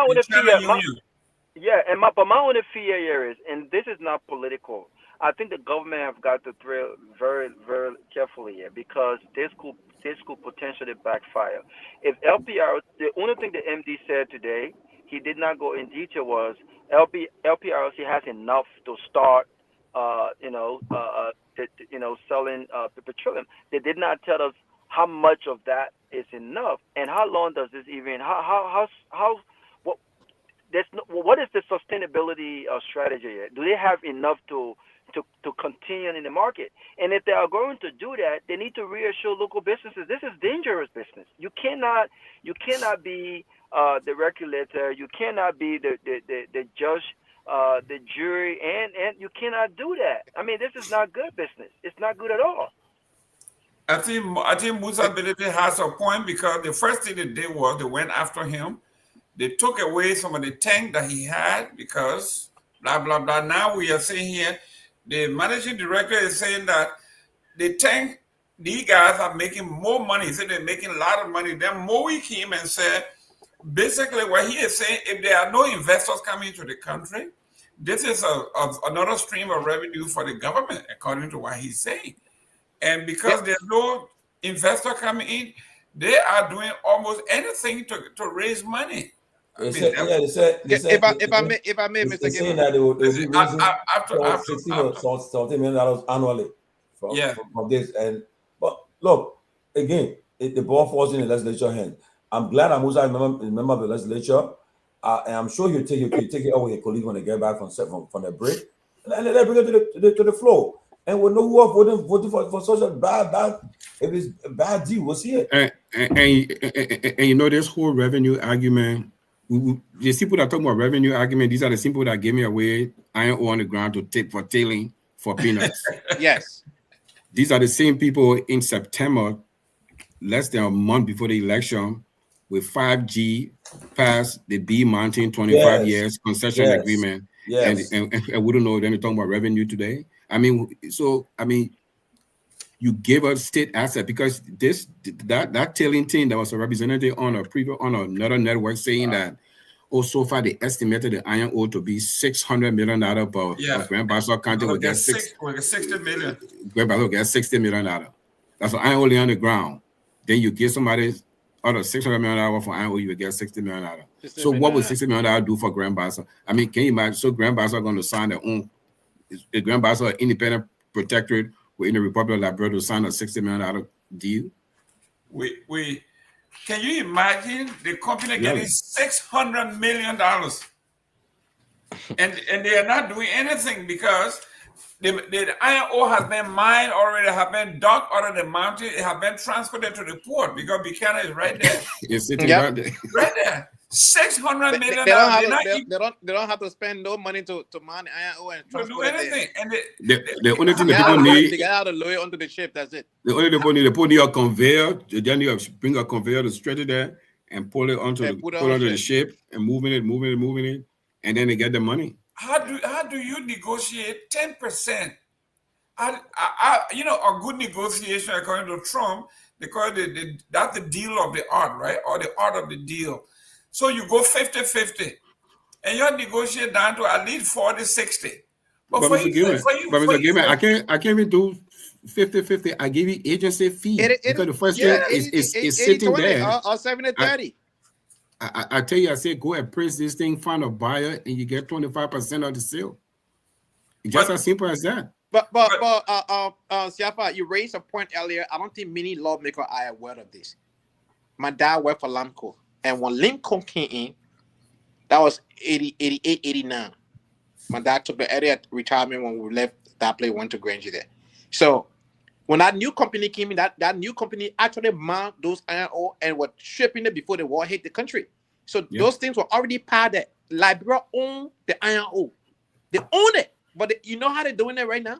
They are acting as though these people that are coming to get the iron ore doing their favor. That's why the people offering $60 million and so excited.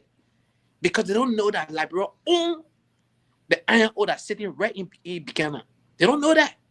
I don't think many of them know, because if they know, they won't negotiate what they're negotiating now. Let me say something to what was said about, because yesterday, because of the petroleum thing, I went on Spoon just to sit and listen to the MD and Senator Mui. There was no legislation passed for the action they took. They said when they went to the cabinet meeting, they made recommendation to the president, and the president agreed on that recommendation because they found a new revenue stream, according to Senator Moi. Mm-hmm. That was a recommendation made to the president. It was not a legislation. No. Former Representative Akara raised the issue yesterday that there was no legislation passed. It's supposed to go through the House and be voted upon and then concurred by the Senate for it to become a law. So they said in that defense that, you know, they recommended this particular issue to the president. For me, if I were advised or offered a wall, recommendation to Representative Benedict, have your lawyer speak for you, because when you're talking on this matter, are you talking as, you know, the political leader of CMC? Are you talking as a representative, Musa Benedict? Are you talking as a business owner at this present moment, right? You can afford a lawyer, hire a counsel that will represent you. Yeah, but on the floor to argue the issue, you can argue the issue, but going on a talk show trying to have a tick for tack with these people, I don't think you're going to do anything good for you, because look at this thing, 35 cents, that's a lot of chunk of money coming out of your pocket. That's almost 90% of your revenue gone. So if I offer a piece of advice, that's what I can offer you.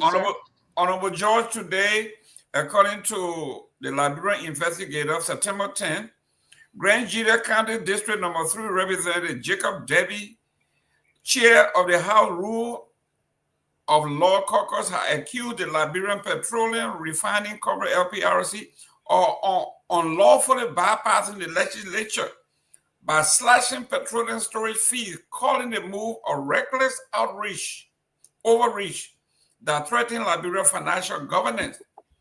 The representative charged the LPRC decision to reduce terminal storage fee from 35 cents to 2 cents per gallon not only undermines the public financial management PFM law, but also erodes constitutional checks and balances.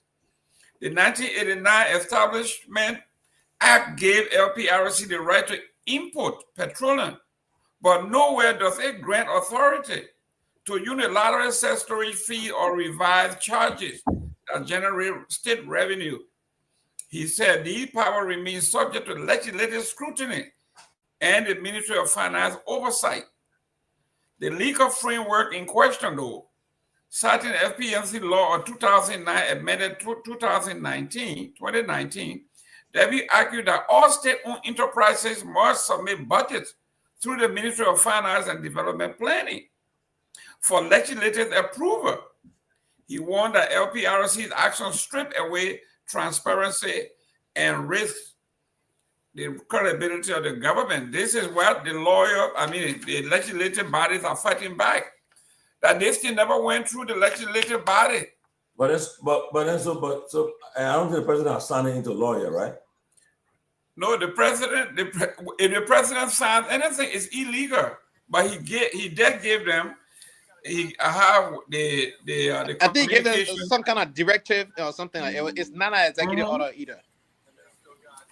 Yep.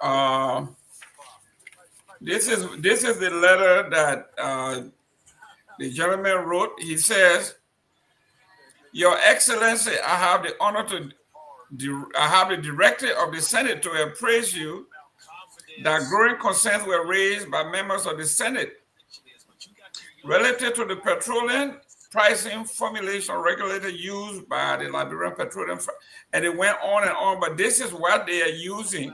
It was not anything that has to do with policy. It was not a bill introduced into the House that had concurrence in the Senate. They just got up, met with the president, and said, "This is what you need to do," and the president told them to go ahead, and they ran with it. So members of the legislative body are now fighting back and said, "This is unacceptable. It is illegal. It shouldn't happen." So, Mr. George, let's see what happens. Let's see what Richard Cohen will do when they return to session. Let's see, because if you're allowing the executive to usurp your function, then you guys are treading the wrong path. Well, you know what happened, Tomalin? These people will not pay the fee because they will say this is illegal.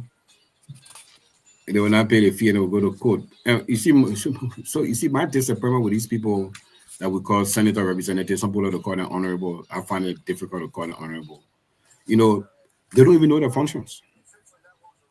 Because if you want to, there's nothing wrong. There's nothing wrong you imposing taxes to find additional revenue stream for the government. That's within your purview. But you have committee hearing. You read a tax law. It goes through the committee. It goes on the House floor. It gets voted on the House floor. It goes to the Senate. The Senate gets voted on it, or the Senate add amendment. It goes to conference committee. You guys reconcile it and go through the vote process. It goes to the president for signature. Is it difficult to do? That's why you get elected to do it. That country, we're talking about Rwanda and other places, if you don't have the stamina to do things right, then nothing will be done right. Everything is just hodgepodge, and these things are not sustainable. Honorable Gay, the objective here, we know what it is.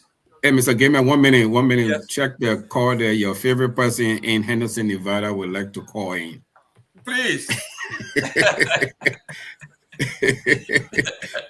Your favorite person in Henderson, Nevada would like to call in.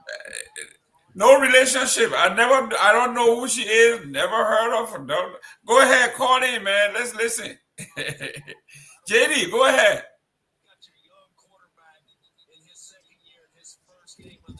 No, but you know the problem. All that's nature. Hey, I feel sorry for the country, man. The country, because the thing about it, I asked the other guy. I said, who you voted for? He said, you voted last election. So you were in the hospital. That's a lie. You were in the hospital. But I can bet you, he may have voted for UP, but he's still talking now. Hey, I take the man word, in the hospital. You got to prove the man in the hospital. Angry now. I said, Jerome, you want to send her your number? You want to send her your number? Yeah, I got to call her. And then that's a problem. The man was in the hospital. What do you want? Tomalin, so you haven't proved the man when in the hospital? When you talking, how to put la. Come on now. That guy tell me, what you admit that? No, but I can tell all my friends, if we sit down on the table now on the sideline, if we don't jump in this process before 2029, then we are really joking. Because if you like, look, man, I'll be in the country is just lawless. It can't 2029 will be in the hospital, Tomalin. The country is just lawless because I heard CFI asked, is it difficult to do? Is the legislative process so difficult? No, it's not difficult. But whether they do it or not, I think the executive understands exactly who they're dealing with yet. They know that the legislature are weak, very weak folks, and so they get away with a lot of stuff. Is someone on the line? Yeah. Sarah on the line. Sarah, you online? Okay, go ahead. Yeah, guys, how you guys doing? Thank you so much for the show, man. I've been following. I've been trying to come on for so long. I don't know what's happening with my gadgets. They are all letting me down, so I'm just listening in. Yeah. Well, Tomalin, when did you feel sorry for Liberia? Were you sorry for Liberia under your friend John Weah's regime? You are not honored with yourself. Liberia is a victim. I know that John Mandela asking that question. I know, right? No answer for Liberia. But go ahead. I got Honorable Julia Donkey on the line. Oh, go ahead, Sarah. Go ahead. No, I don't have anything much to say. I'm just saying that I'm just listening in. I've been having a hard time today. But all of the points that you guys are raising, they are all genuine, especially with that MPRC thing. I think those guys are doing everything possible to enrich themselves come 2029 to be prepared. So this is why they are, jumping over the legislation and all of that. But I think the Liberian people should be resilient and, and don't allow it to happen, because our country, we have to be a country of law. We can continue to do this. Other countries are leaving us behind. Every time these people come to power, they want to take the law into their own hand. These are people who criticize other government, and now they came to power. They're doing all kinds of things. It's just wrong. So I really hope that we'll have legislatures over there that will stand up for the rule of law. This is just overreach. too much overreach. It's not good for our country. Thank you, sir. Thank you, Honorable Julia Duncan Cassell. You're next on The Price is Right. Where you calling from? Go ahead. I'm calling from Las Vegas, to be specific, Nevada. Okay. But let me say to Mr. Dix, and I'm going to call you up with somebody that pointed me out. But I normally don't call on shows, but I did this because I've been there, I've done that, and I have a lot to offer as it relates to how governments in Liberia work. And the only way we can change it our vote. We see what is happening in America. We see what is happening in Russia. But we continue to elect people based on the rights, the t-shirts, and the money. Look, let me break it down to my own county, Grand Bassa. Look what our two lawmakers, both here in our county, are doing among themselves. This is to tell our people that we need to rearrange how we think about elections and who we elect and why we elect these people. But back to the subject. Yes, Madam Seri took over after Civil War. I know you're one of the most critical person, but you met her in person. You were able to move around Jerome. But she couldn't do it all. She did what she could in a period of time. She attracted a lot of international partners because of her connection. But she had to prioritize what she wanted to focus on. Girls' education, women empowerment, peace and security. And those are some of her points. And every time I hear people say she didn't do nothing, she had all the, why can't they attract international community? Because they don't have the connection. When you come into power, when you want to be, you should be that person who can connect with others to help you move your agenda forward.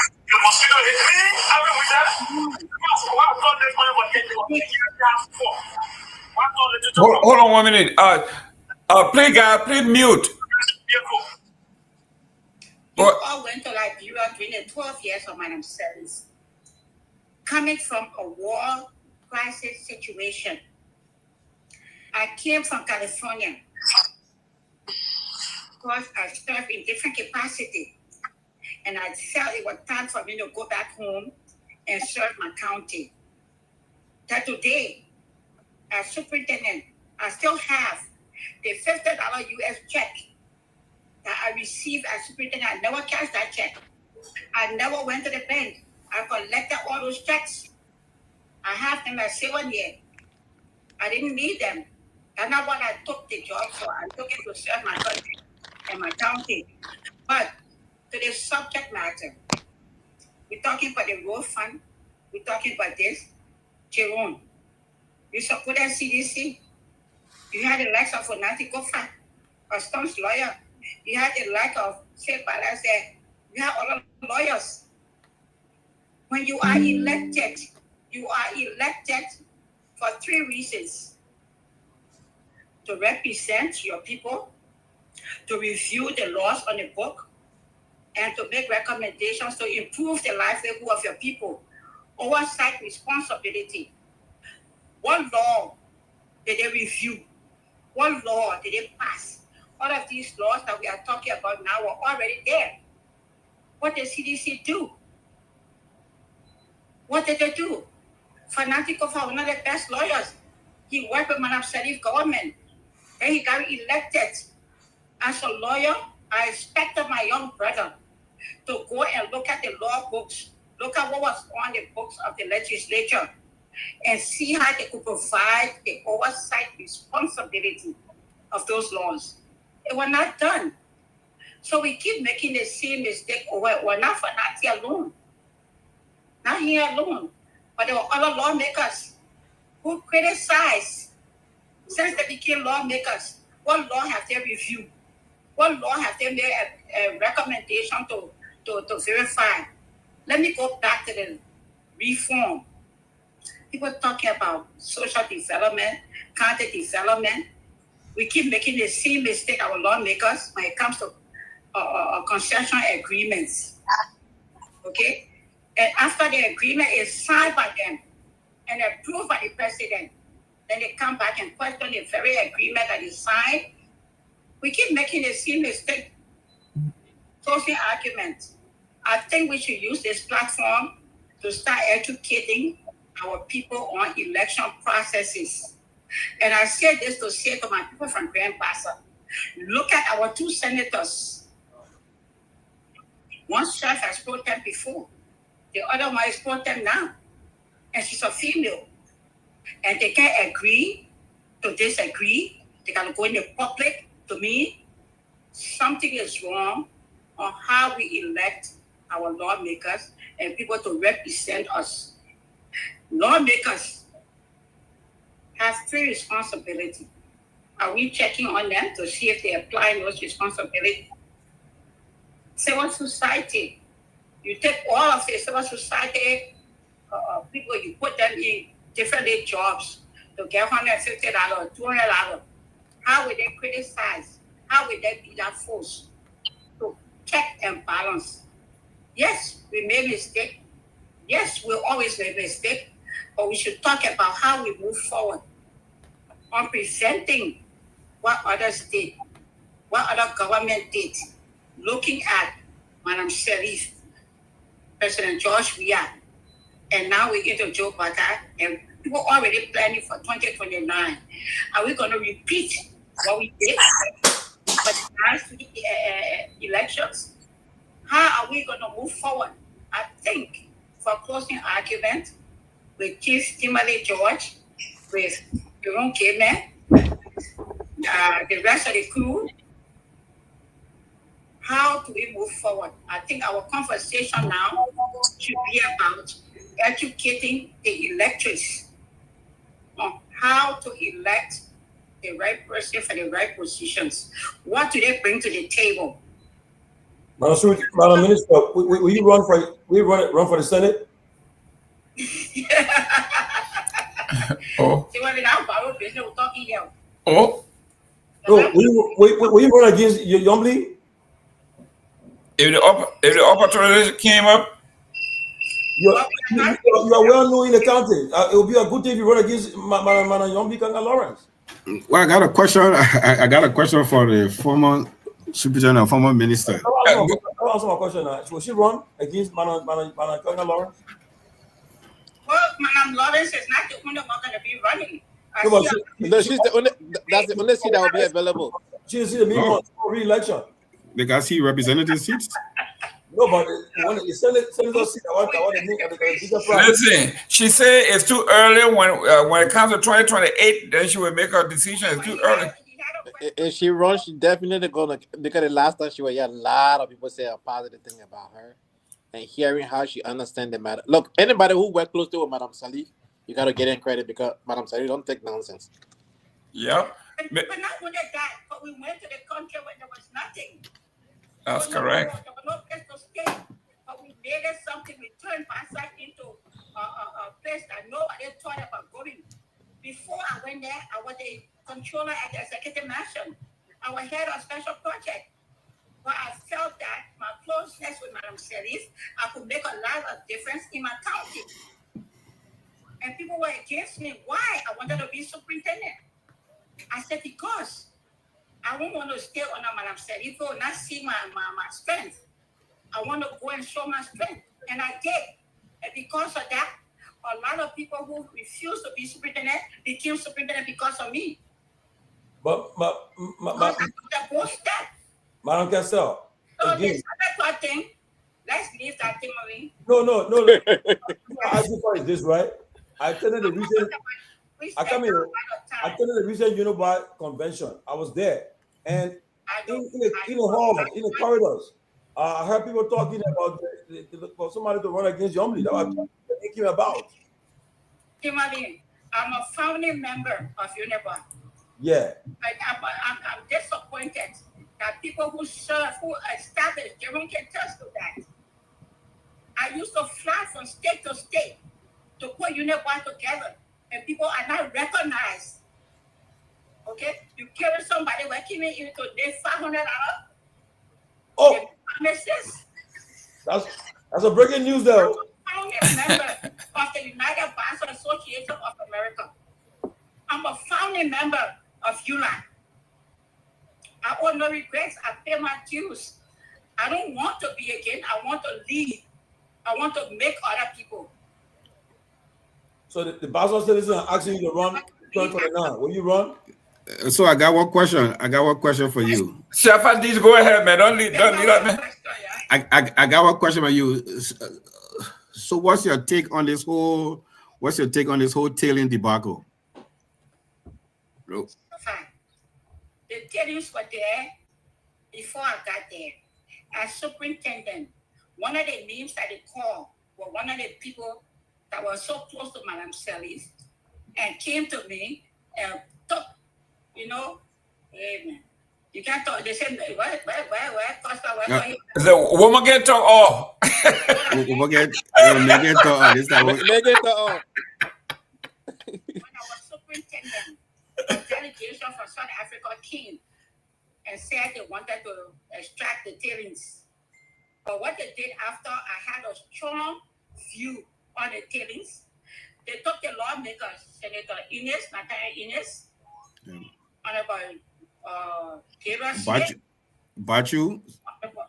Hans Bachu, please speak to the head. No, no Hans Bachu were not there at that time. Hans Bachu came in later. It was Phoenicia Hodges. Yes, and Page. It was Samuel Page. That's correct. But not that family. So South Africa. But then at the time, you know, superintendent, you're not elected. You are appointed. So you serve at the will and pleasure of the president. Yep. So everything had to go to the lawmakers. And they took them to South Africa. They took them to China. In fact, on about, where did he went? Sam from number 1. He forgot to catch a flight here in Ines. So a busy having fun and he missed the flight. And then they took it back. But when they came back, they still needed my signature as superintendent. Because if I didn't sign it, they couldn't take it to the president. We said we needed to know what the people of Basel would benefit from the tailings. So that process never went on till I left. And then Awida Kopa became superintendent. Levi Jima became superintendent. Then John Kehleboe. So you have a series of superintendents after me. So the tailings have always been there. The longer it stays, the more value it gets. But let me ask you something. That residue, the tailings that are there, were left there at the start of the Civil War when Limco ceased to operate. And Limco was 100% owned Liberian company, 100% owned by the Liberian government. So why is it today? So why is it today a county, not the republic, a county is claiming ownership instead of the republic? Okay. And that's my problem right there. Okay, well, I was superintendent, and we were asked to host the 26th celebration in 2027. After 2026 celebration, when the nation burned. The next county that I thought we had hosted was Grand Basin. During her visit there, we took her on a tour in a loop, in a camp, to see what was there and what we thought that Metals should do, and what we thought that the county could benefit from. That included the scrap, that included the tailings, because it belonged to the people of Bassa. Okay? And she the tailings? Yes. The tailings belong to the people of Bassa based on what law? The law that they were there, that Metals made it there. And the agreement they signed to each other, Brian and that included the tailings. I agree with that. It doesn't include the tilling, but doesn't the tilling belong to the republic or it belong to a county? That's my point. You go to Pomi, the Blue Lake, it belongs to the people of Pomi. You go to Babolu, there's certain things, resources, yes, it's government, but government can turn it over based on the needs. And the people of Bassa at that time asked Madam Sen government, he have money to improve the county. we needed that all scratch and metals people are not using to be turned over to county. We have asked that the tailings of 30% go to development of the areas that were affected where the tailing was, which was balcony, corn farm, Atlantic Street, that area, because there were the ants. If you remember before in Vassar, the ants fit in Vassar County with the erosion. To have to stop the erosion, we can't leave all on government. The county needed it. But before I left as superintendent and became minister, it was not finalized. It got finalized after my tenure. So when others came on board, instead of, they say you want to have something from Liberia and put it in a book, we did turning over notes. Instead of filing over on the book, they decided to do what they wanted to do. But now we're standing, that's how come. Even the government of Liberia, with the new ministry, under, I think, what he used in China, the Minister of Lands and Mines. Yep. I forgot they had a whole map because people talking about the map of Liberia. The map of Liberia have always been there. And went to Lands and Mines. And those things were already approved. But then we left. So whether they follow it up or they did not, it was not my era again because, like they said, superintendents are appointed and not elected. The lawmakers at the time decided to do what they wanted to do. But notwithstanding, they telling whether it go to government or percentage of when it go to government, because Lands and Mines had to do their funny work. A percentage go to the county, the majority go to the county, especially the affected area. Yep. No, but I totally agree with you that we use proceeds. Oh, I'm sorry, you took talking. I went to Pakoni, where I saw the lifestyle of the people in Pakoni. I thought that those people needed a lot more than what they were giving because most of the resources came from that area. So that area should have been developed by resources from the tailings. So I mean, I totally agree that certain proceeds should go to the county because of some of the environmental impact that happened in the areas doing the operation. But my problem is that you have lawmakers usurping executive functions because when it comes to extracting those tailings, you need Lands and Mines, you need EPA. I mean, you need the whole apparatus of the executive branch. But these lawmakers are signing agreement and obligating the country the county to some extent, the country, and which I feel is contravening to the laws of the land. I mean, that's not their responsibility. I agree, but I think the next time that's why I said election education needs to start from us now. Yep. Okay? So the next time you get a lawmaker from as that, I can tell you, the Local Government Act said that superintendent, we have had presidential elections. Our constitution agrees that we have chief elections and municipal elections. We have not had any since 2005. Until we can have elections where the city mayor are elected, where the chiefs are elected, where elected officials, the superintendents, throughout what time, they were proposed under the Local Government Act that we be elected. The lawmakers said, no, they can't be elected, we be elected, we respect who? They opposed it, they never signed that bill.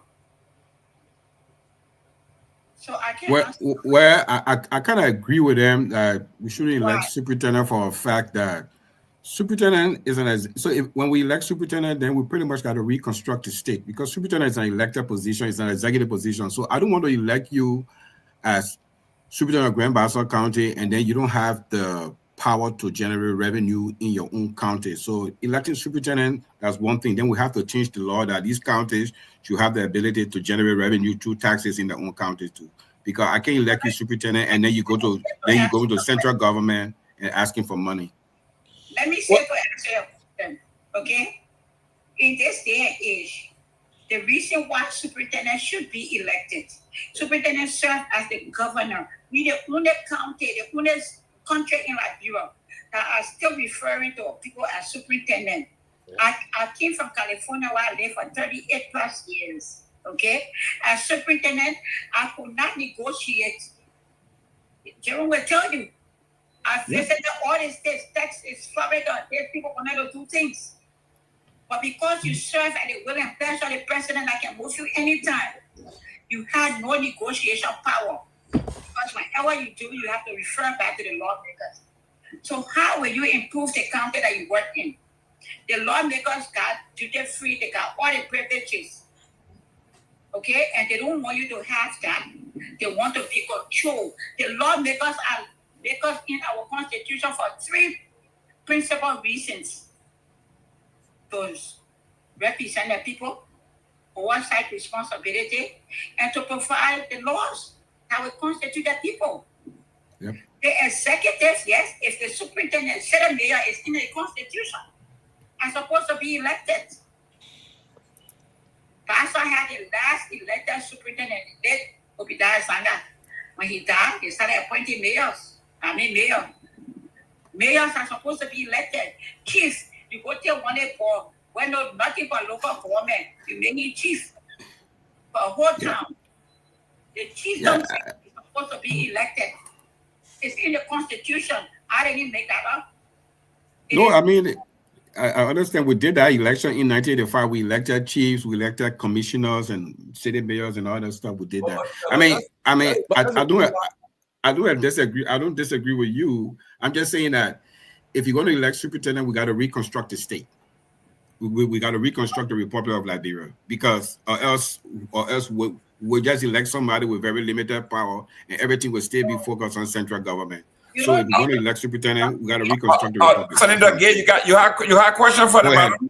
Go ahead. I have a comment before I ask the question. So okay. Siafa, I know you're raising a concern that the county may not have the necessary capacity to be able to manage themselves. But here's the thing here. I know it's a complicated subject and it will require a whole lot, but we need to go past this superintendent being at the will of pleasure of the president. Because guess what? Today as we speak, the president control the executive mansion, control the legislature, control the judiciary, control of every government agency and ministry, and all 15 counties. See how the country is moving. One person has enormous power. So, much as I understand your concern as to the complexity of the matter, but we have to sit back and say, you know what, we can start small. We can do it by region. This region start this one, there's other region, and gradually, and our country can move forward. Because imagine Nima County with 9 representatives and 2 senators, 11, right? 11 lawmakers out of Nima County, but 1 president control the superintendent. If they have an elected superintendent, that superintendent will work in the interest of the people of Nima County, as opposed to working in the interest of the central government.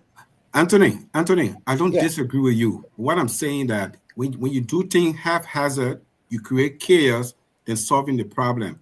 Superintendent is an executive position. Nothing wrong with the people selecting who should be the chief executive of their area. In our case, the county. But if you elect me, I don't know what I would ever get elected, the governor of Grand Cape County, and I cannot generate revenue for myself. I got to go to central government. And guess what? The executive, the person that sits in the executive mansion is from the opposing party, than the party that elected me from my county. I'm still at the mercy of central government. So what I'm saying, you have to reconstruct certain things to say you have the ability to generate your own revenue, and at the same time, central government can generate their own revenue. You know what I'm saying? But if you just elect me for election's sake, what's next? I'm elected. Let me say to you, I'm not speaking for the 15 counties, right? But I'm speaking for my county. Like I said to you, after the inauguration and Madam Serif elections, because of my banking and accounting background, I became the controller at the executive mansion and head of special project.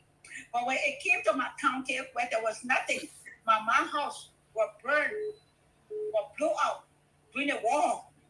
When Daniel Chair, people that were fighting Bassa, Okay?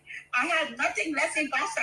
But I decided after looking at everything that I can sit in Monrovia and do anything, knowing my background, knowing my involvement, knowing my connection.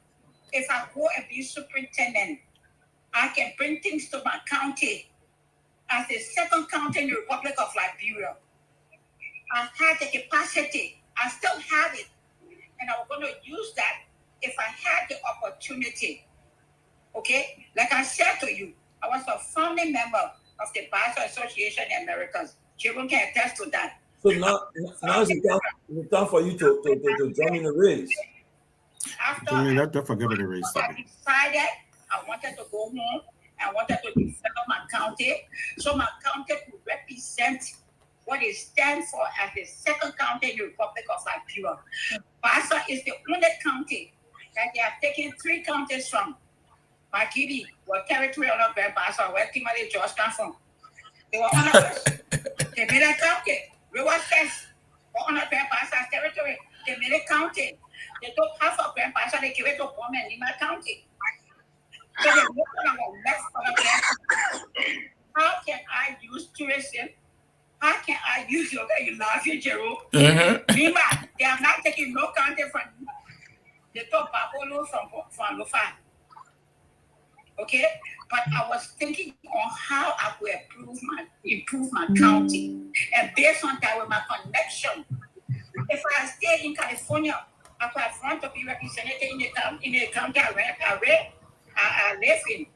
I had informed our president for the community association for 8 years, meaning 2 terms during the heat of the war. We carried our supply to Liberia. I left Liberia in 1981. After the coup, I died in 1980. Or the class of 1980. I moved to America. But I went back home. I carried supplies. I saw my people. And that's when I made that decision that I needed to be a part of the reconciliation, not just giving them rice and food, but the healing process.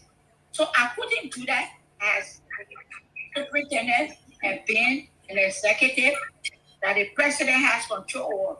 But I do my relationship with Madam Salif. I made sure she go on our open road today because of being a Senator Finley at the time. Because all my other lawmakers from Bassa came from one party, Liberia Party. But I knew Nathaniel Innes because he was graduated from my school. I knew Gabriel Smith because he went to my school. I knew Venetia Hodges because he was with me in California before he got to Liberia. I knew Sam Page because he was my cousin. So you have to be intellectual. I used my relationship with them to move Bassa forward when nothing was in Bassa. Bassa became the prime county of all counties. I'm just saying this to say to you, everybody cannot be. But when you pick the right person for the right position, I'm an administrator, I'm a banker, I'm a social worker. That's who I am. I love people. So are you satisfied with the 2 senators right now? Are you satisfied with them? Their work? You know she will not say it. We got somebody on the line. Go ahead, PVP on the line. Jerome. PVP on the line. But she was on the call. She got off the call. I think Jerome lost. We lost Jerome. Man.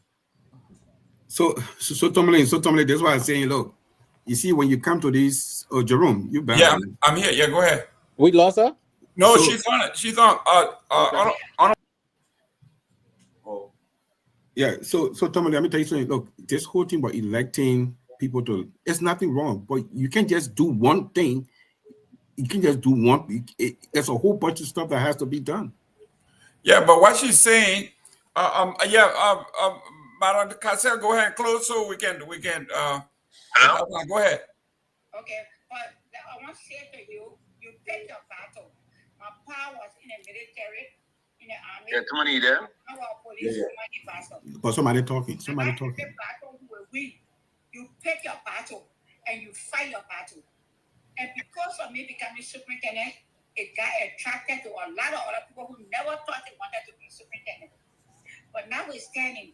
Grand Bassa is my county. I love it with my heart. I will do anything to ensure that my county succeeds. So in this disco, I was calling because of what is happening between the leadership. And I will ask that this platform, and I've said it, I will continue to say it, that people need to know the responsibility, what is required of them before they take on these positions. These positions come with responsibility. They come with the rights of people. I'm a peacemaker. I'm a peace giver. I dislike what is happening right now in my county. It shouldn't be. So I want to use this media to call on my 2 senators, the only female lawmaker in my county, the pro tem, Senator Lawrence Yombi Kanga Lawrence, my brother, Senator Westmaka Milton Finley, to put down the level of dispute what's in the interest of the Bassa people. Because my coming back is to start the education on not voting for back arrest, not voting for T-shirt, but voting for those who seek your interests. And we use them as example. If they don't smoke the peace pipe, both of them need to smoke the peace pipe. They need to apologize to our people. You call one person B and the other person call you liar. And it's so disrespectful from a female and a male, Eve and Adam. Wherever they partner with the tenants, they have oversight. Whatever it is, they are lawmakers. They are supposed to review the laws. They are supposed to go check and balance. Then they're talking again and calling for audit for Metals Team. What happened to LAC? What happened to PRE? What happened to PANELISTS? Call for audit on all the concessions in Grand Bassa County. Why you get picking on Metals Team? Thank you. Thank you. Thank you for the time. Thank you. Thank you for on here, and I love to come on anytime when you come to Bassa. Thank you. Thank you very much. I got one beef. I got one beef. I was never invited to the Dopoh Festival when she was superintendent, so that's my beef. Yeah, go ahead, Paula. But she would be a we got a caller. We got a caller. Go ahead. I think the former minister and former superintendent spoke somehow well. Entirely, I don't agree with her. But there's this notion, first and foremost, let me remind the former minister that it was her administration, their administration at the time, Madam Salif administration, that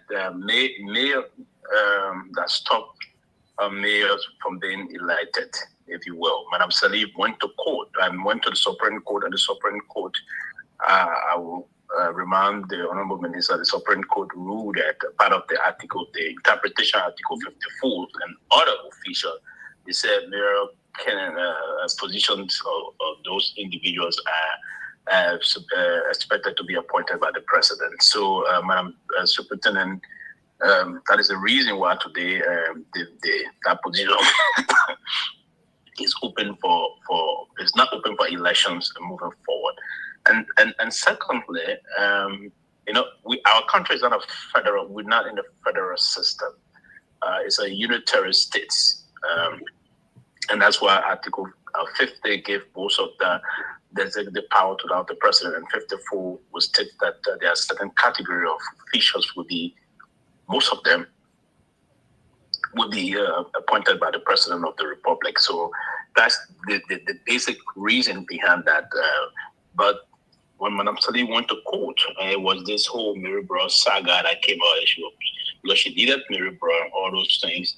So she went to the Supreme Court. The Supreme Court did rule at the time that those positions fall under the purview of the president to appoint. So I just thought to do that clarification. Now, the debate about the superintendent thing, and the fact that we are a unitary state, we wouldn't elect the Constitution stated clearly in Article 54 that superintendent, assistant superintendent, or development superintendent will be appointed by the president. To change that, Madam Minister, we have to have a constitutional referendum to see if that is possible. But we are a unitary state.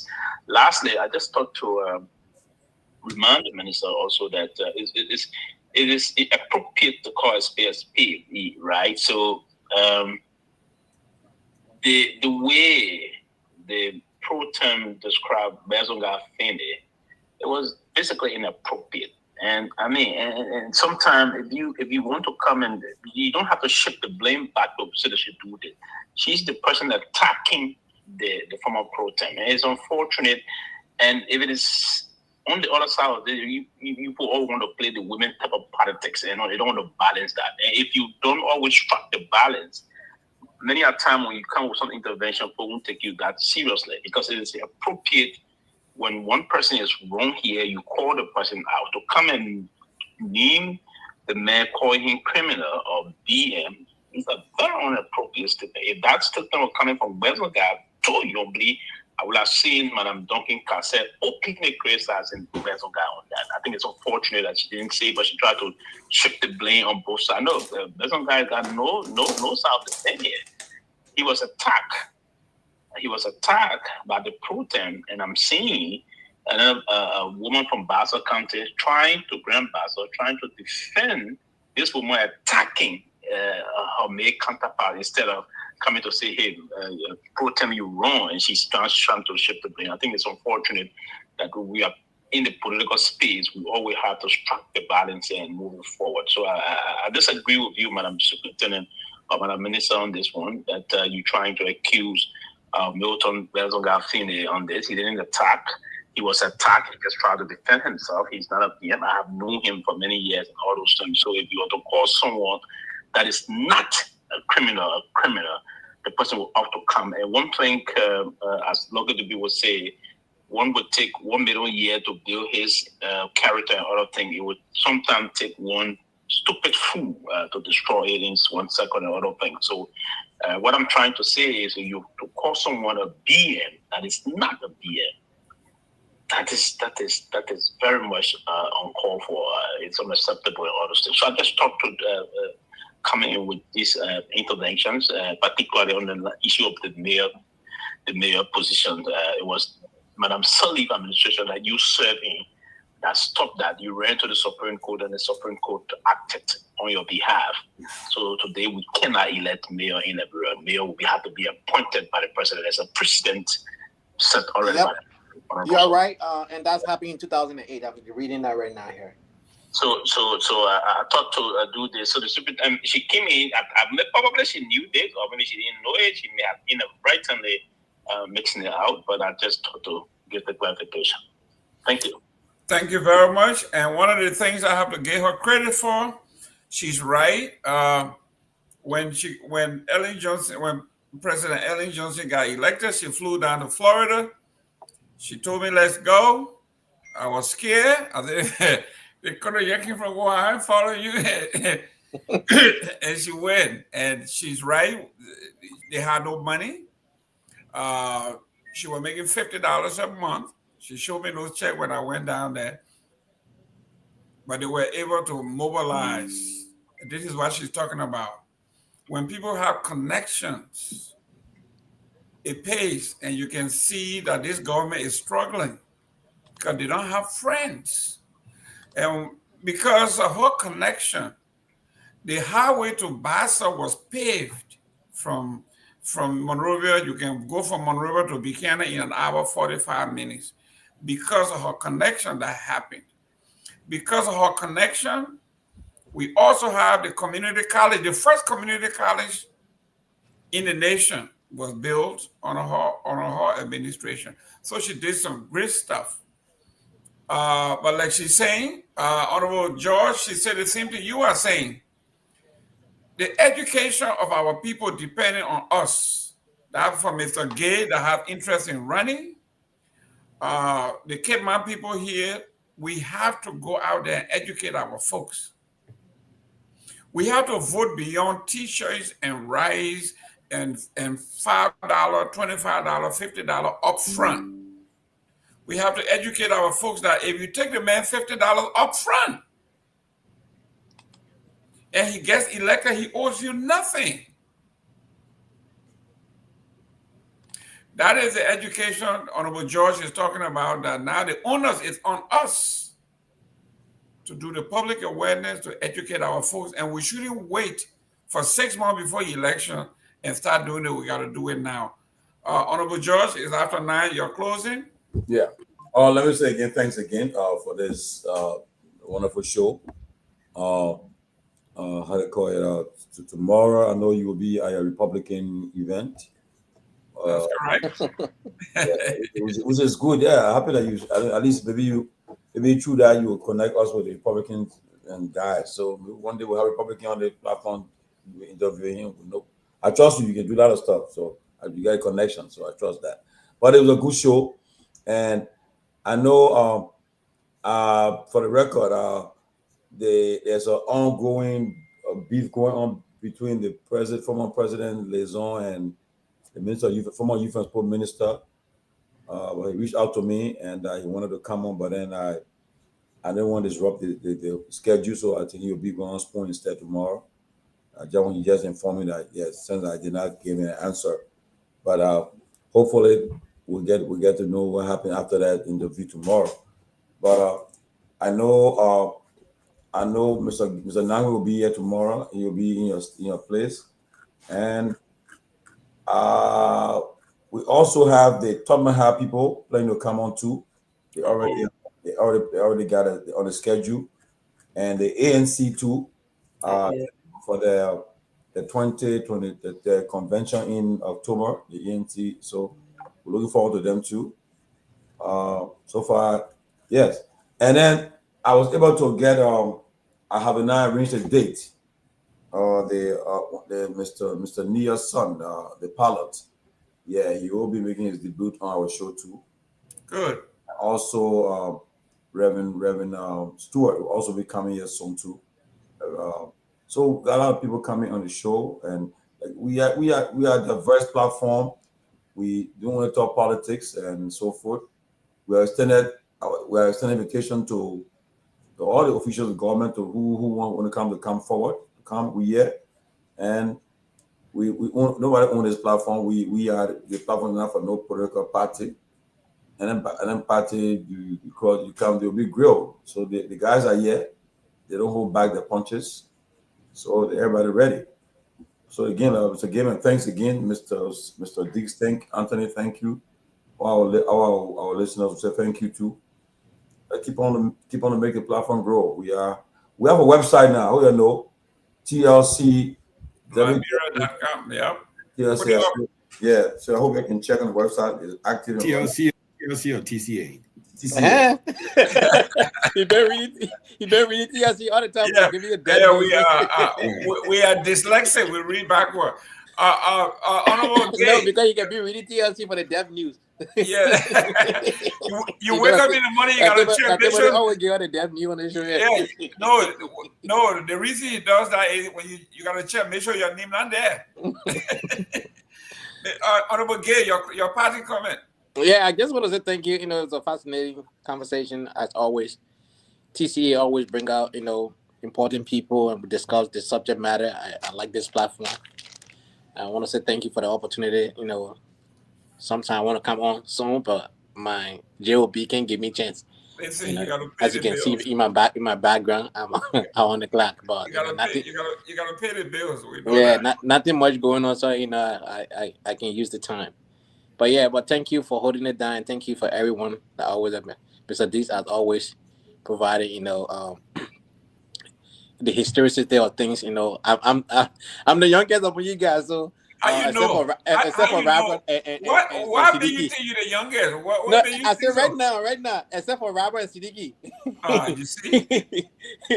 But so I appreciate the opportunity. Every time I share the platform with you guys, I learn a lot about my country because I grew up in the Ivory Coast. So definitely that's why I like to come here, to get some information about Liberia as well. And to share the Ivory Coast or growing Yekepa? I was born in Yekepa. I was a kid when we left Yekepa. I really didn't know Yekepa like that. You just want to laugh at me. He's a refugee. He's a refugee Peking. You were in the Ivory Coast. So definitely, but the way I know the Ivory Coast, I wish I knew Liberia like that.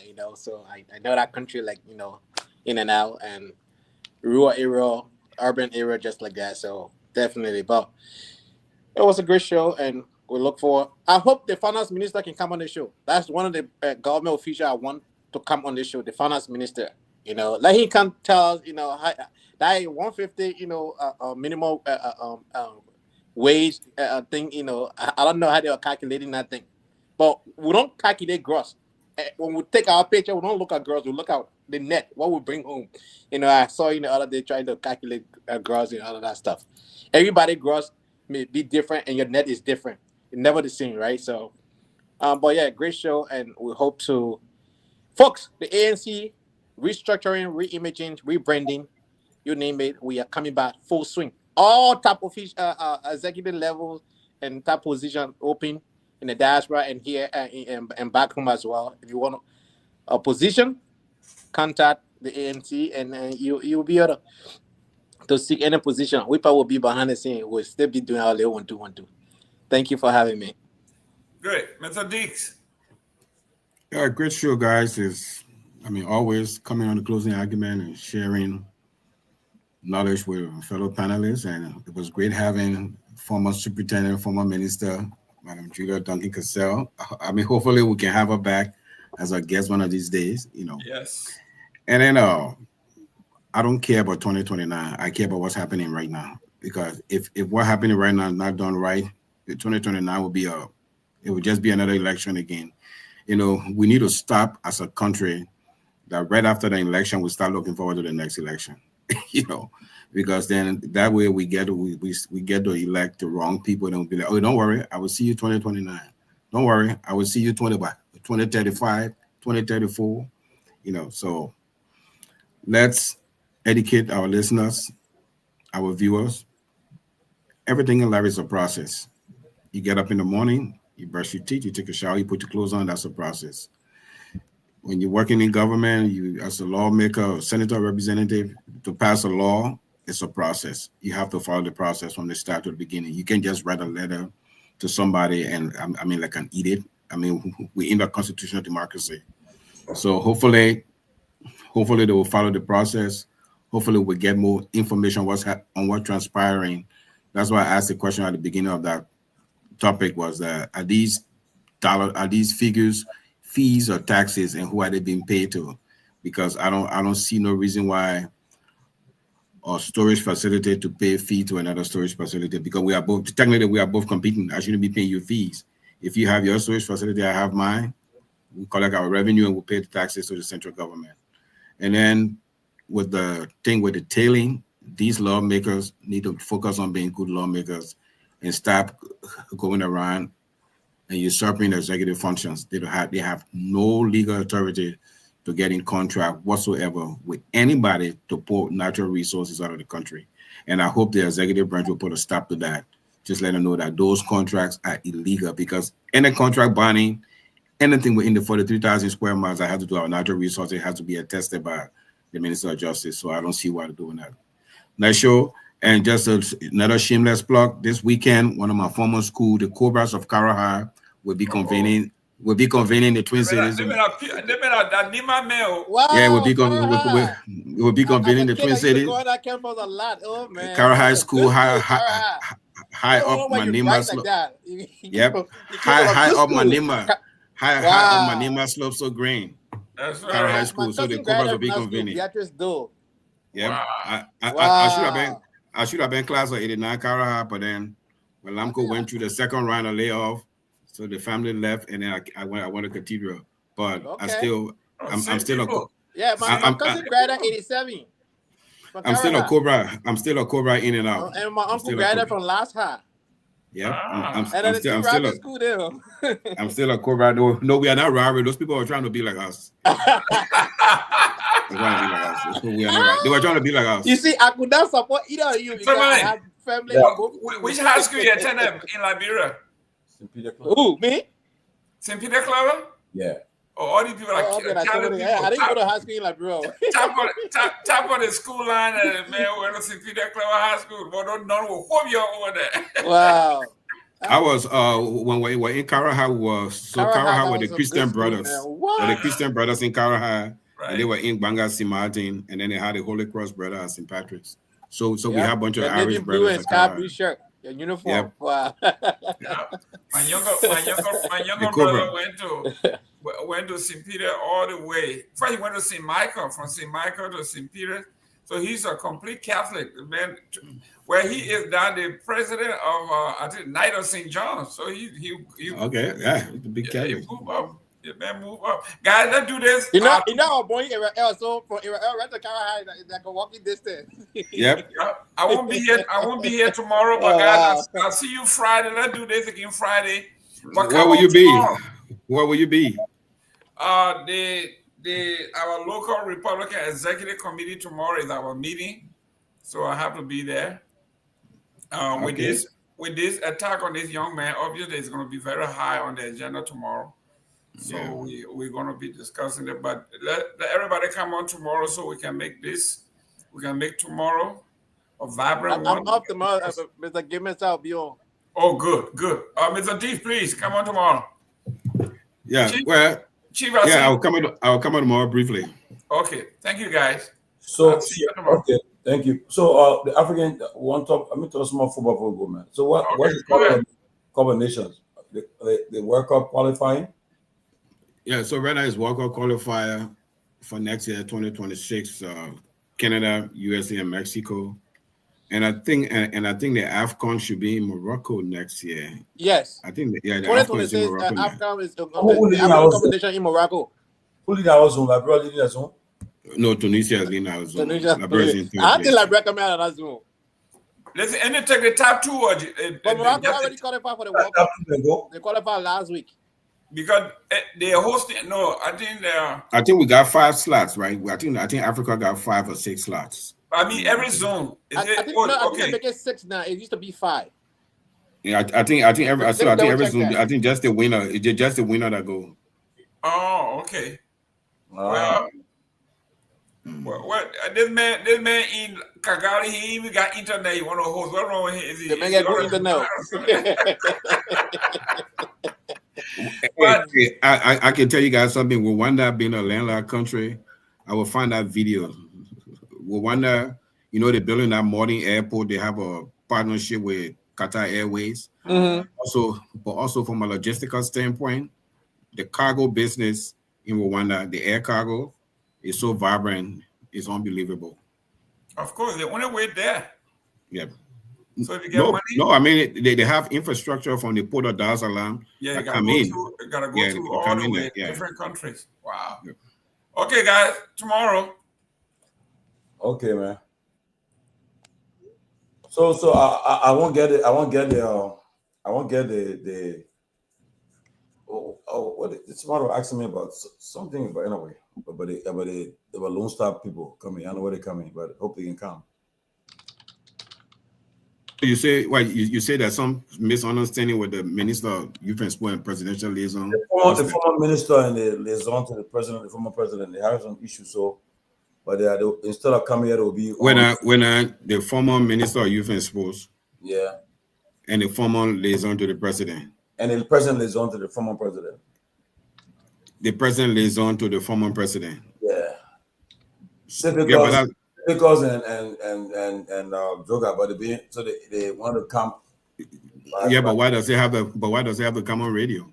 So they said. So I told them. So they said they're not going to spoon more. So I hope they go to spoon, man. Yeah, but I'm asking. I said, why does it have to come on radio? Because they've been attacking each other in the press, I think. Yeah, but let them just keep it right there and find a way to solve it. So I don't know if that is true, but I'm seeing on Google here that 9 teams this year, next year, the 2026, 9 African teams are guaranteed to participate in the 2026 World Cup. Oh, okay, that's good. Right? Yeah, I wonder how many. That's huge. We never had that kind of number before. 9 African countries guaranteed. But what surprises me now, I see big teams like Nigeria,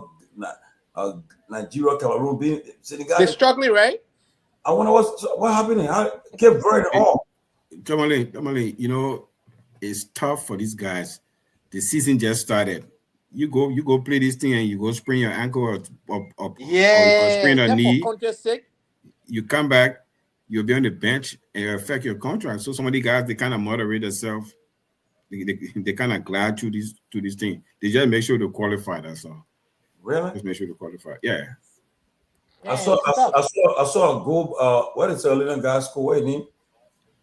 He took the ball from his goal post. Oh, you mean the 94-yard goal? Oh. But the only difference was that the goal was empty because the goalie had gone. It was in the game. The goalie had gone on the other side, so it was an empty goal. Oh, the goalie he went up on the field? Yeah, one of the FIFA corner because they were trying to. What stupid is that? They already made it, man.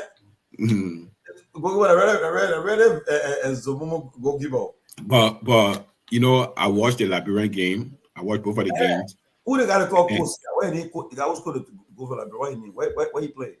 I don't know them, but the sad thing is that, Tony, technically, we got a long way to go. Technically, yeah, they're not fit physically. These guys cannot string 4 passes in the opponent's side of the field. But they can. First of all, you know what I noticed too, and I asked a question I asked on Sunday. So, what is different between the days of George Weah, James Diba, Jonathan Sogbe, Joe Nagbe, and all the guys with these guys today? It's simple, Tomalin. It's simple. The guys they play in big leagues. I mean, Joe Nagbe play in big league. What are big leagues? Joe Weah play in Italy. He play in England. He play in France. Diba play in France. He play in Belgium. But the guys they play in the substantial leagues in Asia. In Asia. But guess what? Yeah, but bro, guess what?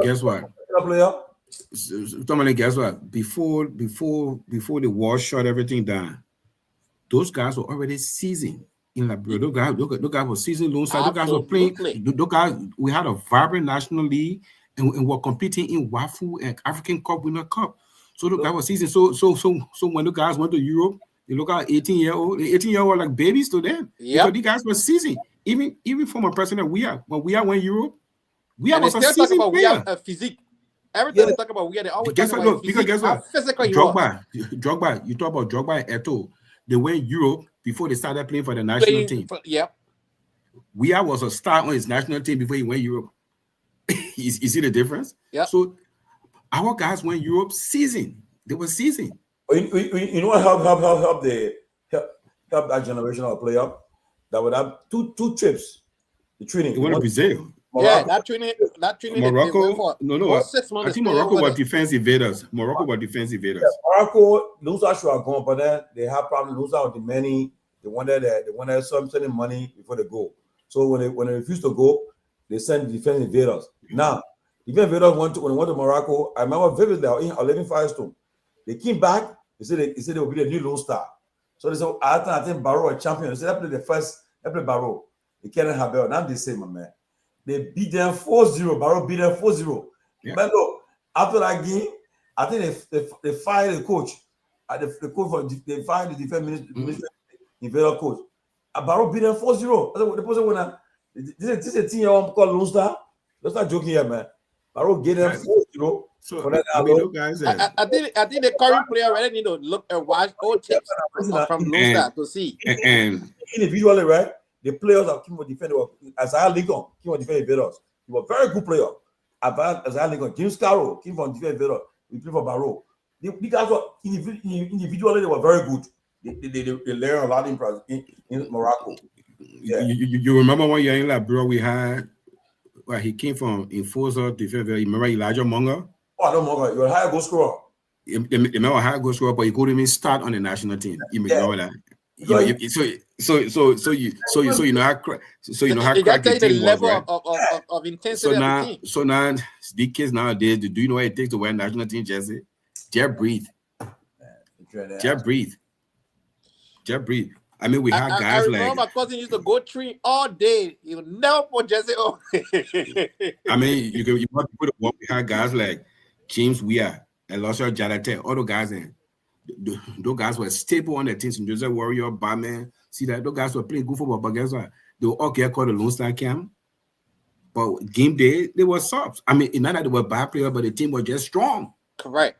The team was just strong. That year when we missed the World Cup, when EJ won our zone, we missed that World Cup at one point. And because EJ was a better team than all, but like bro, good. EJ was just a better team overall. We drew with Kenya in Maria. Our course. No. That was closer. We drew with Kenya 0-0. We beat Malawi. We beat Egypt. We drew with Kenya in Morea. Yeah, what they got? But Siafa, even the country meet, it used to be very competitive. Yeah. They got John Oyango. They got to destroy us. I was a kid, but I remember it was very competitive. When the open SKD first, the guy from Cote d'Ivoire. When the man school you turn it back to us that day. Number 10, Sekou Bamba. Yeah. But the first man, the first man to score a goal. I'll tell you. SKD. I'll tell you. When it can't be, I'll tell you. Wait. I'll tell you. Can't be players score that goal. No, that my cousin. They met right in New York. My cousin right in New York. Yeah. Roland KDA? No, right, Roland KDA. No. What Abraham is it? No. Wait. That's a good question. Wait. And you get it one, I give you $50. Wait. I know, man. I don't know one player that can remember that. Give me the initial. I thought we still have black and white TV now. CK. Just Kerry. Charles Caddy for Greg Kimakante. There you go.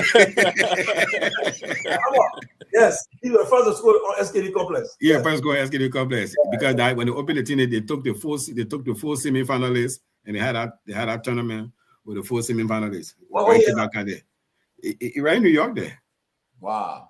Well, you know, the last football back there, man. When it kind of before the war. Now what country? What about Gibby, yeah? Grand Bassa County. Oh yeah, Grand Bassa, yeah. What the guy they call the guy who scored for us.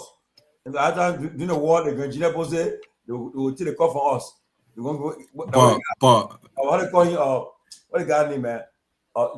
Carlton Critic. Yes. But I'm gonna tell you, fun that year counted me. You know, they used to do 2 games, and most of the games would be in the night. Yeah. So we have one guy from I was still living in Montreal, but I knew most of the guys from Yekepa. They have one guy to play for Nima, to call Nima Ray, Eric Vanney. Okay. Yeah. So and then Nima, I forgot who Nima was playing. And Nima came on the field, man. And the people that started yelling, Rebel, Nima, woman, Rebel. Coming here, yes. Rebel, my man said, let you have a seat. We relocated. Football fun, man. Football fun back in the day. They were great. What? Great. But I can tell you, I can give you one last joke about it. So I had a cousin and 2 of her friends to play football. You know, one guy's on my goal, they call Lati Jackson.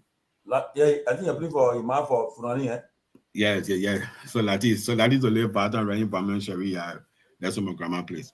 So when I was hanging out with them, they said, let's go to ATS. I did our 3 games, our 2 games. They had a second division game, and then I think a second division game, and that night, our IE and St. Joseph Warrior. So the man said we should go early so we can get in, you know. So at that time Latino will register with Survivor second division team. But Survivor wasn't playing that game. So we went to the stadium. So we just walk in to go in. The man, as soon as we reach the gate, they say Survivor, they say go in. Survivor, go in. I reached there, I said Survivor. My power friend said, Mr. Thompson, Louis, he said, Siafa, can you go buy a ticket?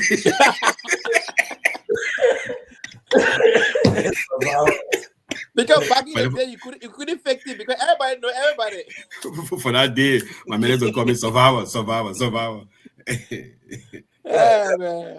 Yeah, Grandmaster beat us in the semi-final. Back us, you play for Bonkandi or what? You play for Bonkandi, we pay my daughter. You play for Bonkandi, man.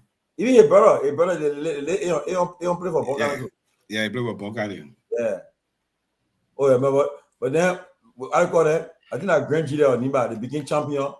They said they won't play Barrow. We get them 2-0. Right on the SKD. No, but Grand Gila had a crack team that 1 year. They had Roland Kidney. Yeah, they had a crack team. But you remember right after that tournament? Then they started FDA Forester. Yeah, we had FDA Forester. But they're not historian. You know, my man, that was your show. I can write they had FDA Forester. Yeah, then they brought LPNC planters. And then Paul Cooper want to go man for planters. Omar and were LPNC boss. the late Alita Johnson Francis. Yeah. We had the Forester. We had the Forester. And GDU out of the in Grand Gida out of the Grand Gida County team. But they had they got two major teams before if it wasn't for they the had war, the GDU and they also had the Forestry team. If it wasn't for the war, I think Liberia going to go to we're going to go to 1992 African Cup of Nations. That team was too strong. Don't take it personally. Those we're even going to win African Cup of Nations because that Lone Star team. No, Jerome, let me tell you something. Look, beside though, like you remember never when we had Mabu and Solomon Sipley, and Sipley we had it on. You notice that, let's say between 1980 to 83, 84, most of the guys that left the country, they came to the States. You notice that, right, Tomalin? Like Sipley, we had all the guys that left. So there was that, there was that gap there because I think Kofi Bruce went to Nigeria. Yeah, Kofi Bruce went to Nigeria. Then Barrow had Prosper Tindi, Tifelo Swansea. But Barrow semi-professional team now because we had three players from Ghana. Yeah, so they had Ishan Smith. They had Ishan Smith there. Send your boy Dana Aqua and another guy. They had Swansea, Tifelo Swansea. Swansea was defender. He came from Guinea, and then the guy he had what the guy name man? Bangura. Yeah, Bangura, the defender. Yeah, but we are. I think we are as I don't. But Ghana came. The Ghana came to. I think they came to Kromah. They came to Kromah presidency. Kromah had it to I people. Like Vlau. Kromah can feel in a row. When you do it, when you said it to do I two. And what happened? 2-0 and then when those guys then went Brazil, when they came back, it was a difference. Group that came for Brazil, they came back. We are Mark Gibson and Mark Gibson, one of the best midfielders. FCFA, the guy I think in Brazil. One with Carol. James Carol. But the guy came out. The Labyrinth is the second Lone Star, man. Still playing something. Oh, my guess is he managed a coach. The ball that also play Messi. Man. No, but the man came from. But you know what team the man came up with Mono Barrow? Consider. The man came from United. The man played with Tanu and he played with Tanu Myean. Yeah, I mean he was. That guy was good. It was good. My guess. Remember one of the Garguah players called Swag Gayman? Skinny tall guy. Swag Gayman. Oh, we need to bring Magnus Cassel. We need to bring Magnus Cassel on the show. Yeah, Magnus Cassel and Bola, you know what? Give me the name. Yeah. And then this African team they had that Bafana, that first team, right after they got independence, what they call it? With Mark Fish. Mark Fish, that number 5. Lucas Radibi, all the guys there. Benny McCarthy. That year they won the championship, the Cup of Nations. Yeah. I think they hosted and won. But the first Cup of Nations I watched live was 1984 in La Côte d'Ivoire. We were living in Yekepa, was to watch that thing. That year Cameroon won it. Yeah. And all you could hear. That was first football game on TV. That were two fellows are bigger. Emmanuel Kundi. Francois Kanabia. Emile Ubu. Roger Miller. And then they had two goalkeepers. They had Thomas Nkono and Joseph Antoine Bell. Antoine Bell, yes. They had Ivory Coast. Joseph Antoine Bell came from Cameroon, right? Yeah, therefore Ivory Coast had Ali Guameni. Ivory Coast had a goalkeeper called Guameni Alain. Ali Guameni. They had Francois. They had Oumar Ben Salah. Francois. He went to find the lucky. Abdullah Traore. Yusuf Fofana. Yep. But there was a game Barrow were playing. I would have played. Barrow Lone Star were playing a game. You don't have run club. African Sport.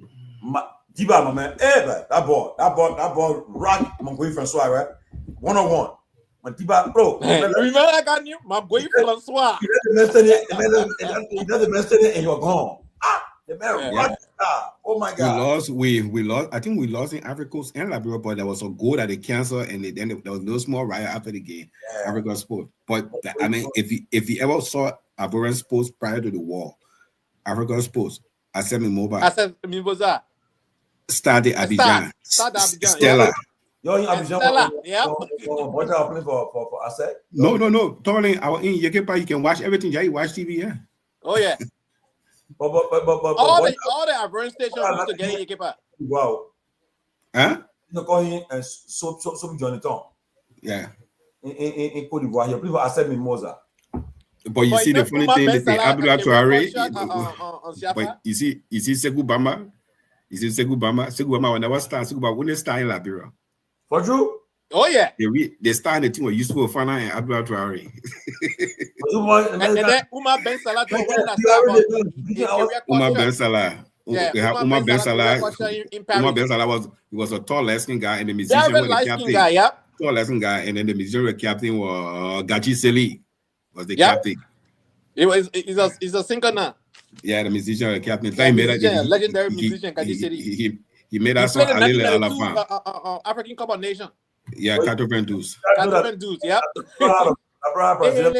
He don't want song that Elephant song in 1992. You know what we have Brazilian play for before, right? Yeah, we had three of them. Oh, not the last three. We had Dorasi, Nascimento. I forgot the other third one.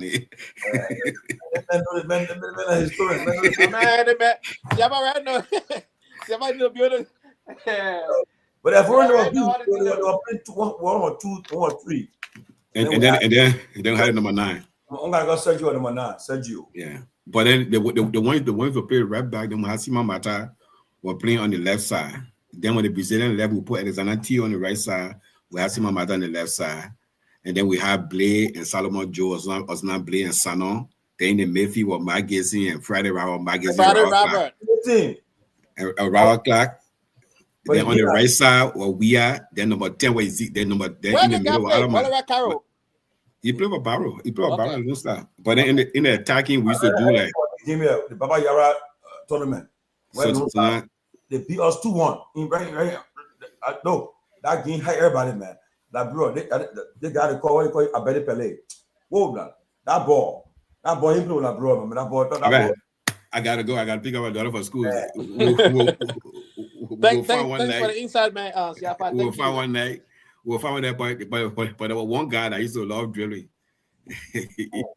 Ezekiel Do, Labron Zigo. He's a dribble. Ezekiel Do, that one name is Zigo. He's a shoot. Hey, wait, even Zola. Ezekiel right there.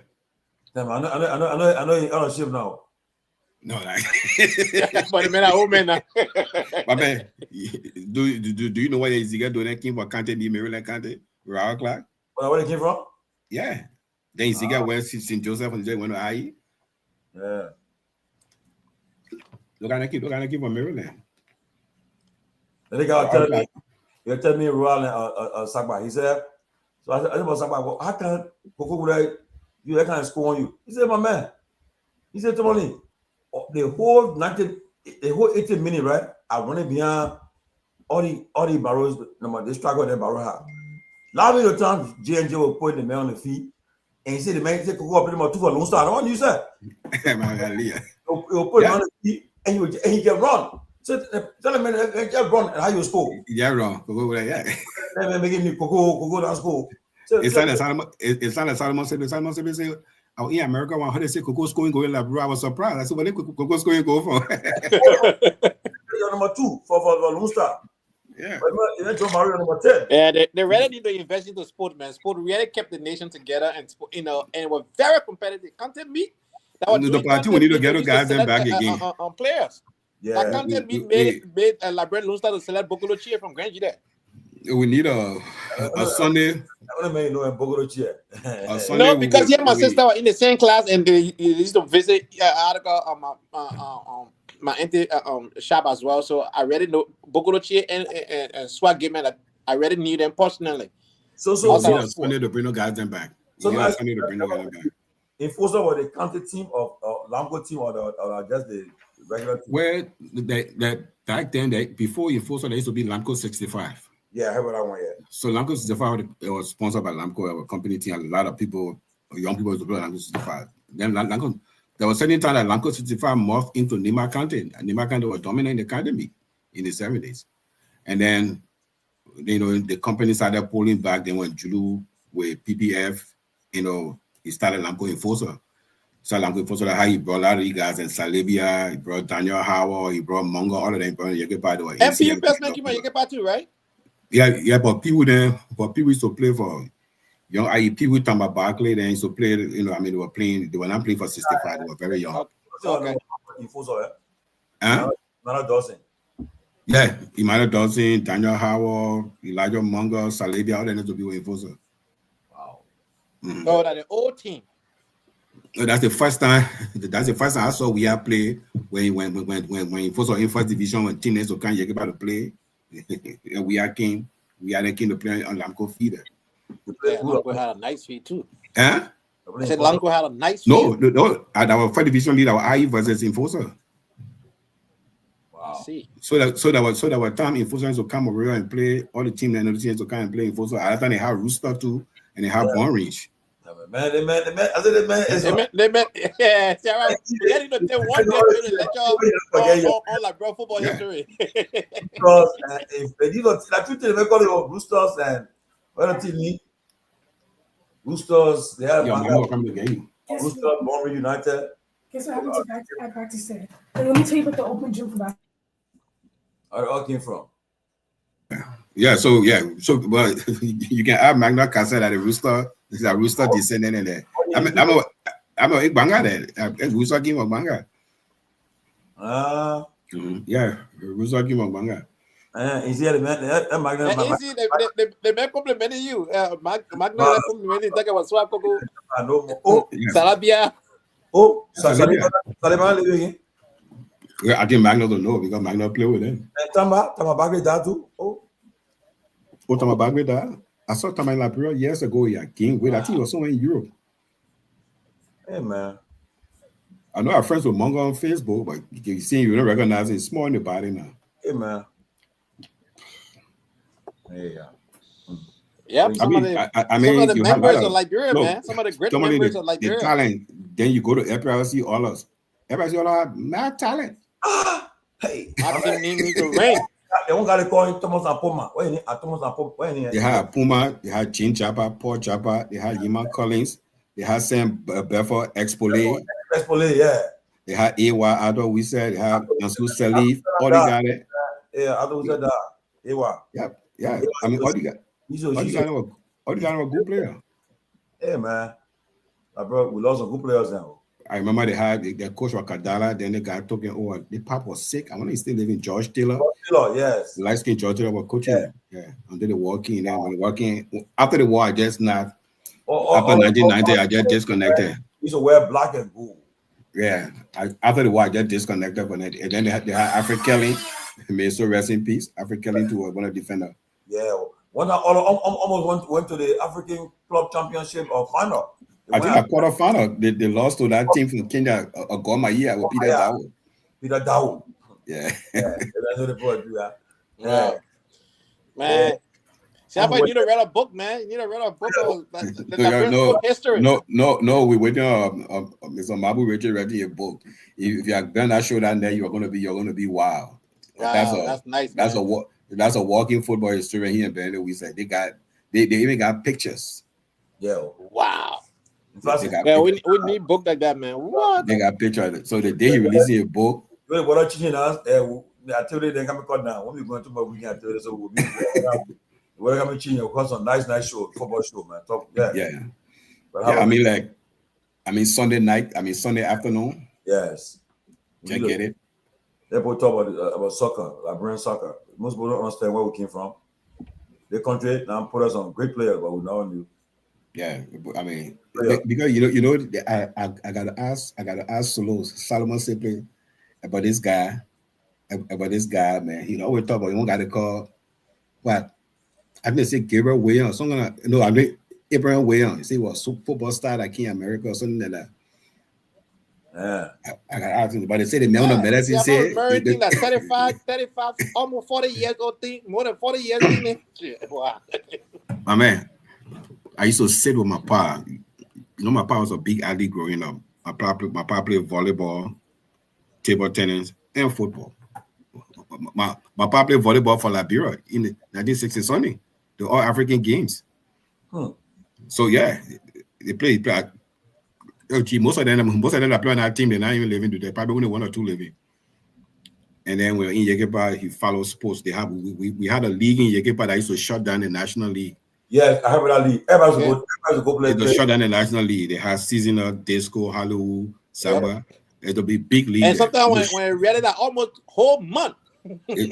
December time, it shut down the league. My open was seasonals.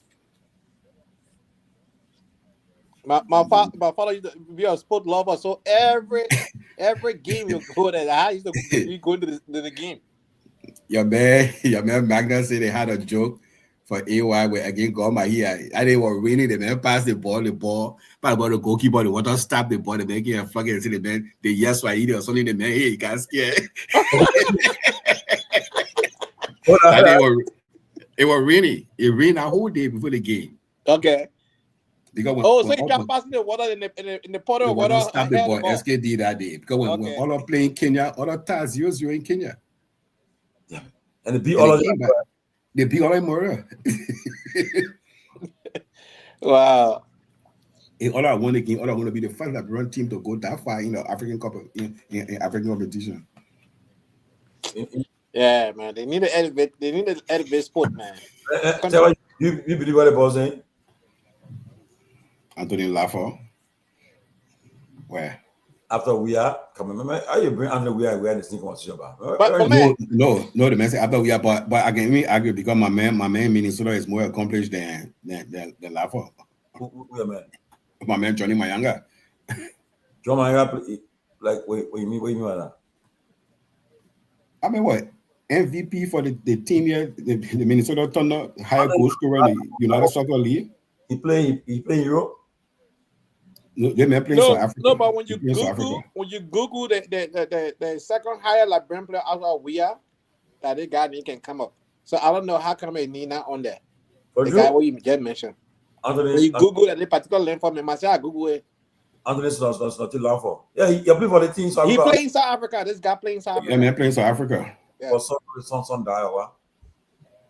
He played for Sunday. I think he played for Orlando Pirates and all of that. He played for 2 or 3 teams in Africa. He scored for Lusa before he left. He got retired. He scored for but they really need to invest in sport, man, for real. Well, I think the mistake they made when that Keita guy had a youth team, they should have left him with a youth team. That guy was coaching that youth team. They politicized his team. That team that messed up. And then they took the man from the whole thing. They took the man from the youth team, they made national team coach. The youth team dismantled. Wow. Because look, you need a 5-year plan. Yep. You grab children between the age of 13 to 15. 5 years from now, they'll be 18 to 20. It'll be 18. You know what I mean? Yep. To 20. I'll not forget country like Mali. You see, Mali, they did that thing. When Mali did that thing, Mali hosted African Cup of Nations 2002. 2002, yeah. Mali did it, Burkina Faso did it. Even though they don't win, but they have a decent team. And some players became successful. But Tomalin, you can't be playing in Malaysia. You say you can't play via international football. Oh my God, then they call them professionals. Well, I mean the professional, but you 21 year old play. You 21 year old play in Malaysia. That place they want to play and then retire, they can go play. But they got still scoring. I saw one video recently. Why call him Ronaldo? Why name? Cristiano Ronaldo. Yeah, he's still scoring. Oh yeah, he's still scoring. Where you playing right now? He playing in Saudi Arabia. He plays Saudi Arabia. Yeah. You see that Magnus saying, "Look, Tomalin, I watch a video of those youth children playing. The children that Keita was coaching, Tomalin. You children can string more than 15 passes together with all the ball going outside, and they were between the age of 12 to 15. Wow. That man took them. They went to Austria. They played games there in training camp there. He came back. So the man came back. Boom, the man national team coach. That man is a youth coach. That's somebody who developed talent. You can manage adult. You know what I mean? They came there, boom, they remove him, they brought all the way, boom, they move, now they got coach there. You can't be doing these quick fix to things. You got to sit down and plan it. Okay. Coach, you're not coach right now. Yeah, come on, coach, national team coach. You got Christopher on the side with him, Christopher Red on the side with him. I was serious. Yeah. I mean, I can say, but they will only work with what you gave them. And I don't know why they're back with it, but these kids are not, these guys are, I mean, they're not even kids. These men are not ready. Just forget about them. You know, when I see them like, bro, they come from the Asian country. Love me. I went out there like, bro, and somebody, I think it was somebody said, oh, is it, I said, but who I want? Everybody said, oh, I want a professional. I said, from where? I went to play. They call one team. I said, ain't call no top team. You can call one funny team. I said, a professional. They let me pass, man. Yeah. And they start bluffing. When you are leading Malawi 2-0, how would not football coach? I thought when you're leading your opponent in a away game, what you do, you play how do you call it, compact midfield, right? All the number 9, the 10, the 6, the 8, they all come in the midfield now, they defense to help the defender. But instead, they want to score more goals still. So the Malawians will just redeem on you. Man, we're not ready yet, man. The coach are not ready. Not ready yet. You know, the man on your back, man say your player you caught. Is it what? Minnesota not go nowhere. Hey, let me tell you something. They got England how they got how they got the FA Cup. Yeah. So in the USA they got what they call the US Cup. So you got Major League Team and USFL team or USL team. Not as anybody. You can go find the video. That was San Jose Earthquake, Chicago Fire, Colorado Rapids. We had 3 Liberians on that team, on the Minnesota team. They dismantled all the guys.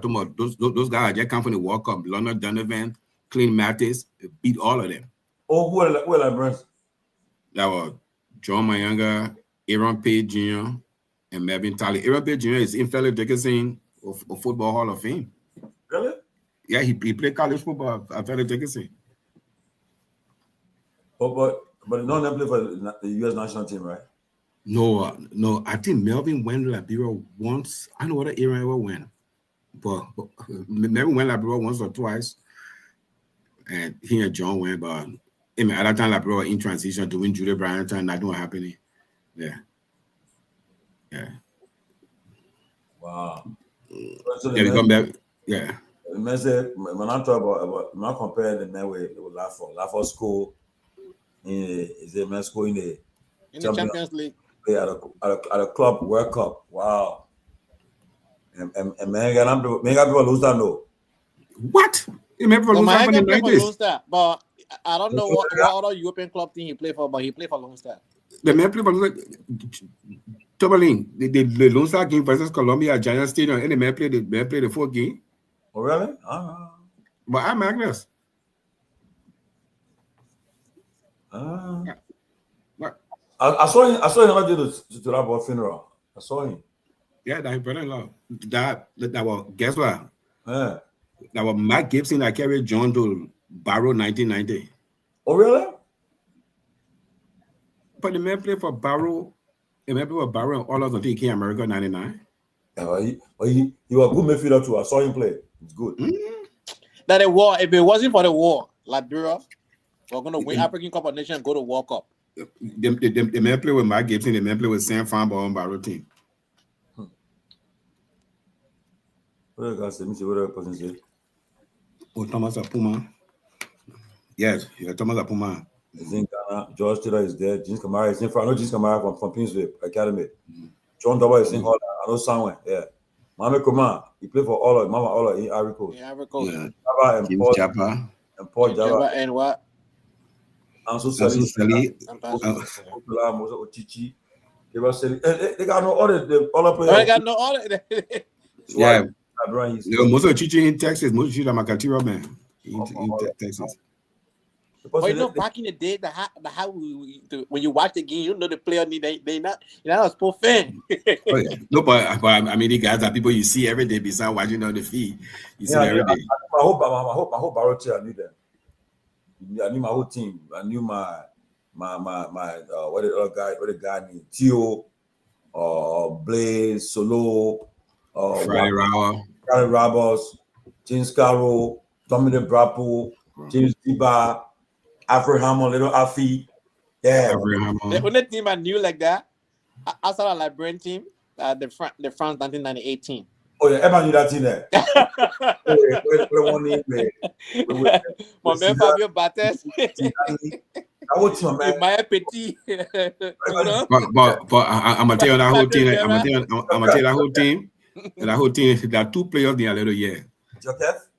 No, Christopher Dugarry and Christian Karambu. And Christian Karambu. Oh, Karambu. They just run around whole day. I said, look, when that World Cup, 98 there, when the guy commentating the game, he said, ball go to Joseph. Joseph to Zidane. Zidane to, I mean, that team was the team, man. You know what? Guess what, Tomalin? But Tomalin, guess what? That final, I won $500 because you know, I mean Brazil. You know, everybody know Brazil. Everybody know Brazil to win again. Yep. 3-0. Yep. That was 3-0. 3. But what happened was that before the World Cup, if you have watched European football, Zidane was kicking ass with Juve. Yeah. You know what I mean? So. But a lot of people didn't know about Zidane because that whole World Cup, you know, Brazil was the Nike, because you know that was Nike first foray into, you know, football, because you got Nike had just signed Brazil after '94 World Cup. So you know they were using Brazil, so all the TV are Brazil. So watching the game, Brazil, man. Watching the game, I told the guy, I said, "Man, let me tell you something." I said, "They're France number 10. They're France number 10." Zidane, because at that time Terry them were young. Trezeguet, Terry them were young. Terry them were all young. Patrick Vieira, that was Lisa Razu, Yori Jorgaye, JJ Deschamps. The younger kid on the team was Ivra. Yeah, Ivra, you had Emmanuel Petit. Yeah, Emmanuel Petit. That was the team that then you had Desailly. Then you had Leyden Torrent. And the audience player on that team was Deschamps. I think that was Deschamps, and another Deschamps was Laurent Blanc. Yeah, Laurent Blanc. Laurent Blanc. I told him, I said the team is strong. Oh, I said, tell you something. I said for 1982, the team I was supporting. Brazil, I never beaten France in the World Cup. Brazil, I never beaten France in the World Cup. Nope. And the game Brazil 3-0. Brazil 3. They had Ronaldo, right? Yeah, they had Ronaldo the Monk. My man. They had a full squad. That was one of the. They had Roberto Carlos. They had Cafu. Yeah, I said France getting 3-0. They had Dennis. They had Dunga, Bebeto. They had Rivaldo, Ronaldo. They got Cafu. The Brazilian crown to beat them. Yeah, they had Cafu. But everybody said Brazil was the favorite to win. My man, as soon as the World Cup start, Brazil the favorite to win. Yes. They don't even see the team. Brazil very away. Wait, defending champion right now, sir? Defending champion. In France? No, not France. Argentina. Argentina won. Argentina walk out the game, Messi. Yeah, the Argentina won. The walk out, the one with penalty. Yeah. Oh, I want my picking back and score that hat trick like game, but stay. Yeah. Peabody played for France, right? Yeah. But I watched France 2 days ago. You're not impressive, right? Yeah, they're too young. They're too young. Yeah, the team is very young. They're too young. So, what the top country you think like we should watch out for? Spain is Spain. Spain, always Spain. Spain don't come to the World Cup. Argentina with. What Germany too? That team not too bad, but not too solid in my opinion. Germany lost. Germany lost 2-0 to Slovakia 2 days ago. What about the boy? What is this? I want the Ballon d'Or. Any junior? Any? Vinny Junior. What you mean from Brazil? Yeah, Brazil. Yeah. My man from Bon Candé, man. Look at that man. I'm from Bongi, man. Bon Candé.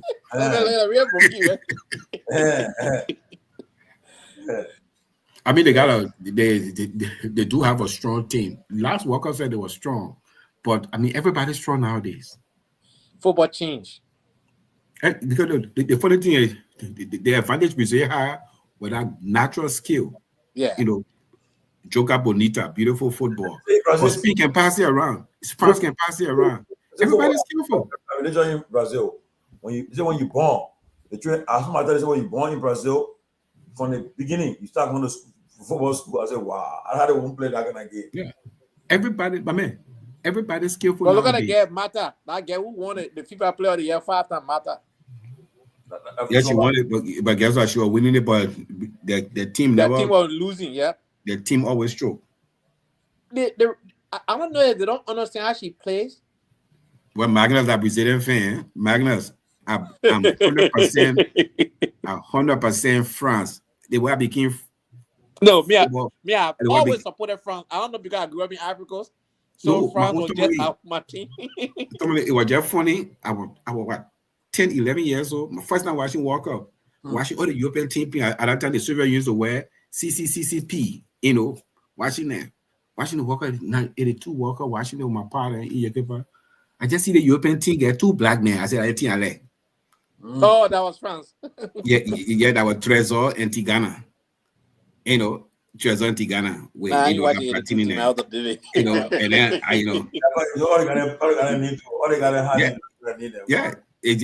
just Google France. In the 2 teams, you see Trésor, the defender, he who's to put who's to his ankle. You know, that only that thing. I watched, for instance, I like in France. Then the King 86, the what you call it. Then the 86, they lost to Germany, and they were all getting knocked out by Germany. All knocked out by Germany. Mm-hmm. Yeah, so I watched 82, 86, and 90. So yeah, France came with a revenge 98, and that same team won the World Cup 2002. Zidane again red card for what? What he did after again red card?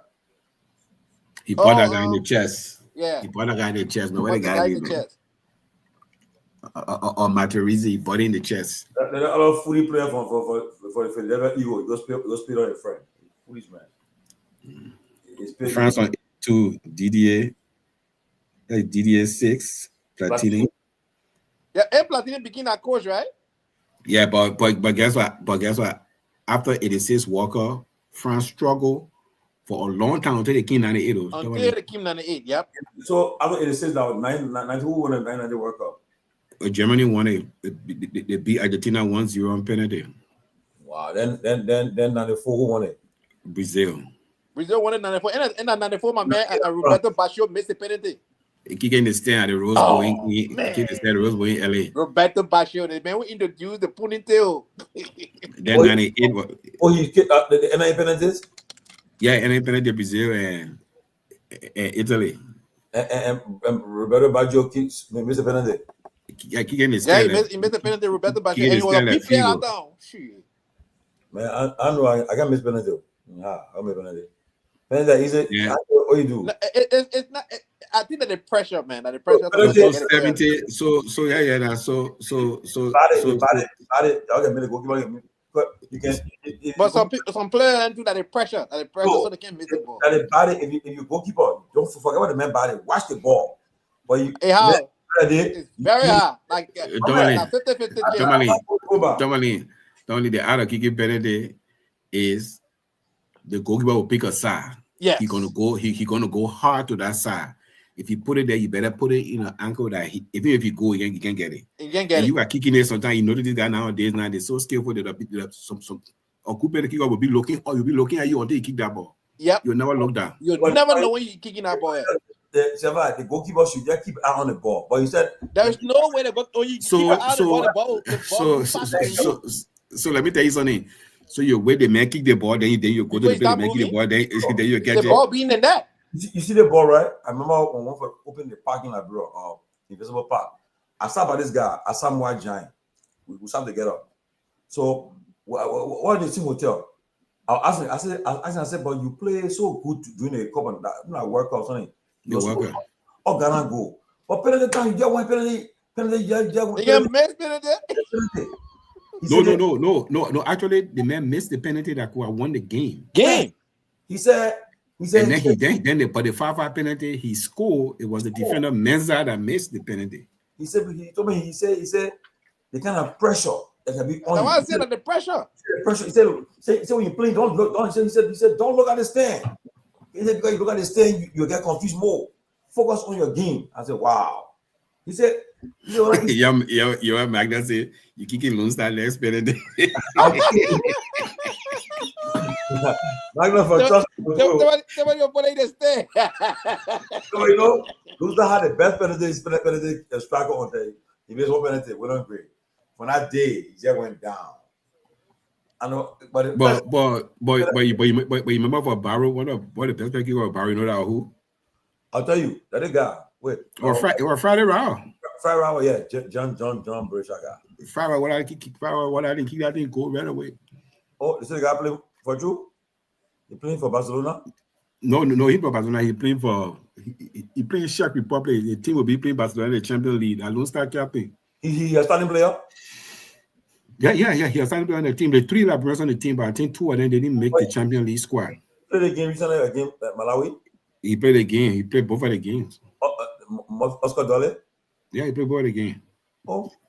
He's frequent. He's the captain for Lone Star. But then he's the top Liberian player now, professional player. Yeah. Wow. I thought not all best players. Some best players miss penalty. Some best players want to go. Yeah, but I hate a player then like be missing penalty. I don't know to be just a Tomalin, if you see good penalty kicker, that ball gonna be moving away like they until you get the ball. Yep. The good penalty kicker when they kick the ball, when that ball hit the side netting, you know that good penalty kicker. Yep. About a good penalty kicker. And you know some player they make it a duty to go practice. They will keep penalty all day. They will keep penalty. There was a guy from Ghana. Peabody said, "What the guy mean? You say penalty for Lone Star." Joe Alassane, right? Yeah, I think that's Joe Alassane.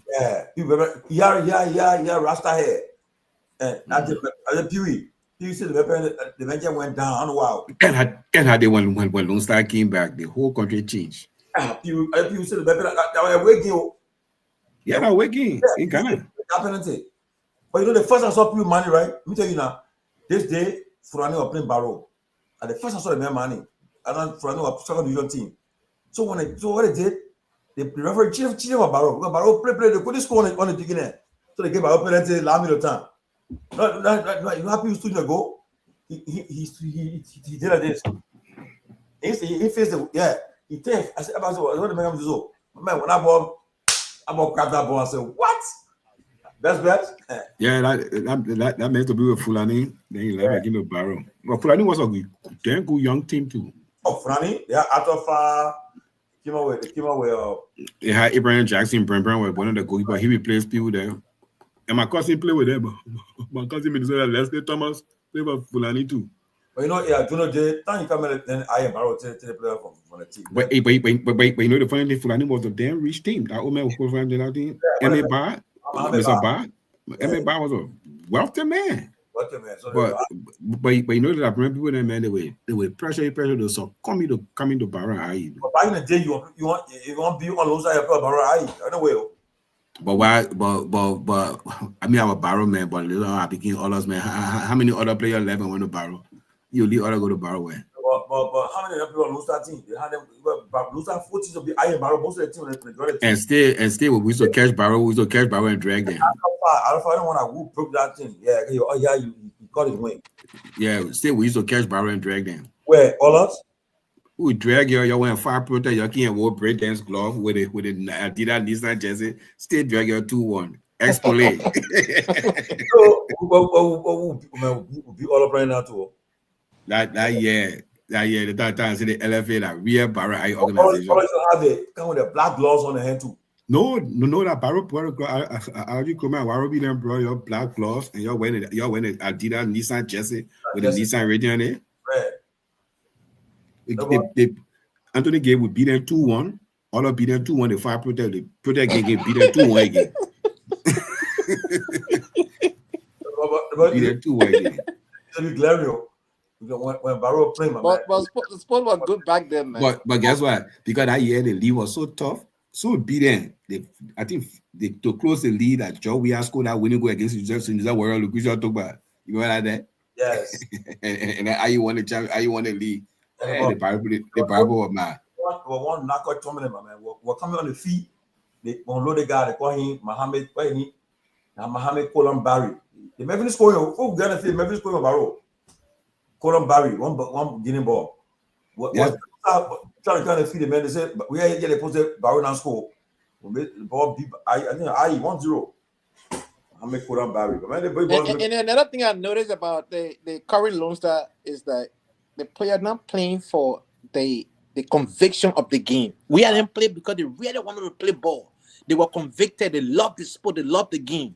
The young men playing together say, they're not hungry. I mean, the first thing he got them back in the 80s when you wear Barrow jersey, the player needs so you're on the radio that the men are passing you the ball, so you even scared. Yeah. You know what I mean, Tomalin? Yeah. But the men that so the men together, they go on the team together. You go play for IE young. You get Anthony Gray in the middle. You know what I mean?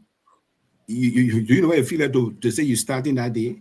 You remember what Mabu say? They used to put a jersey down and say, I go pick a jersey. You know what I do?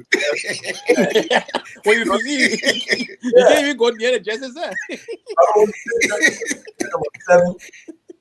Number 10. Look, you have been 5 on the team. Jersey waiting for him. Team will you? Joe, we are number 14. You will keep it. You can't touch it. Go near yourself. But I'm gonna tell you, for back in the late to mid 90s, early 2000, there used to be a vibrant recreational league in Minnesota. So the ambassador designated to Italy, Solo. Oh, John Solo. Yeah, so we had a team here called East Coast Stars. Solo was the captain of the team. And I wanted Solo beginners to play, but they were very young. So Solo was the main man on the team.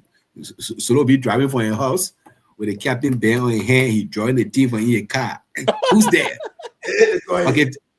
Okay, Swant. Okay, tell Swant where the number 6 go today. He running in the middle. So about there, tell Zuba to he run my leg. Now back in the days. And all that thing are doing, they just laying down on the ground. They don't take the picker, you go pick it up. They picking it nowadays. Do you know what I tell the well Lone Star just breathe. Yeah, but you should retire number 14, number 10. You don't retire national team jersey. You can retire? You don't retire national team jersey. Okay. Yeah, but number 14 and 10 need to be retired. They point retire or Pele. They point retire Pele jersey. That who jersey to retire? That's true. Retire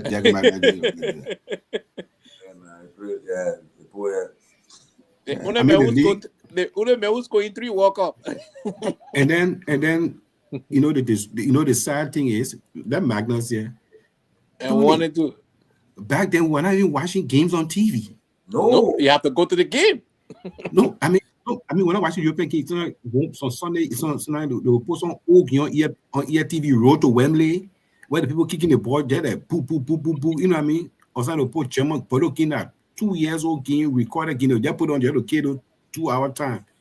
And the guys were playing, they were playing competitive football. Now the guys say that they watch every single game. So what are they learning? What are they learning? I want to go on favor. See people talk about Arsenal, Chelsea, the team, and get mad. Look, you'll be surprised. I watching the game the other day. The man break the ball. He friend and free. He just running. There's somebody chasing him. So they pitch it, take it from him. I said, "What's this?" Yeah. I said, "What's this?" You can't feel the no, you watch Luther, you'll be so disappointed. The man playing Tunisia. Tunisia just break the ball. They pass it 1-2. When you see somebody running, that means the person running the space in the channel to drop the ball there. Looks like just running with it. You run with the ball. You want all your men tire behind you. Just running. Oh, Tunisia be like bro, right? You be like bro 3. Okay. So what is different? 11 player play. Why you other men better than you? But yeah, what Zaba just said, the men are disciplined. But I want T-Bag you go around face with your fans. What you fair for? They train it. You need to shut the thing down and focus on the youth level. Yeah. 5 years, like you said. Look, you play country like Tunisia, they've been playing structure, technically sound people there their whole life. From the time they started playing football, they know how to break it, pass it. When you get the ball, what you do? You know what I mean? The key of the game is when you don't have the ball, where are you? Where are you? What space are you moving into? Yeah.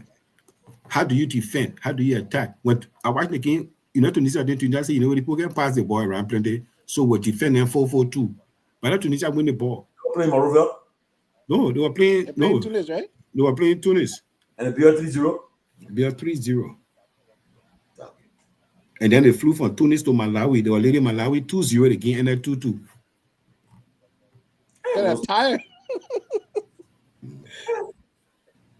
Again, Tutu. Alex, you know what? Alex, look, focus on the young children. Grab them right now, 13 to 15. You focus on them, you drill that thing through them. They are easy to maintain. You bring in the men, soon the men arrive, as they say, "What money for the game?" As me, I support him, my Gibby, man. I saw my Gibby. I was born and raised in my Gibby. I'm on basketball. I support my. Where I was born and raised in Nima, I support Kipman. Where my neighbor street is buried in I support Kipman. I was born in Nima. I support Grange there. This Tunisia qualified for the World Cup already. Yeah, Tunisia qualified. I mean, Tunisia leading the zone. Nobody can But Tunisia and Morocco already qualified for the World Cup. Oh. So what thing I want to play for? Because Salah, I need Salah. Salah? He played for Egypt. He played for Egypt. He don't Mo Salah. Mo Salah played for Egypt. And what team play for Europe? Huh? When I Tomalin, you don't watch games on the weekend? I don't watch it, but man, I stopped watching soccer the way I used to watch it. My schedule can't permit me. That's why I watch on TV. I don't watch it news, except when a major event that is shooting. But after the game, I cut the thing off. I cut it off after the game. I watch my Premier League religiously. I see why you gotta know all the players there, man. All the team. I watch my Premier League religiously. I watch it religiously. I can watch it on my phone, on my tablet, on TV. Liverpool? No, man. My team my Arsenal. Hey, Arsenal, man. I'm a Chelsea, man. Yep. At least we got a solid team this year. What, Chelsea that team? Chelsea that Ascension team. That situation team? We are Joba, maybe the love Chelsea. I similar to because they play for them. Then we are went to Chelsea. I became Chelsea fan. I have never changed from Chelsea being a Chelsea fan. I was an AC Milan fan. For our PSG fan when we are playing for PSG. And then when you transition to AC Milan, I became AC Milan fan. When Joria left AC Milan, went to Chelsea, I became a Chelsea fan. Joria left Chelsea, I still a Chelsea fan today. No, maybe side. Why you follow Man U CDC? Why you follow yeah. Look, when it comes to sports, man. No, hold on. When it comes to sport, Georgia is my forever favorite player. You understand?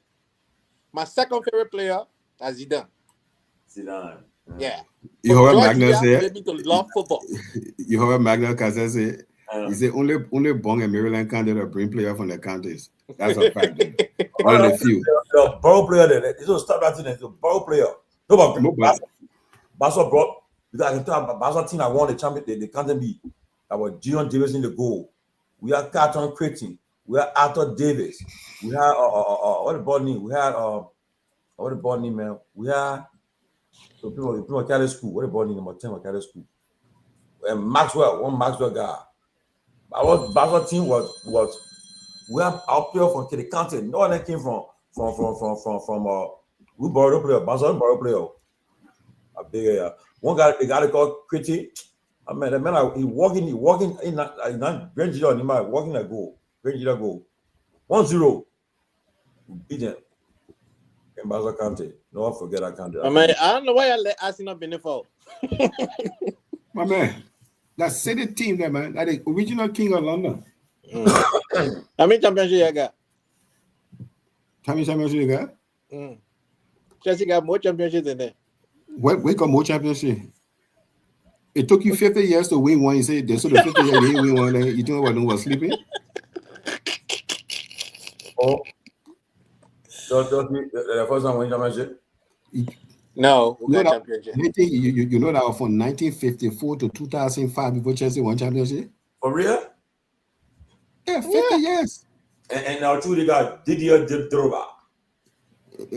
Fix election. They come out the invisible. The only team that go undefeated in the Premier League from start to end. The invisible. What BN say? Is it most of can come with a group only the player there? Yeah, probably all that more. Oh yeah, but other point that Grand Gila there is a bad player there. No, we brought our player there, man. My grandchildren, they are bad players. Bad player all over. Somebody from Basel, you take them and play for your team. That year when they had a good team, that's who play on the board that year. And grandchildren, right? No, but Bogolo grew up in Grangedale. That Bogolo was not a ball player. So beside the Bogolo one, that only one man played the game that 11 No, how about Swag Gayman? Swag Gayman also do. But Basel was it a ball? We are a full Basel squad. So we have players from Calais, from Christian High, from St. Peter Kehleboe, from Basel High. I think what they need to do now, they you confusing. You see my Gibby. No, the kind of time when my Gibby all down, I go to Basel. No, but I'm gonna tell you when we're young, you know the best part of the country behind so leg. When it says Sastan playing Kruger's territory. That used to be fun when they had the territory and the county that used to be in it. That used to be fun. Yeah, because Marshall territory, we told Marshall and Gibby. We tell them Marshall get up name Mike. So you ever tell those things, those greater counties. But you heard. And I don't play like Roger, right? Yeah, no, Babolu and Roger, yeah. You tell about Babolu and Roger, yeah. Yep. I don't know why. I don't know why they created those counties then for. It's the same people. No, it's just the too big. Too big. Spread that. So when you spell Nima over? We'll say. It was not fair. They cut off into half and then they left Nima at that. They was also cut Nima into half too. They're too big. Nima got now represented in 2 senators. No, but you see the funny thing about Nima, the 2 tribes are in Nima. They pretty much just in Nima. The 2 big tribes, they just in Nima.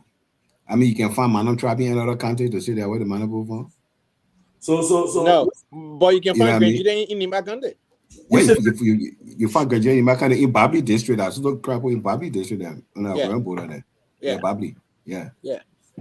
No, You're bien so go back to football. I'll give you bien the show. I can't talk football. Bien, why you on a team? Why you on a team, bien? Bien a email.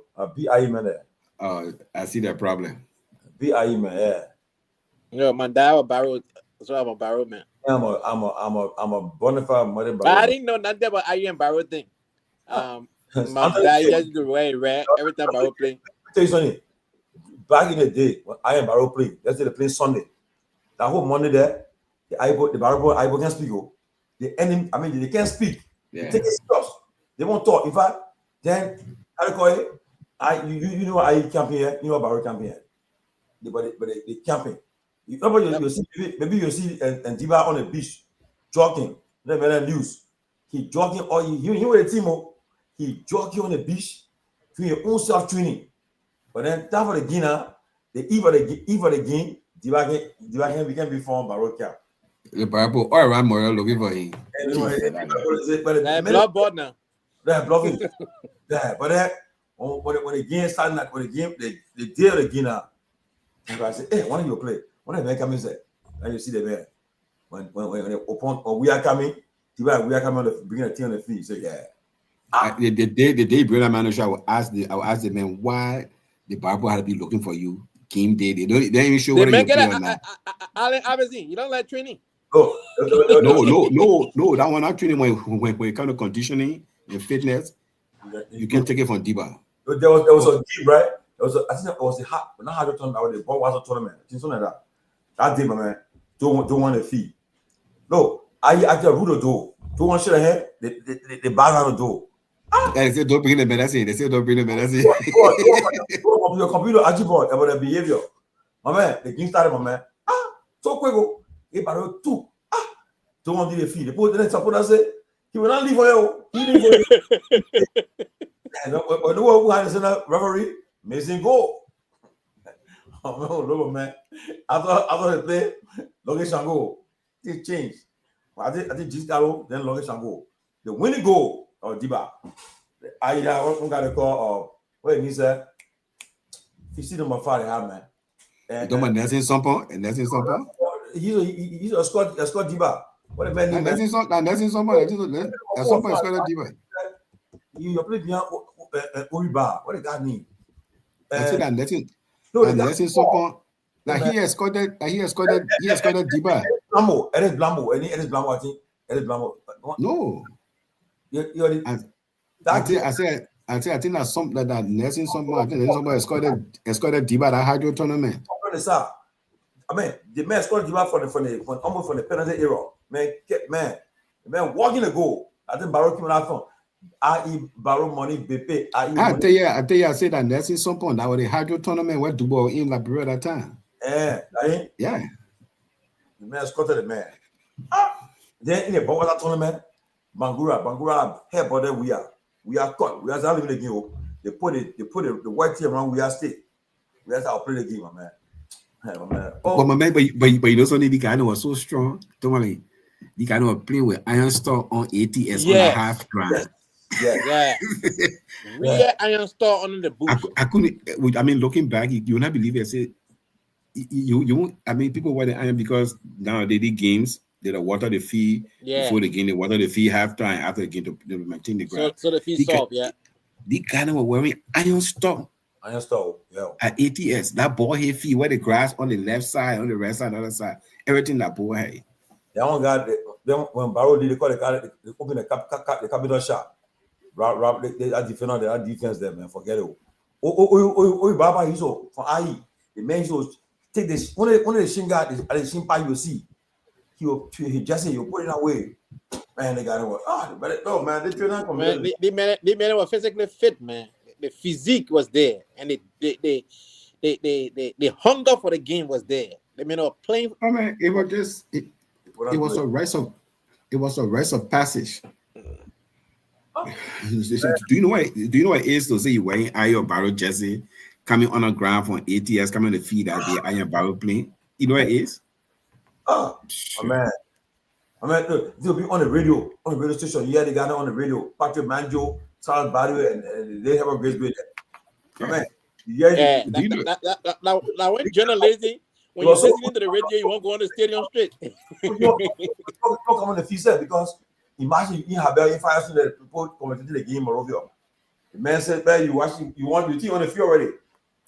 Oh yeah, because the commentator will describe the game as you paint a picture for you. Magna playing Iron Star on Banga Stadium. The whole field at Garguah wear Iron Star. That tell you. But Magna play for Banga team, man. Oh yeah, I mean. Magna can play still. I mean, I saw him practice one time somewhere. I come in take t-shirt at him. Magna then that fire can play, but only in 4 years. We see them play more. He coming for you in the comment section.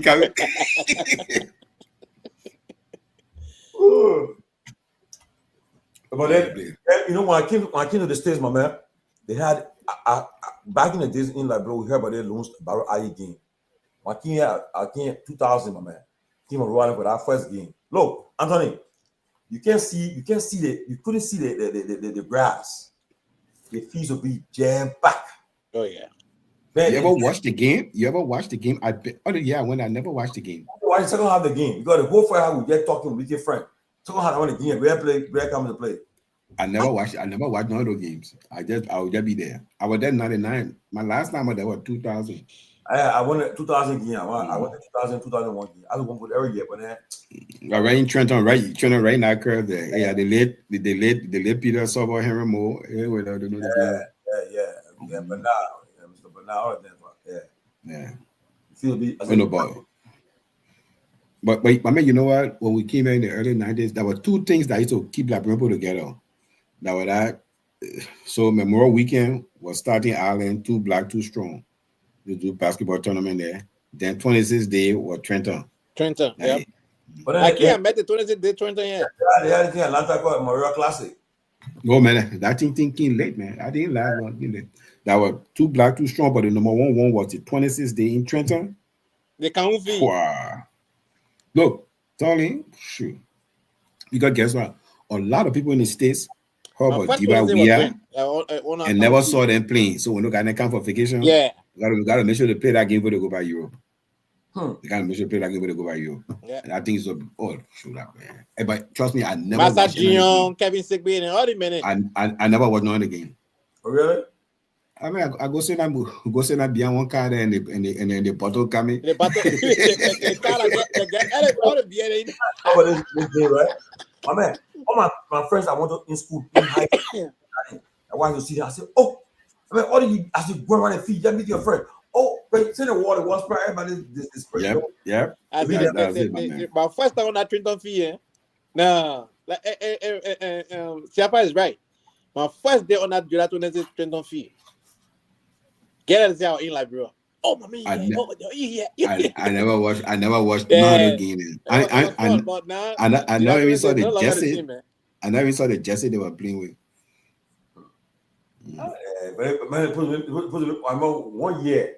It was 1 year. My sister, she was part of the Barrow team, the organizing team. I mean, after the game, they were checking the money to our place. I said, oh, I for the game they play. I mean, they put them the money up. Dunk it. I'll 10 bucks to enter the game. 10 bucks. Yeah, but then beside the $10, then all the people that are selling, they used to pay to them. Pay, yeah. All the women that roasting meat and selling drinks, they used to pay. And then what they used to do, beside the crew that in Staten Island, the East Coast, they had a whole crew in Springfield, Minnesota. Springfield, they had Mayango Jala there in Springfield and Zaya Lincoln there. They used to send for them with cigarette to them. They used to come from Springfield. You know what happened, right? Marky and Barrow had me. Before I came to the States, when Barrow I go play to the ATS, they used to be here to pay. Maybe they never come with a boost. They were rent a boost for him. They were paying for a boost to play with. But I said, man, Wana Guru. I mean, Barrow I used to have tracksuit there. Jesse, man, they have supporter. But after the war, people used to be begging the people. So now, I said, well, I think the war just magnified. But certain things were happening with the football in Liberia was that it was becoming more of a patronage system. People were using it for their own popularity. Yeah. What is it for own popularity? Anybody knew our Barrow president Seleke Kromah? Was he a big football man? No. He became Barrow president overnight. Ajibola Bernard. Oh yeah, all the bosses. You know, when you hire a Barrow official, and you close to the president and vice president now. Yeah. What about Ayman? Yeah. And the chief of staff of Ayman. Do a Barrow. Yeah. Yeah, and he had all the top guys there. Yeah, I mean, so it was just like that. So it was just a matter of time that was going to happen because, they started putting the politics and the football. People are using it to prop their set, to boost their popularity. It was in general. I mean, and the players were playing. The guys were playing. Because I remember just around that time with the war, when they started the under 20 team. Under 20 team, yeah. It was a vibrant team too. That was Kevin and Massa and Atofa. I mean, Kojo and all of them. Yeah, all of them were on our team there. Yeah. So they had an under 20 team. Yep. Yeah.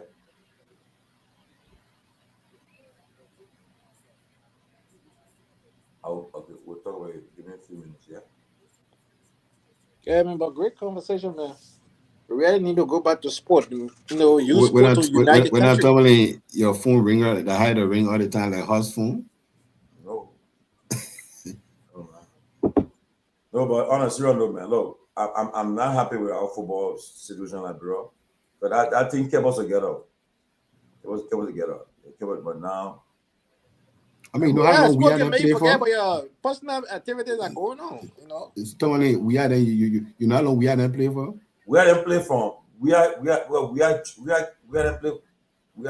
I won the championship in '87.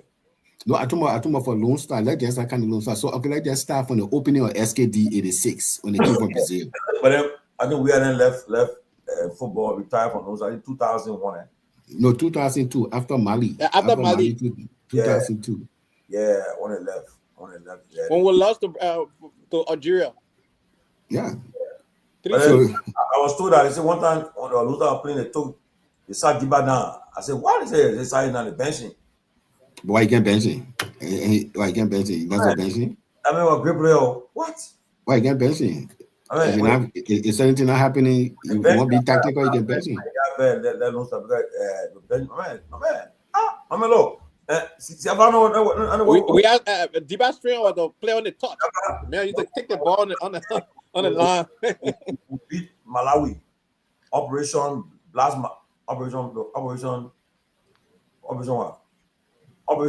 Egypt. Operation operation for Malawi game. The only thing I remember from Malawi game, it rained that day. Everyone when the fear know somebody was half on gate 10, they say the leper was falling. We had that stampede by the kid down the field that day.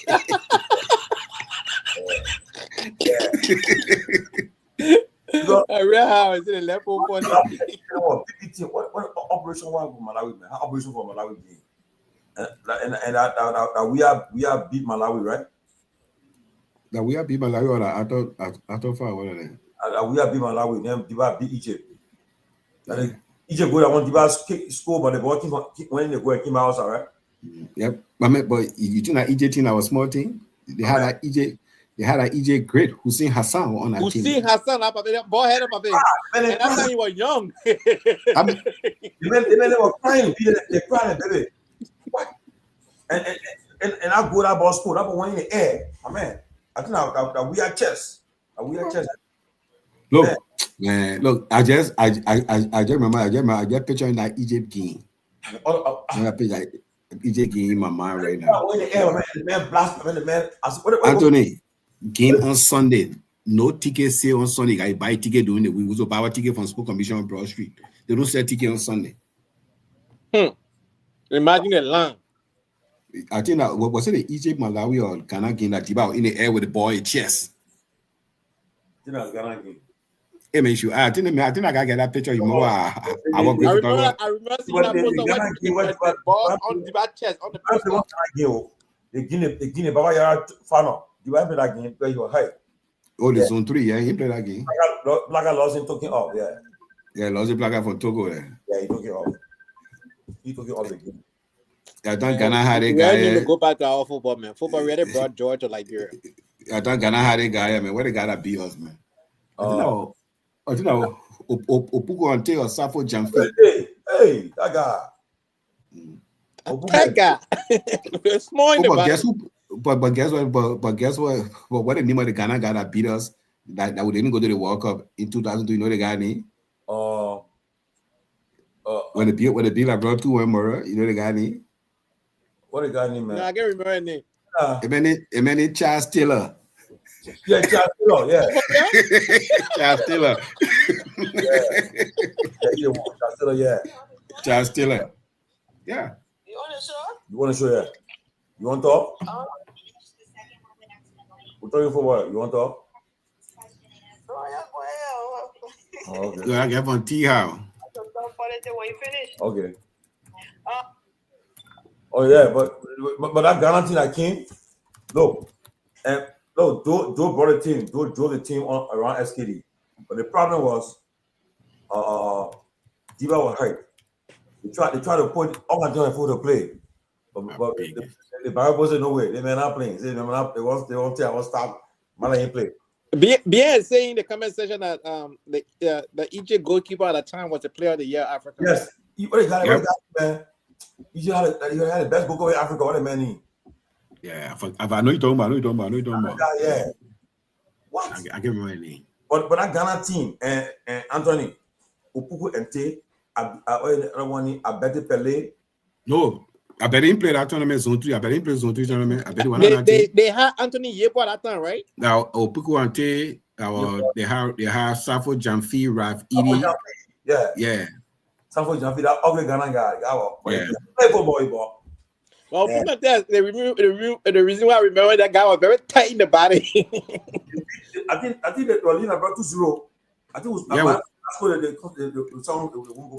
yeah, 2-1. Yeah, but you know, I've been telling you at that time, those guys were very young. Those guys were not experienced. They were very young. They were playing an experienced team. But that one game that don't want to mention that day. He said, well, so play Kenya now. He said, "Moi, we beat you. We beat you 3." He said, "We beat you, moi." He said, "Moi, we'll get you 3-0." And you know the good thing for the first time of the story, don't watch that game for Kenya live on our TV. And you know the good thing was that but we lost that game, man. No, but guess what? The Sabah, though they may all watch it. That's something that could have been done, but because the president said, let's do it, that's something that could have been done easily. He didn't buy new equipment. He didn't buy no new equipment. You know what I mean? But I yeah, but we had to think, but our people were not innovative. We didn't go buy no new equipment and say for us to watch the game. First time I watch that game live from and then one guy be your last time the guy be your Joe Yango. He won't be that girl. But don't start play, man. Don't start play. Because don't promise them. Don't say they win. I mean, you promise them. Joe, we had the game they carry Sakpa. I think that the game they carry Sakpa, then Sakpa play for Lone Star one of the game. Out of Egypt, out of Malawi or Kenya on the road. Sakpa play for Lone Star then. Yeah, my man, that game hurt Liberia crowd because what the game live on what TV said. I was black and white TV. But no, that game didn't hurt. That 0-0 Kenya game Moria. That the game that cost us. Kenya 0-0. I mean, the ball just hitting the pool. We go outside. Damn it. When I school today, because we want to lose our win because we're going to get another holiday again. Then, before the game will start, they got what he announced that he was saying when he Francis Bunny Cannon. Some he love you, everybody, the whole field on fire. When you're singing that song, don't stop playing soccer, yeah. And then you know what? The team they didn't know how to cry for money because everybody want to be part of Saucer. When we start go to camp, you see one day LEC will bring donation. Every LEC will bring donation. Every company, every corporation, $20,000, $30,000. You know how much money those guys raise? Oh, look at it. I mean, every day some corporation come and donate. And for the first time ever, when Lone Star drew with Ghana in Ghana, when Ghana came to Montreal, that the first time Lone Star to ruffle visiting team to the airport to make them uncomfortable. Before we used to get a VIP treatment, we get a VIP treatment. Boom, boom. That day they made it. I'll leave it tomorrow. What we'll do, we'll see who coming without Dybala coming play. When he's kind of late, when he said, "What time Dybala enter the country?" We said, "Then we're going to final." When he come, we said, "I give him that boy block bro." He blocked like bro. I want to see that bro. I said, "Hey, life has a way." Yeah, I said the Prince of Liberia. Wait for him. We said Dybala arrived today. I give Opon credit. Opon play. You see him playing for a club on TV, right? After the game, we try to play with American man. No, but I mean that guy, even before he even went Europe, beside IE, they might be playing. They meant to play on that truck parking fee across the bridge, and you play on survival fee. Yeah, I didn't get no game time. IE that man would be playing football somewhere. So it was. They love the game. No, he was so. Well, part of him. Part of him. Yeah, we are on top on. So like he playing. Let's say he playing Friday night for a European club. After the game, he'll put you on channel to come for the Sunday game. You rise Saturday morning. Totally. You say every opportunity to come home, you will not take it. No, but device of bluff the country, my man. My man, they may immoral, they may bluffing Barra, how you not bluffing. How can he lost the contract with the team under legs? Yeah, 3 million that contract. He lost that contract because he overstayed. He was lose that game overstayed. So my only problem with them, why were they all saying? And sometimes blame them because being professional is you got to somebody got to educate you all the time. When you come home, people got to guide you, but the minute drinking beer, you're enjoying. Every time my man got to go back. Yeah, enjoying your company. I remember when we had a camp, there'll be an open air car. There'll be we are Kevin Sigbay, and there'll be 4 days in an open air car driving to Toronto Boulevard. And you see the Nagbe pool then. Everybody. That's what I think we have. Even look, let me tell you, when we were in Yekepa Kara High School, so they had 2 brothers came and joined the other brothers. So 2 of them they were American, Brother Levy. So Brother Levy decided to coach the basketball team. And the guy they called Lord Kanga. So we had a game 2 weeks from now. So many guys felt they were insane, they were upper class, man. They can't practice. Game day, they think they come and wear jersey. Brother Levy said, "Oh, they ain't wearing jersey here today." They were shocked. Yeah, Kamara had a when in high school, that rest of passage, 11 grade, 12 grade, all wear jersey before 10 and a half grade, you know what I mean? So the many kind of practice, that is, probably we look at 9 and 10 grade, you say, you go play. All the other men in the tenant, if the one that wore jersey, that ain't got to practice, they start on the bench and play whole game. So, you know what I mean? But There were one back in Liberia. Back in Liberia, when they call you senior player, they can discipline you. You get in the press, so senior player they get press. So one All-Star game, we are disciplining with Diba. He said he's not playing, but that game now. But then what happened was he said Diba don't play because Diba he keep for count. Something happened. He played, but then I think that game Liberia, it all beat Liberia. So the second game now, I remember was mad. So Diba when Diba actually they said Diba must play. And the president all intervened. And then Taylor intervened when he came. When Diba play, I think he called for Liberia go to the work on some of the work coalition. He scored 2 goals out of the game. I was going somewhere he left the field. He said, "And I wait for me. I'm not doing for you already." And then in the club, I said, "Oh, but there was something for him because you can't on a camp late. He cannot camp. You want to stay on camp." The man a senior player. The man a senior player. But meanwhile, the world best player was on camp. Well, how you call him world best player, right? Yeah. On camp, but man, you can't be all the place. Yeah, so but when he got my man, the kids nowadays, just go watch replay. Bro, when I see the one, say, "Oh, who that one at? Oh, that one I professor. Where he play at?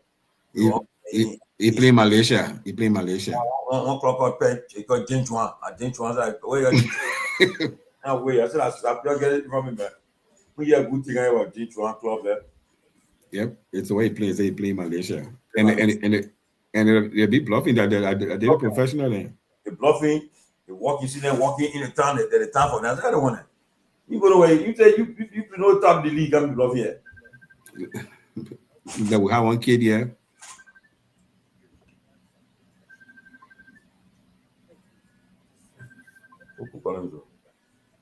I can see the person calling me. I don't blame you. We have one kid. No, he came from Ghana and he came to Minnesota here. I think that one of the, I think besides we had him, that one of the most talented kid I ever seen. That picking the conferences, the what I call Grandpa. Yeah, he used to be a good player. He played for the New England Revolution, right? Tomalin. He's a clear example that they say attitudes, your attitude matter. Can ruin your career. Talent wise, he was a beast. But he had one of the worst attitude. Who? And our cousin, Francis Doe. Francis Doe. Oh, you yeah. used to call him Grandpa Doe. I think he live in Rhode Island, right? But I think he oh man, I think in Malaysia or somewhere in Singapore. But he played for New England Revolution. I think he 40 now. Yeah, but he's not baby no man. No, he's not. Almost 20 years ago. 20 years ago. A long time ago. That kid? Nah. Yeah, he played for New England Revolution.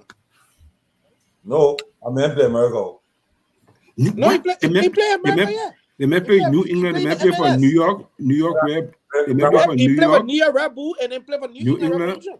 And he played for DC United. DC United, that was the last team he played for. Yeah. Why You talking about Grandpa? The man behavior. I think also there was other allegation. I'm not know how true that he stole as well too. So yeah, he was a terrible player. Oh, I thought about America. No, you're not yet.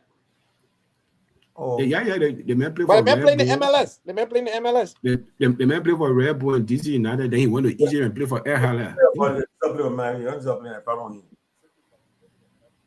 Red Bull play for one calling New England Revenue. Not New England Revenue play for Red Bull play for in New York. And Red Bull what's the name? Terry Henry or that two one of them. They may play for Red Bull, DC United. He played for Red Bull and DC United. Wow. Very talented kid, man. Man, a good player. Man, good. And what a boy. Well, no, the behavior thing. Oh, very talented kid. Hey. Very talented kid. Somebody gave me the cat. They said man and Steve. Anyway, that was the. I mean, the first time I saw him, so rest in peace. The Patriot said, man, like picking a player. I mean, not that his skill, but his body was built. Man. Built, yeah. You see, when you see baller, you see, this is a baller.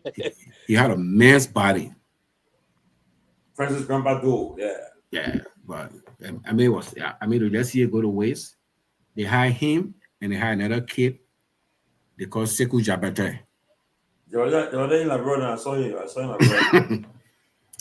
remember for Spartak from where? From Spartak Moscow in Champions League. And he scored all. After that, the rest was history. It was just finished. Yeah, and the discipline, the minimum, man. And they both score at Wembley. Chris Red. Yeah. Oh, is it Grandma in Liberia now? Hey, man. Hey, yeah. I mean, Grandpa catching hot down right now. You're like, bro. I think after we are there, that was the most talented player I ever seen after we are there. He was good. I watched him play. Most talented player I ever seen when we are there. No, he played. He was and he was in his youthful stage when he did all that nonsense. He was very young. I mean, the last time we started the drop on the TV or the man not even yet. The man not even 27, 28. I think the man was like 20, 23, 24.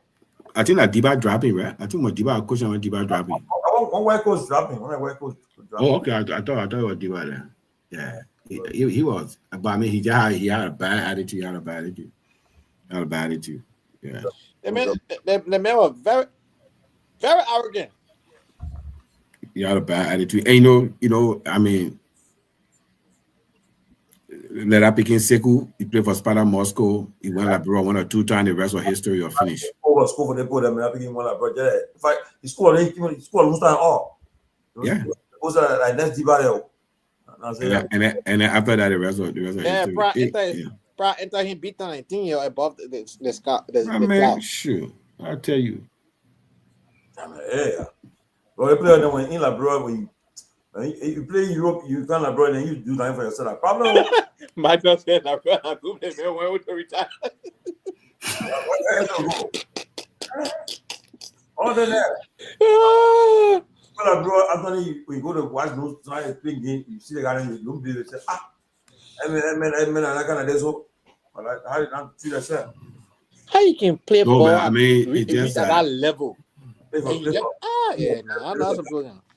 But when they bought the key for that open invisible park, are the place there, the hotel in my bro. We're on the same floor. All the body, man. The body, you see the guy in real making the rich. One of the paper, what they call him, sir? And the paper from Cote d'Ivoire, Yusuf Fofana, yeah. He was the one the older one, and he was the guy, the older one. Yeah, but the guys. But Yusuf Fofana, young. You know when we are one of AS Monaco, Yusuf Fofana already played for AS Monaco. Oh, yeah. Mm-hmm. In fact, that's one of the guys that encouraged him. So because when he went Monaco, he was on a bench. So I think he said they got one guy from Kofi Abre. They're playing to, I think. Somebody he said, but when he got there, he had the guys that called Glenn Huddle. Mark Hitler, and they were playing there. On the bench. So he said, you should tell him, say, look, keep on training. When they put in second half tonight, you get to the small thing, the game over. The game finish, yep. Somebody, 10 minutes to the game, then they put in what I was doing to him. They said, George, the coach starting you today. So today for you, he's starting again today. And he said, man, I one thing started his coach. But he started get again. He said, man, I hit the net. Everybody said, what? He said, he's supposed to go that game. For that game, man. The coach when he said if they start the game with him, he will score. Yeah. So you feeling lacking the win now. Yeah, because you know that when they had that ban on English soccer. I can play. They had that ban on English soccer when they had that, you know, back then before the Premier League, English soccer was terrible. The fees were bad. They were hooligans. So they had a ban on it. Something happened with Liverpool. I think we fired the stadium. Sunday, I forgot the massacre or something like that. So they had a ban. So they had most of the English players then came into France. Glenn Huddle then left. They came to France until they left that ban. What actually revived English soccer is when they decided to start the Premier League. When they started the Premier League, that was revived English soccer. You know, that when they decided to really make money, commercialize the league. Always good to be disciplined. Whenever your first impression counts, because many 5 days he played after that game, he never got on the bench. Yeah, and he was experienced. He was a little bit raw, so he just needed a guidance. That all he needed. He was not no 18-year-old kid that was green around the ears. You know what I mean? So now I watched the man European game. One guy they call him Fabrice Maggie. The man one go we are school. The man grab we are there. He said they only fair. I said, I'm like one team on Iceland. I mean, Tomalin, do you know what to be 6'1", 6'2", speed, power, and skills? Yeah, and skills. I mean, you're running and you run into somebody. You know somebody running to you with that ball. They can do anything with the ball. Next, I wanted the Ballon d'Or twice in a row, but then. You were going to win it. Yeah. You're going to win it. 96, they want to get to Ronaldo the Monk or going strictly to George Weah. You won 95, 96. But then you won the 94, 95 one, but the 95, 96 one. They get the Monk. And George Weah leading in goals that year. You're leading in goals, everything. Weah was the first non-African, non-European to win the Ballon d'Or. I want to open it up to player of the world because before that, nobody would win Ballon d'Or if you were not European. The man won the African Footballer of the Year. He won the what the journalists award name? The European Footballer of the Year, Ballon d'Or, FIFA. He won 4 FIFA, and he won the Ons Mandela. The Ons Mandela, yeah, he won that one too. I said, I'm one the house in France, one the house in But John, we have been there. I made from all the UN security guard. Just so I watch John, we have something like TV. I see all men of easy man. Monet.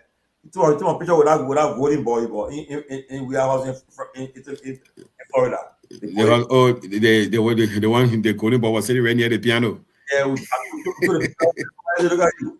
Go to tell you that you want one. I said, I played the team before Myean. Just shut up. We talk about that golden ball. Golden ball. We are goal. Right now. I mean, let me get something. We are give you the money for give you the reward for the money. Tomalin, when you watch we are play, you got the joy that you wanted. Do you know what it is to leave from France and go to AC Milan and playing with people like Albertini, Paolo Maldini, Franco Baresi, and play against team like Juve and dragging people. He wanted to go to, but he didn't go there. He wanted to play for play against Inter Milan and Sampdoria, Parma, and dragging people. Oliver Kahn, when George Weah scored, Oliver Kahn, look at him, just show it. Who? Simone. No, Simone for Argentina, but he's a player for Inter Milan. Yeah. But the team we are playing Talking with about Baggio. Diego Simone, right? He played with Baggio. He played with Albertini. He played with Franco Baresi. He played with Paolo Maldini. My favorite Italian player down there, Paolo Maldini. And then Oliver Bierhoff. Oliver Bierhoff joined them. Then Andre Shevchenko came. When Shevchenko came and I went to rave with the coach side. Yeah. And then when because Shevchenko came from Ukraine. He came from Ukraine. I think Dynamo Kiev. You might fighting the was that right now? No, man. They were coaching the national team. And then when Shevchenko came, Shevchenko was center striker. We decided putting him away from the goal with Bierhoff. I gotta check my cloud. The day they retired George Weah jersey in AC Milan, close to 64,000 people showed up to the stadium. Oh, you retired jersey in Milan? Oh yeah, they retired George Weah jersey. Number 9, right? No, that no 9 wore. And he's the one number 9. He wore 9, he wore 14. He wore 9. I think they retired at 14 one. I didn't know. They retired at 14. Like, I don't know about the retirement, but I know one thing. I know some of the pictures. No, retired. Look it up. They retired George Weah. I will check it. I think that 2011, 2012 in between. I recorded it. Tomalin, you see face election there? He said Paolo Maldini, not Pewee Maldini. No, but one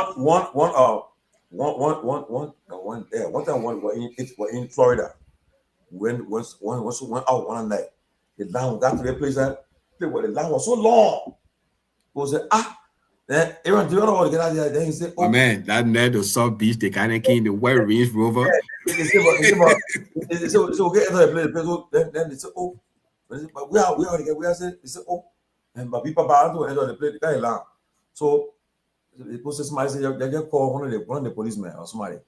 The man send we are car. The man say, "Oh, who that? Just we are, my man, Anthony. Not joke, my man. That long line.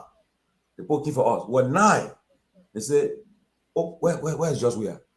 Sit down here and say, "Oh, where your guests?" My man. When I now were 15, into the corner where Dennis Rodman was in the corner of Peabody. And then he met Shaki all Shaq in the club that night. Man, they brought us for now. Where they go going? When they put you escorting the man, my man, put escorting the guy. When we got on the Fiat, guys said, Gattuso, yeah, I remember the Italian player. but guess what? We left that net. We left that net. We're hungry. Went on a black neighborhood or some Jamaican place. The jack chicken, the plenty and the rice and the beans. We tore that tea up, my man. My man, look, Georgia. When I went to Tenerife in Spain, right? This is the island in Spain called Tenerife. One Italian guy, myself, I trying to buy a jersey, and he said, "Where you from?" I said, "USA." He said, "No, African country." I said, "Oh, Liberia." He said, "Josh, where?" And the funny thing, I said, "Yeah, the man honked me." But Tomalin, guess what? You know what the man told me? The man went in the phone. The man took picture of Josh. The man went in the phone. He said, "Where ya? The man took picture of Josh.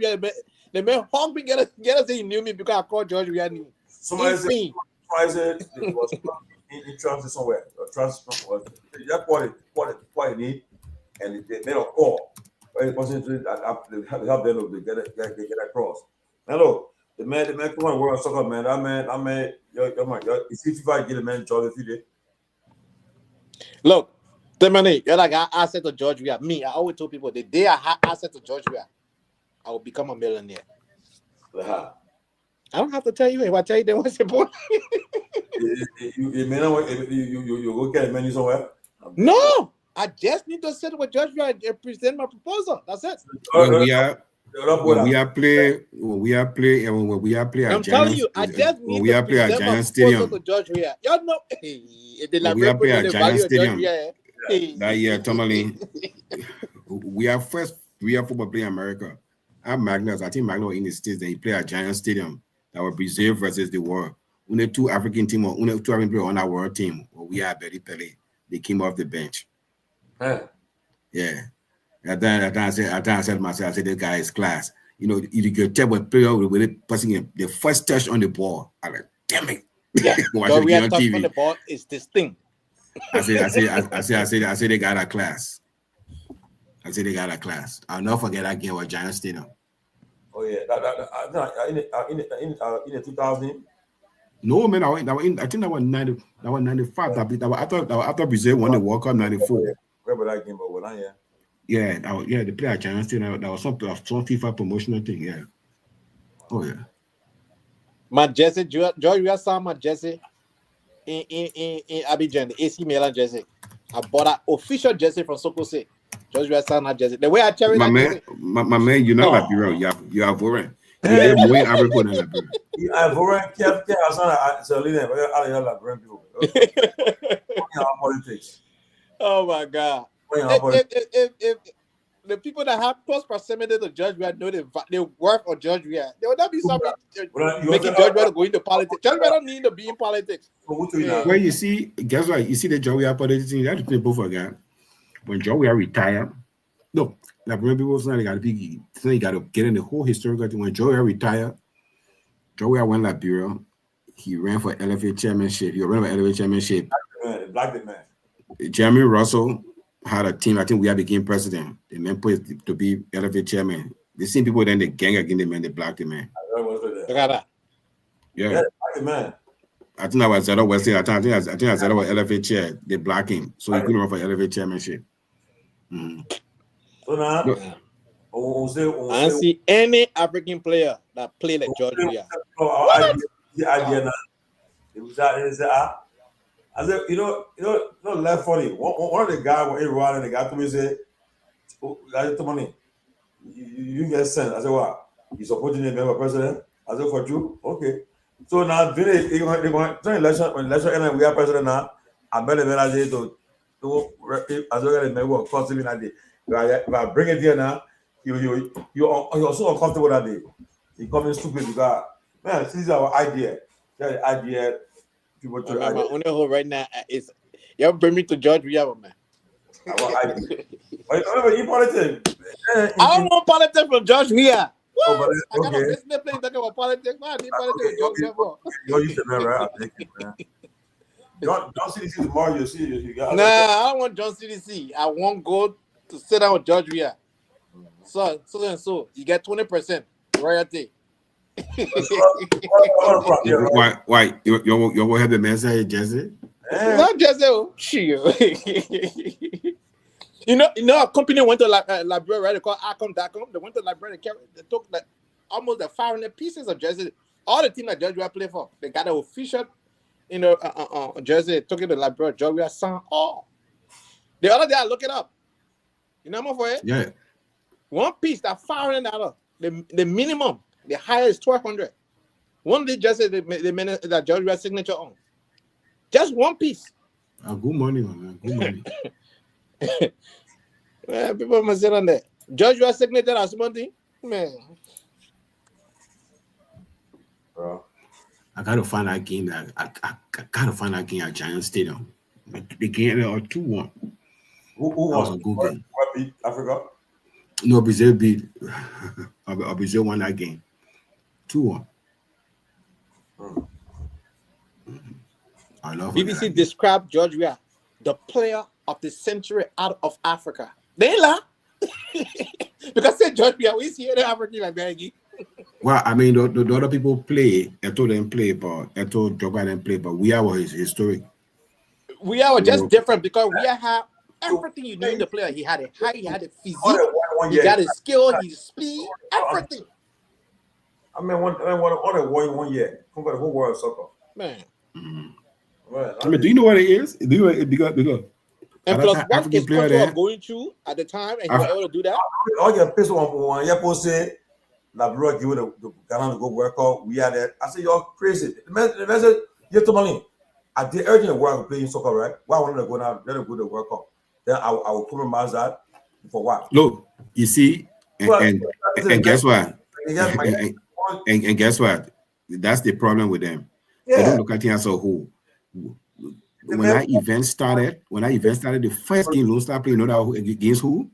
Lone Star would play against Sudan. They went to Sudan. They never had enough players. They even had to take century. They saw centuries. They made play. Sudan beat Liberia 2-0 in Sudan. They got Liberia not had enough players. Desert. When Liberia were playing the next game against Nigeria, what would be Nigeria 2-1 in Morocco? Everybody was surprised. Do you know where Diba was when Liberia were playing that game that day? Diba was right in Brooklyn Park and on the floor watching the regulation league. Oh, he played again. With the late Patrick Chairman, so rest in peace. When Lone Star beat Nigeria 2-1 in Morocco, that Nestor Sandy didn't play that game. Diba was right in Brooklyn Park.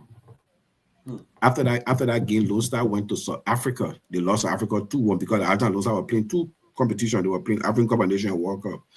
Lone Star lost South Africa. Diba met Lone Star in Ghana. The game will be Ghana 2-1 in Ghana. That was Diba's first game to play in our qualifier. So if you're going to play, maybe the other Guinea will lose. So guess what? Yeah. So guess what? If Diba never played the Sudan game, we won the Sudan game. Even the Ghana game we lost, we are still going to walk up. You know that? We're only about 1 point. Yeah. But that when Lone Star came from South Africa, Lone Star lost South Africa 2-1. If you watch that game that day, they play fine South Africa. South Africa had a strong team. You know, Penny McCarthy, the other guys who play for Myean, Lucas Radibi, then they had a strong team. Lone Star lost 2-1 to South Africa, in South Africa. For then they came to Ghana. When they came to Ghana, they were hot. I bet it on BBC Fast Track. You told them, say, the Black Star team might be ready for Liberia. The Liberia team is in South Africa. And that team will be in Ghana. That was Ghana prime team. The entire European player were there. Kufuor, all I know were playing that game will be in Ghana that day. I think that was Frank Seaton. I think Frank Seaton and Musa Shannon scored that game. Yeah. Yeah. In Ghana. Yeah, the big Ghana 3-1 Accra, yeah. Yeah. We'll be in Accra. We'll be in Accra. They dismantled that whole team. The team that beat in Morocco, that team was made of 95% plus a local player. Accra has a home. The Chile team have played. The Chile team have played Labro in Ghana. Labro in Monrovia. The Chile team. Yeah, that team was a local team. They were mainly Accra has a both like him. They come with a lie. I cannot say, oh, they were German married. That's so lie. They were in a club. Darling. They say, oh, who will be one game away? Who will be one game away for playing World Cup and give it up? My man, you see that one thing about Labrador when they want to criticize somebody, they can't even be a justice. Look, while we are there for Labrador, he did his best. I don't know what else, apart from politics. No, but we are did extremely well in country sport. The fact of the matter is, who will not want to play at the biggest event for football in the I know, and that's one thing when the interview we are in Florida the last way back. He mentioned that he said one of his regret, even when he and Apeti Pele did that South Africa thing when they were trying to take this the World Cup to South Africa. He and Apeti Pele were on our commission. They interviewed him and he mentioned that he said he not playing the World Cup is something that he really wanted to experience. To play the World Cup, that's anybody. But we achieve everything our players are supposed to achieve. Anybody dream? He's the only African legend and not playing the World Cup. Yeah, everybody all not playing the World Cup. Everyone of them playing the World Cup. Even his son playing the World Cup. Drogba playing the World Cup. Eto playing the World Cup over Cameroon. I bet Ghana didn't call about a World Cup. The second wave of Ghanaian with Michael Essien and Michael Essien playing the World Cup. They playing the World Cup. Yeah. Samoa Giant and playing the World Cup. Yeah, who doesn't want to play in the World Cup? Yeah. You got even in the beginning, John Mikel from Nigeria playing the World Cup. Nigeria, right? You got Sonny Olise there and Terrible West all them playing the World Cup. Terrible West, Sonny Olise, Nigeria went 94. They went 98. Oh yeah, that was my favorite Nigerian team. That was Wango Kanu, man. My favorite player on the Nigerian team, JJ Okocha. Yeah, Okocha 98, Okocha Sha 98. Oh, I think at that time Okocha was playing for Fabanache in Turkey. Okocha Sha, man. Yeah. So I mean to say you get a game off because of what? Before Rodandino, they stop asking a ball and Okocha did that thing. Just give me 1 minute, Anthony. I'm gonna go black here. I'm just trying to. I'm gonna walk away here for 1 minute. Oh, okay. I'm gonna leave myself. I'm gonna have outside conversation. I don't want to be a distraction. Liberian need to appreciate George Weah for what he did, man. What George Weah did with soccer, nobody can take that away from him. No way. Had a good night. Thank guys, man. Had a good night. We'll do another time again. Okay, no problem, Tomalin. Take care. Okay.